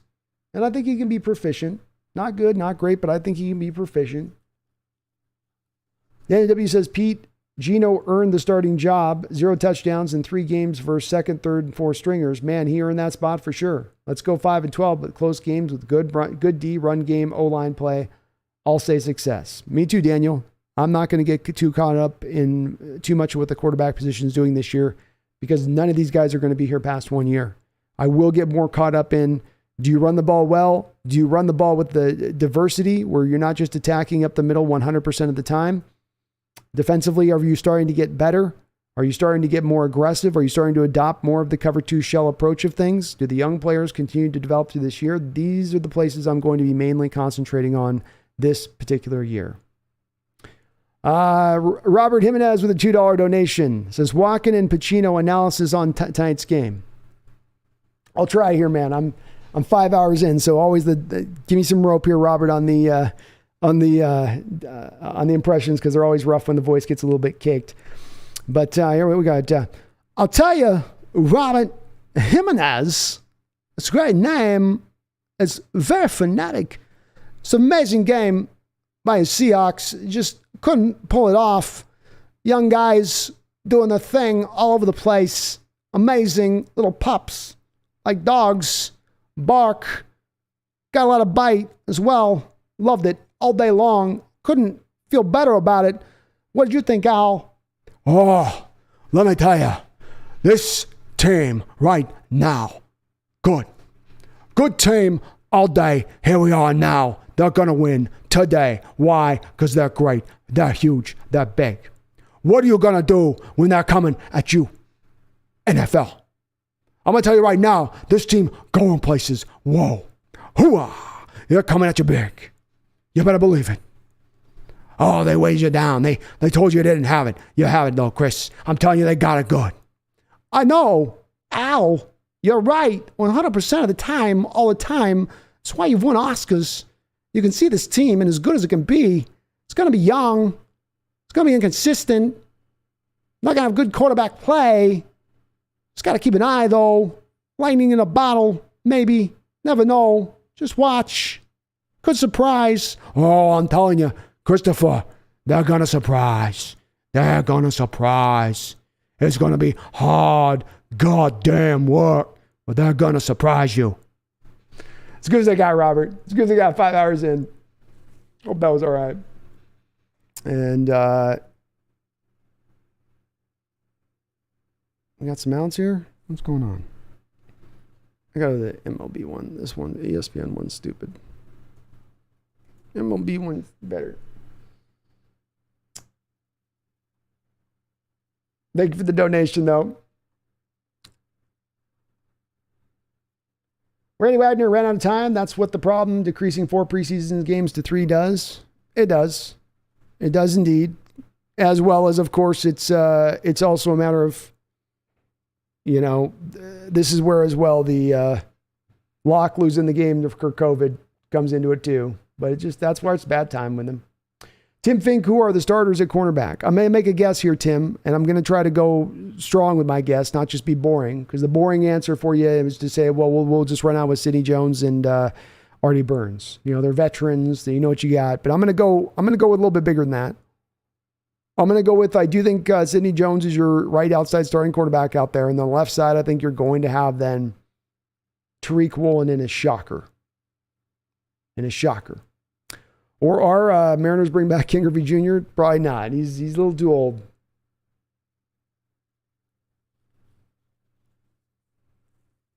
Back to potato. Wow, 5 hours. Oh, yeah. We're going to go deep on game day here. You better believe it. And the Mariners got Mitch Hanger and Henniger here on the second base. See if they can do something here in this game. 1 man out.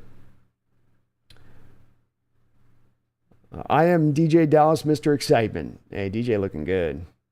Daddy Dennis, your favorite baseball team made my favorite basketball team leave Seattle. Your favorite baseball team? Huh? I don't get that.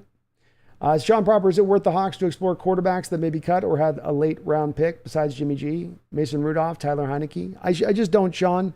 I think with football's not like with basketball or with baseball. You can go make a trade insert the guy into your lineup or into your rotation if it's baseball or into your bullpen, and he's going to have exactly the same type of impact he would from the team he was just on.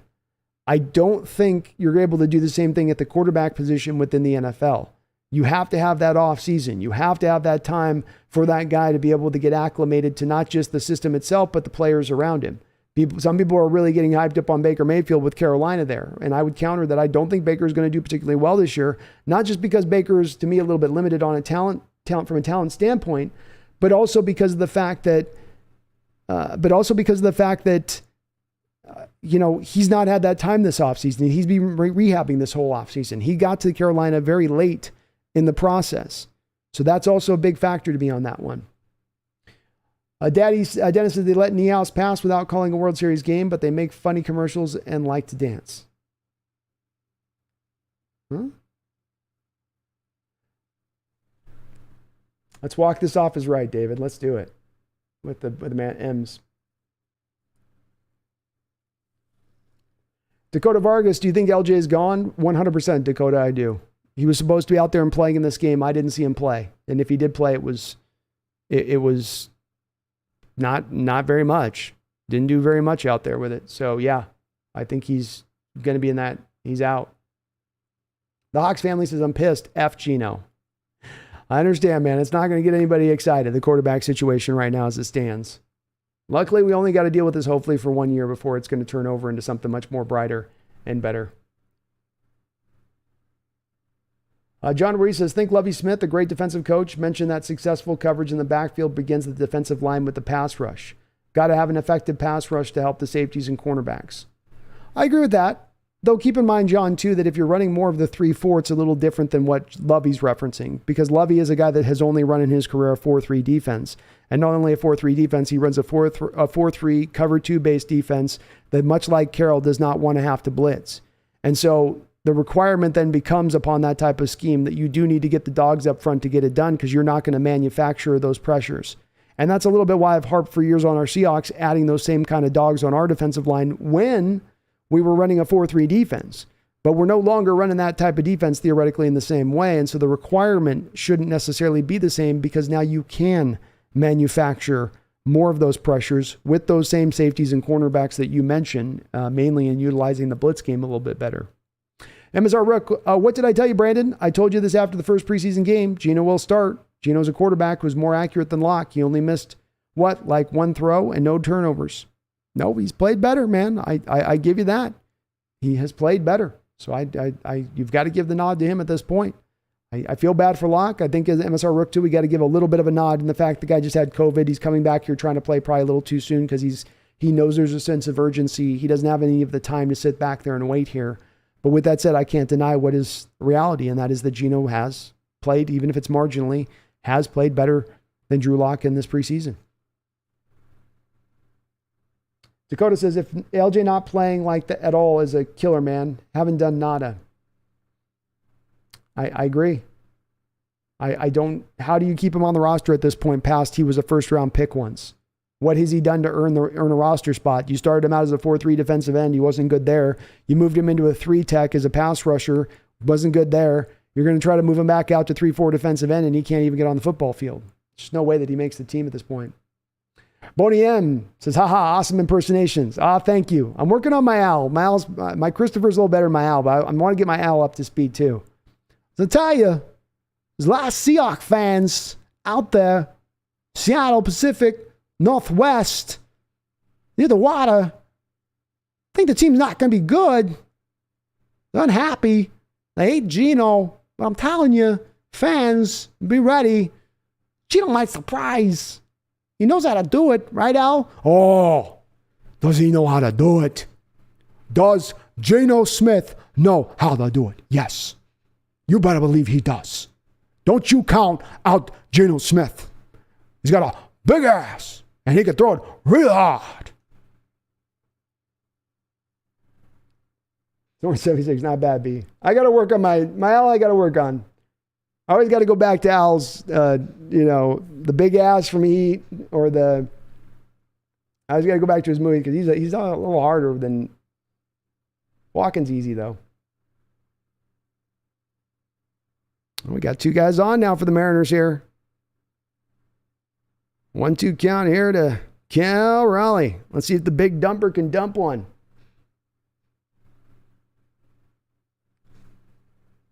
David Phillips, Pacino steals home. Mike Jackson not only sticks with the team, but wins the job. Oh, Daddy, I don't think he wins the starting job, but I think he sticks with the team. He'll be the last guy on the quarterbacks that makes the roster here, but he's going to make it. Daddy Dennis says, bye, Sonics. Thanks, Ems. They'll be back, man, Daddy. We'll get them Sonics back. And Cal can't do it, so we are going to be in extra innings here. John Reeves Baker didn't look real special from what I saw. Glad we dodged that bullet. Me too, man. I spent all off season just trying to talk fans out of a lot of these quarterback options that had a lot of people intrigued. Baker Mayfield, Matt Corral, Malik Willis, Jimmy Garoppolo, Sam Darnold. I mean, go down the list. And I keep calling it the minefield. We've just been able to avoid all of these mines. And in retrospect, the thing about it, John, is in that moment, it looked like not the right choice to go with these guys. And in my opinion, in retrospect, it looks like the right choice not to have gone with these guys. That's the part that I go back to with this as well. If you've got Matt Corral is out the whole year with Liz Frank. Last I checked, Malik Willis still can't crack past third string on that roster. Ritter has been a bit of a mixed bag there for the Falcons. We'll see on Baker Mayfield. We'll see. I haven't seen any other team try to trade for Jimmy Garoppolo if he's such a hot property out there. So they're looking smart in that respect for not pulling the trigger on those moves.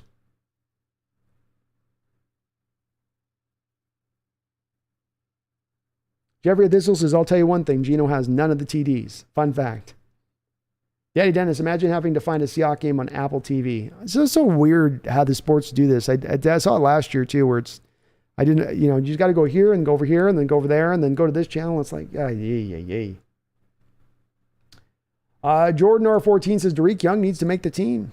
He has had a lot of catches this preseason. You can't deny that part of it. But Jordan, are you at all worried about how many drops he had this preseason? Guy probably dropped about 7 passes. And considering he probably had like 15 targets, that's not great. John Wees, our defense still looks like a hybrid 4-3 thus far. Maybe more for the preseason, not wanting to tip their hand until the regular season starts. I'm hoping it's that, John. I'm going to be very angry if it's them just running more of the 4-3 defense out there. And I guess hybrid is the way to say it, but it's not a hybrid into a 3-4. It's just a hybridized 4-3. That's how it looks. That's how it looks to me, at least. I'm hoping that what I've long been hoping on this is it's cards close to the vest. The Seahawks don't want to show anything. They want to hide what it is. I'm hoping it is indeed that. But if it isn't, I'm going to call them on it, because it's much like what they did with the offensive side of the ball last year, where you adopt this offensive scheme and then you don't fully enact it. You adopted it sort of in spirit.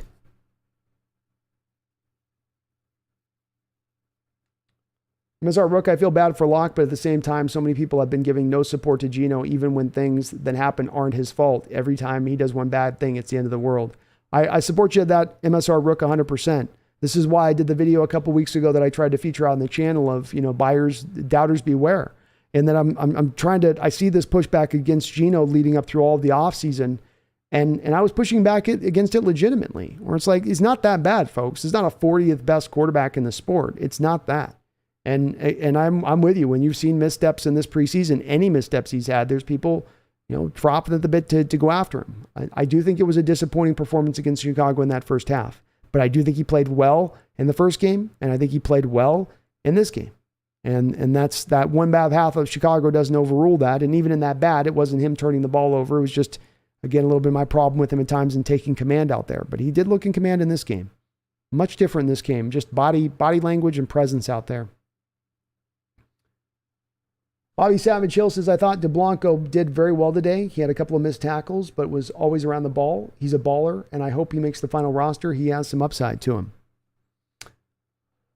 I don't know how much upside he's got, but a big strike out there to lead this inning off with the runner on second here for your Mariners. So don't get the runner moved over from second. That's one out. Very, very big there. But he was much better in this game than he's been, Bobby. And how about he mid-played in coverage? Looking sticky in coverage there, running step for step with the tight end. and then knocked the ball away as well, in addition to being a little bit more certain in his tackling. But he's had a couple of real bad performances in the prior 2 games before this one.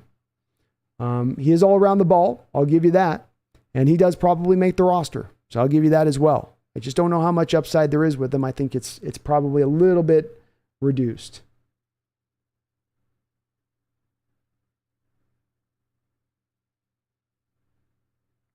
Seahawks Gaming Chiefs pick up every Seahawks defensive lineman from Frank Clark to Jaron Reed, Carlos Dunlap. They do have a weird fascination with us, do they not? It is a little strange. Daddy Dennis says, wonder if Brandon can do a good Jerry Jones impression. Oh, I got a Jerry Jones for you. All right. See, I told you. Now. See, I told you your Seahawks, you're going to come into Jerrysworld. You come to my stadium, my $1 billion stadium. You think you're going to win that game? You think you're going to win that game with Geno Smith and Drew Lock at quarterback? You ain't going to do that. Not on my watch, boys. No. This is the Cowboys. We're America's team. Okay? This is the Cowboys. This is going to be the Super Bowl winning team this year with the Lombardi Trophy. You see our fans better realize that. Now, I know it's just 1 point.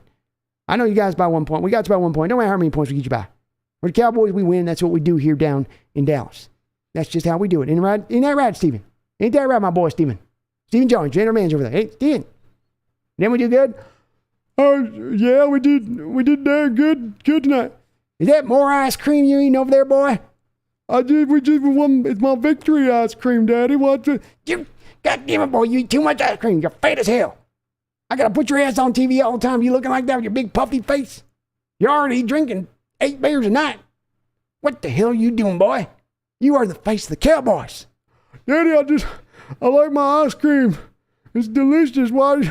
It's my victory ice cream, Daddy. Victory ice cream? What are you, 5? Jesus, ass boy. My God. How did I raise you in such a fashion? Toughen up now. Get rid of that ice cream. I just got one more scoop left, Daddy. Can I have the last scoop, please? We won the game. We did good. No, you will not eat that ice cream. Ice cream's for winners. And we won tonight because of me. Who drafted Michael Parsons? Me or you? Daddy, not this again. Who drafted him? Daddy, I don't want to. It doesn't matter, Daddy. We all work together. And who drafted him, boy? Well, you might have drafted him. That's right. I drafted him. That's me. Me. Jerry Jones. Not Jimmy Johnson. Jerry Jones. Who drafted Taco Charlton? Daddy, it's a long time ago. He had a really good 40 and a good pro day. Why are we bringing this up, Daddy? I don't understand. Who drafted Taco Charlton? I guess I did, Daddy. Put the damn ice cream away. Okay? Put it away. No more ice cream for you, Steven.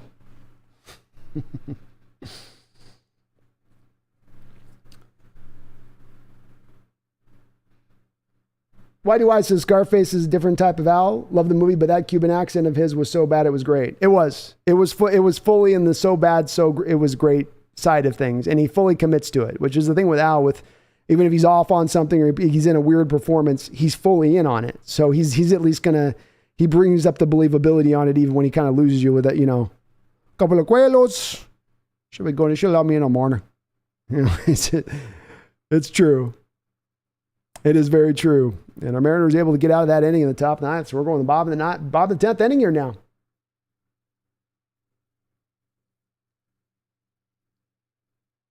Sean Proper says YouTube and Apple TV kind of clunky when trying to watch the M's games, but damn sure is a lot clearer picture than Root. I'll give you that, Sean. Root's picture quality is ass. It looks like when your YouTube settings get stuck on 540 and you're like, why did my automatic HD settings got moved off? Root's got to improve that. Daddy Dallas D is going to win some games? Maybe. We'll see. Poop Dog says, wouldn't it be funny if NFL suspends Geno? It's possible, man. They can come in at any time. It's arbitrary, and the players gave up that power to let Goodell come in whenever he wants to come in to make that determination. Tell you, I like this with the Mariners, too, is with Crawford coming up, you got a guy that can bunt the guy over. Mariners get the guy automatically at second. Tom Eaton says, fun fact, Jerry Jones played Buford T. Justice in Smoking the Bandit, and Steven played his dim-witted son. Sac City Fish Slayer, what's up, man? Congrats to your Cowboys. Why do I says Bo Melton had 3 drops last week for 11 18 yards. You only gave him 1 target this game. I don't think that's a good sign for a player trying to make the roster. Writers saying drops an issue in practice. Okay. Well, if he's doing it more in practice, then that's completely on point. I'm with that as far as that's enough to get him off. Just feels like Tariq's had a tremendous amount of drops. Randy Wagner says, perfect Jerry. Haha. It didn't sound like George W. today. Nice. I can sometimes get into it. If I start thinking too much about George, it'll slide into that. It's going to be Victor. See? It's going to be victory. When you're winning, you're really losing. Okay? See, losing is winning. All right? Can't win if you don't lose. Daddy Dennis ice cream for winners dying. Ain't no way you came from my loins. I'm going to go home and kick your mom in the mouth.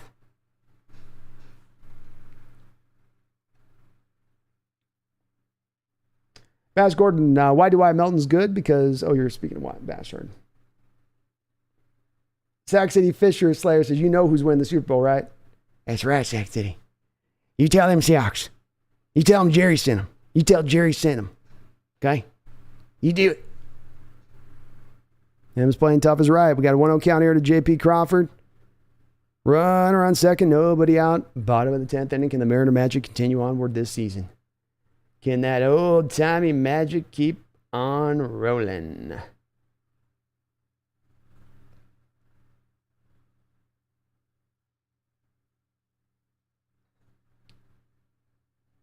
Hopefully Cal has his speed shoes on. They should put a pitch. No, I guess you don't do a pinch runner there. That's ball 2. There we go. See, JP, I told you he could sacrifice. He's got that in his bag. Perfect guy to come up on this team as far as bunting goes when you need a bunt there. Now, all we need here now is Ty France up. Okay. All we need is Ty France not to muck this up, and Ty can do this. Ty can get this done.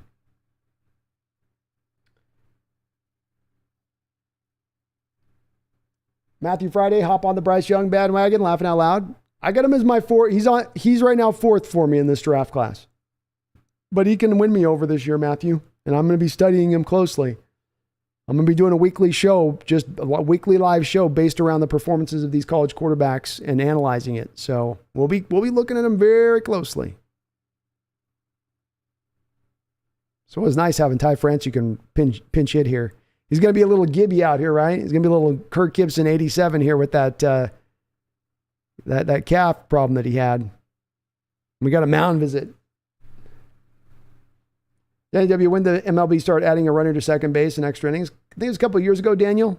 They were getting a lot of games going at 18, 19 innings, and they were trying to go, we can't have games going 5 hours consistently.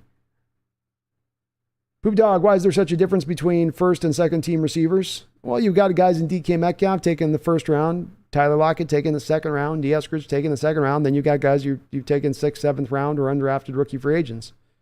That's a pretty big difference as far as talent level. Pretty big. Daddy Dennis, baseball is perfect in 1969. Almost every change made since then has made the game worse.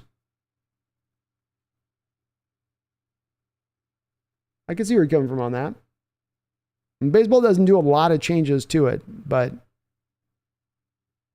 I can see where you're coming from there. Why do I? Young has more of an upside to me.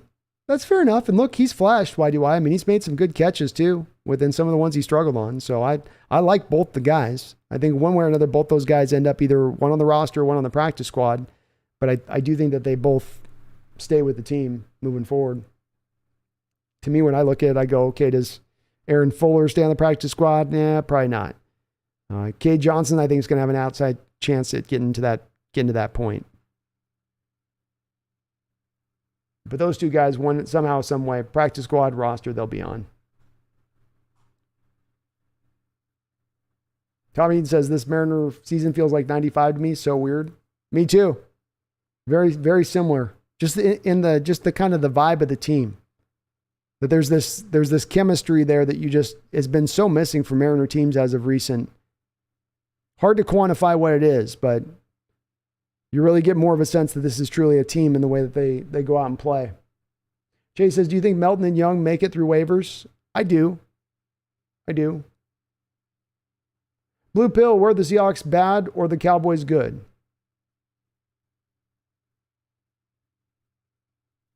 I don't think either team was really good or bad, Blue Pill. I just think Cowboys kind of edged us out at the end of the day, but it was a hard-fought, fairly tightly contested affair.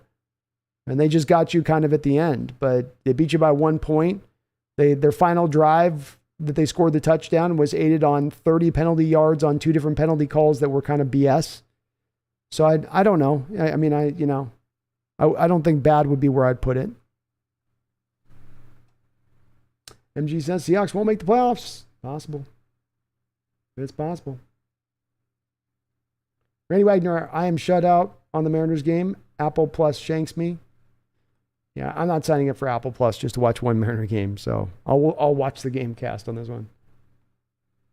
Keen Bomber, you mean DK Metcalf, second round, Tyler Lockett, third round? I think both DK and Tyler were 2 second rounders, actually. Both of those guys are second rounders. It's actually Fish Lair. It's Cowboys year. We have to get one before the old guy croaks. You are aware Tyron Smith just went down to a major injury, and you don't have a really good option there at left tackle. Terrence Steele is not going to fix things for you with Tyron Smith gone. That's a big loss for you. I think you're not in the toughest division, but I think the Eagles are going to give you guys a real run this year. And Ty Francis got himself into a 0-2 count here. Come on, Ty. Come on, Ty. Boy, he has struggled, hasn't he? And he strikes out. Wow. 2 swings on pitches far out the zone in that at bat. Tough. All you got to do is get a sack fly and just wildly swinging at pitches. Ty has really gone backwards. I don't know if the injuries are that affecting him or what. TJ, I'll forgive Ty for 2 months of trash if he walks it off here. No forgiveness on that, TJ. He will not be forgiven today. Daniel W., that Tariq Woolen penalty was 100% BS. That was a clean play by Woolen. Agreed. King Bomber, Lockett was a third rounder? Was he? Hold on here. Hold on. Just wait a second. I don't remember it that way.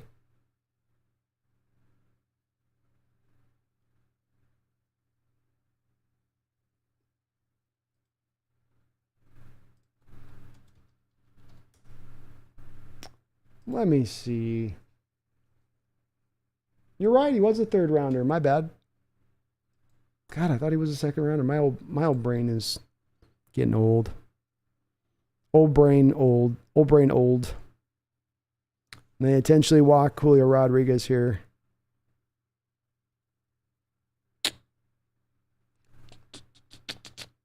You got me on that one, King Bomber. Your memory's not failing. John, I think both would make it through the waivers. Cade did, and he was dropping the ball like those guys have been in his rookie year. Yeah, they'll make it through. How many points does the D need to hold Denver to win the game? I don't know yet. 27, not sure. I think they probably got to hold the Denver to 20 points or less. That'd be my guess. Boy, Nick Sadlin's killing the Seahawks hitters right now. Or Mariners hitters. Why do you think Tariq Smith makes the team if he's healthy next week? He flashed when healthy. No. He'll go to the practice squad. I think you got enough. Well, Alton Robinson's injury maybe opens this up for him, because if Alton's going to take a couple weeks / that injury is a major injury, then Tariq probably makes the squad.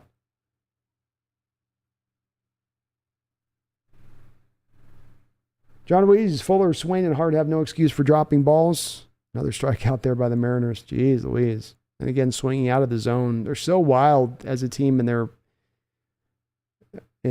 pitch, what pitches they swing at. Lockett's weather just Jadway, Swain, Hart have no excuse for dropping balls. Definitely not rookies. Maybe cut at least 2 of those guys though. They're all about the same. Yeah, you could get rid of all those guys, John, for me, and I'm good. I've seen enough from Fuller, Swain, and Hart that Hart got the touchdown here, I know, in this game, but he also had some plays that were just meh. None of those guys do a whole lot. I'm better with going with the younger bunch, the younger crew. Mr. Rook says, what college games will you be paying the most attention next weekend? Also, if I had to guess right now, Stroud and Levis are the most likely to be drafted by us if available next year. Those are my 1-2s, MSR Rook. Levis is my 1, Stroud is my number 2 on my current list. I haven't looked out ahead yet to this next week, MSR Rook, but I'll be starting to do some of my preparations on that here shortly. So I'll let you know on the stream on Sunday which one I'm leaning into at that point. But I haven't taken a look at the games quite yet. Sac City Fish Slayer, I'm just being silly. I appreciate good competition. Was definitely a close game. Oh, I know, man. I appreciate you coming in here, too. We had a lot of Cowboy fans in here, a good amount. So, always have pretty cool Cowboy fans in here when you guys come in. Randy, I loved going to doubleheaders as a kid. I've had plenty of memories going to extra innings. I was able to witness in person the 19-inning game, Pirate Braves game a few years back. Boy, those are some long games, too, aren't they? They get long. They're fun, though. John Ray says, weird how BBK is still listed on IR, even though he was let go because he didn't pass the physical. Wonder if he could actually come back if he gets healthy. Not sure. Sounds like there's still kind of a long road ahead for BBK, from what I've heard. But I'm not sure. Daddy Dennis, Russell is unable to hear anything. Very fast and rested guys coming at him with bad intentions. I hope so. Randy Wagner, Mariners Braves, 2022 World Series would be nice. It would be nice. I could go for that. I could definitely go for that.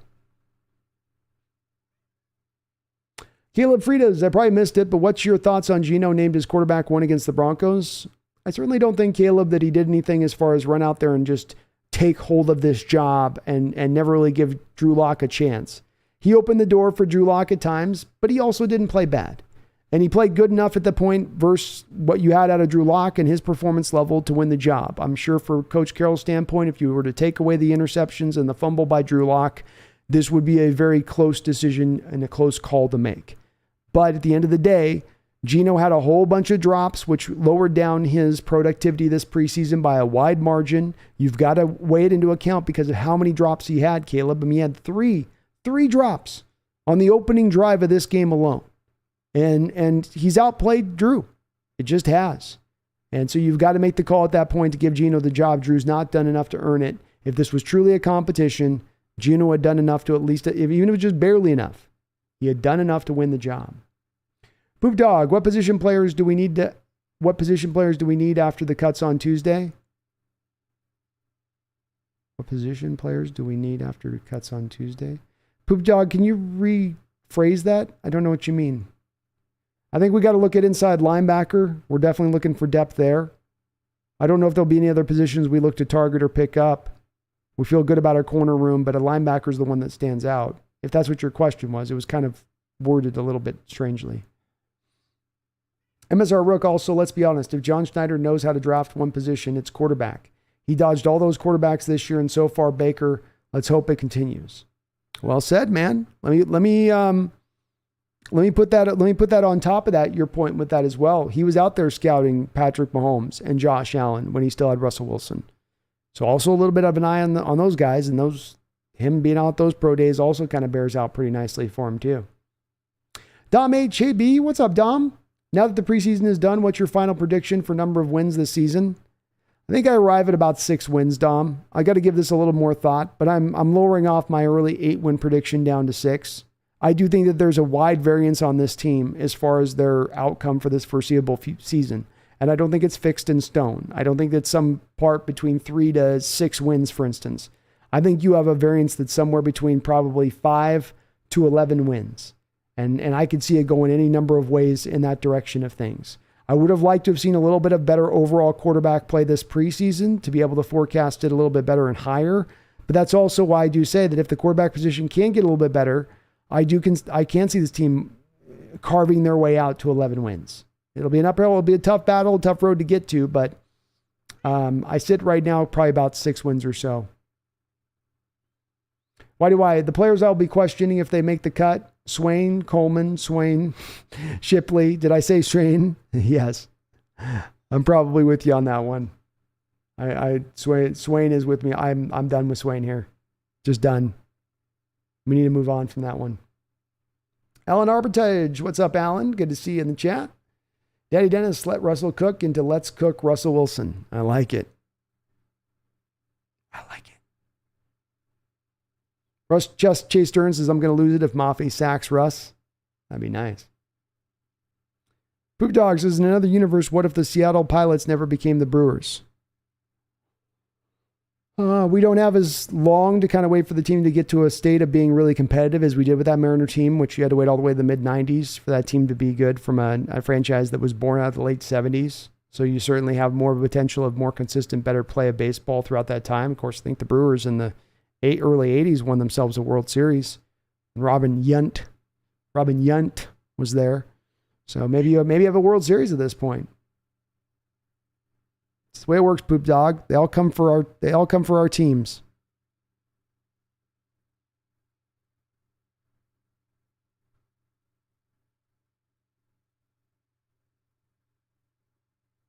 Mariners got an out at home here, so 2 outs. Nice job defensively.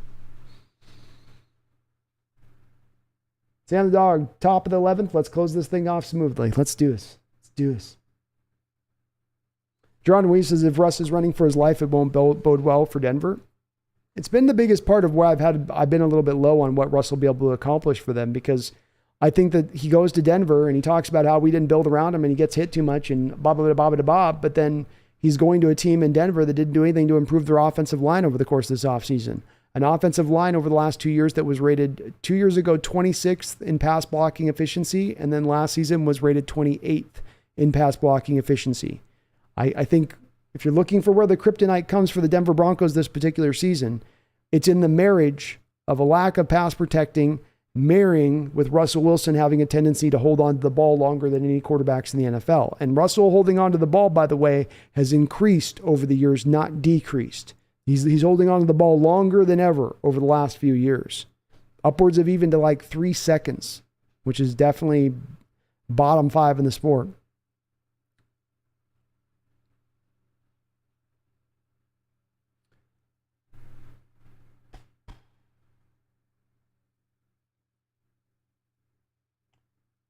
Daniel W. says, could Miles Adams replace Puna? I like Puna, but I don't want to give him another contract at $10 million a year on this defense. He's not going to get another contract in this defense like that here and like he did Daniel. Yeah, he could. Hell, you could cut Puna right now and save money. So past 1 year here outside of this season, you're absolutely saving money moving off from him, not going back in this direction of thing. And look, Puna's really, at the end of the day, Seattle signed him thinking, Daniel, they were going to be able to turn him into a 3-tech. He's not a 3-tech. He's a 1-tech and a 4-3 defense. And if this team wants to turn into be more of a 3-4 base defense, there's not a lot of reason to really have Puna on the roster outside of him ascending as a 3-4 defensive end. Jordan R14, we absolutely need to cut Aaron Fuller. He's looked awful this preseason. And he's looked good in recent years, but he's not looked good this preseason at all. It's been bad.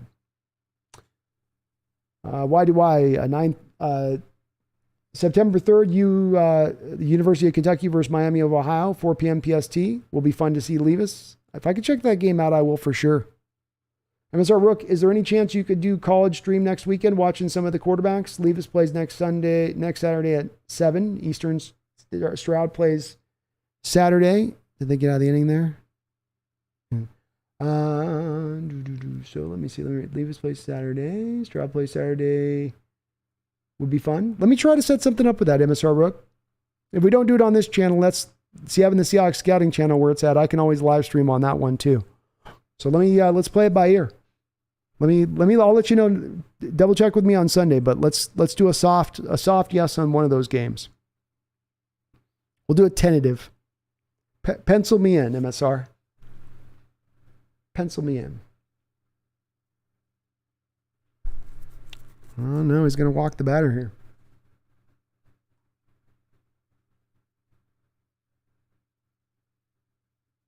Why the UK Miami's on ESPN Plus? Well, definitely. I'll lean to watching that game. That'd be fun. I just want to keep a close eye on these quarterbacks this year. I don't want to do all the evaluation and through the post process. I want to really have a good read on these guys right as the season ends.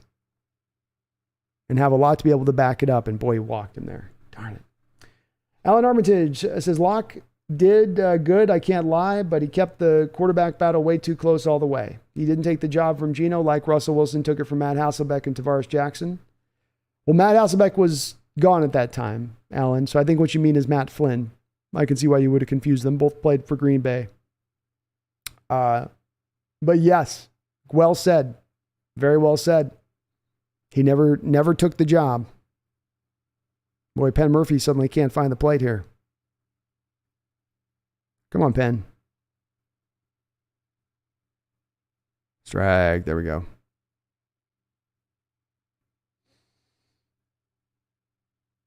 Randy Wagner, what is the best way to watch? What's the best way to watch out of an area NFL games? I used to have satellite, but it got too expensive. Too many hours to hang out at a sports bar or restaurant. Haha. What is NFL Plus? I think NFL Plus only lets you do the replay.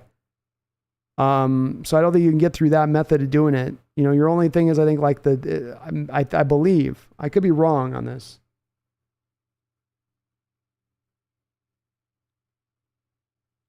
But I don't have a good suggestion out of market games. I always had that same problem myself of ending up having to go into a deal because it was the direct TV thing you had to do. And then they just don't open a lot of options. The NFL is kind of silly with this sort of stuff. I'm in market now, so I'm just not running into that problem as it is right now myself. But I feel for you, man. It's tough. No easy answers on that one. Poop Dog, did they already cut Arcega-Whiteside? Not yet, but I'm sure it's coming. I'm sure post haste, that shall be the reality of the situation. Neil Marr says, Freddie Freeman, hero or goat time? Tyler Freeman, you mean?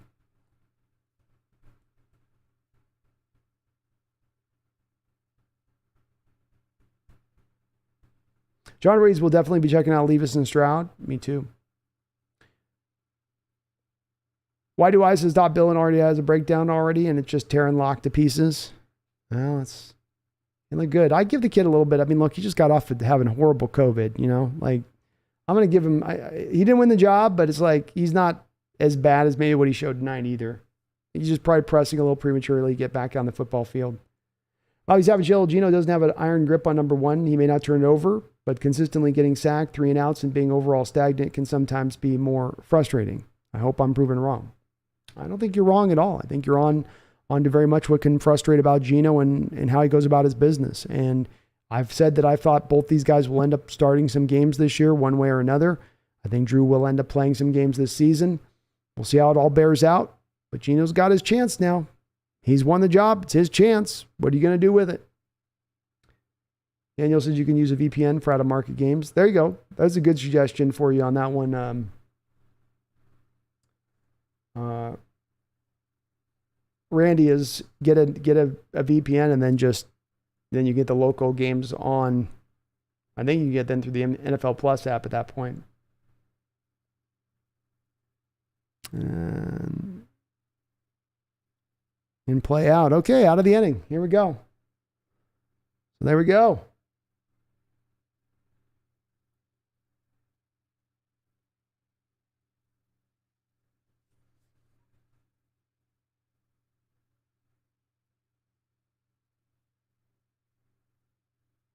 Why do I says this will be the most college ball I watch in a long time because of the quarterback going on? Me too, man. College football at times in recent years has not been the most exciting to watch. And it's going to be this year because of that reason almost solely alone. And yeah, I'll be watching a lot more games because of it.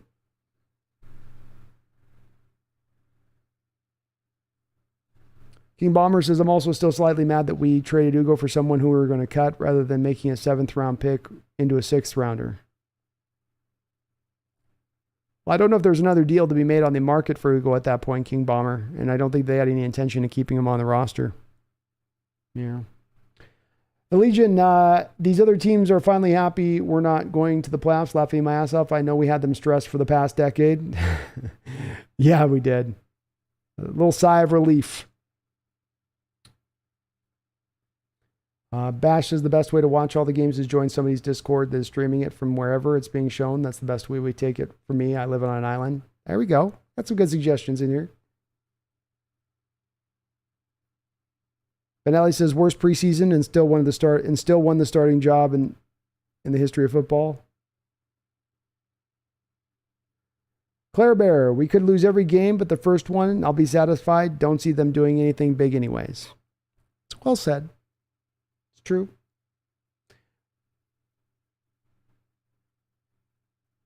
Randy says NFL Plus preseason games live, and you're right about replays.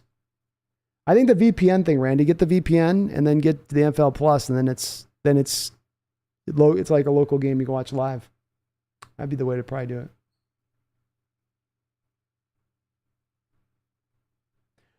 Neil Marsh, we also made out $1 million. We also made out $1 million to the good by trading Ugo for Jay somehow as well. We also made out $1 million to the good. Saved $1 million, Neil. It's because Ugo was commanding a pretty good salary, so that was why he was going to get cut one way or another. So we got Haniger up at the plate. He's not going to be bunting here. Down H says, someone who watches no college football, where is the best to start this season? I don't have a good suggestion on that. I mean, I'm going to be kind of asking myself that same question, Dom. So I don't have a really good determination to give you with that. Where like, oh, well, I'll do this. I want to do this or do that. I don't know. I'm not sure. I'm going to go with the quarterbacks, really. That's where I'm going to lock on watching those games more than any other. So that's going to include some of the big guys like Ohio State, Alabama. But it's also the Kentuckys that'll be in there, Florida, Anthony Richardson, Washington State with Cam Ward. I mean, kind of any game I can watch with any of these quarterbacks that will be a part of the draft next year. That's who I'm going to be jumping on and looking at. Croto says there was a deal because Eagles traded him to the Titans for a 2024 6th round pick. Oh, I see what you're saying. Swap the pick. Yeah, maybe Seattle could have done something like that.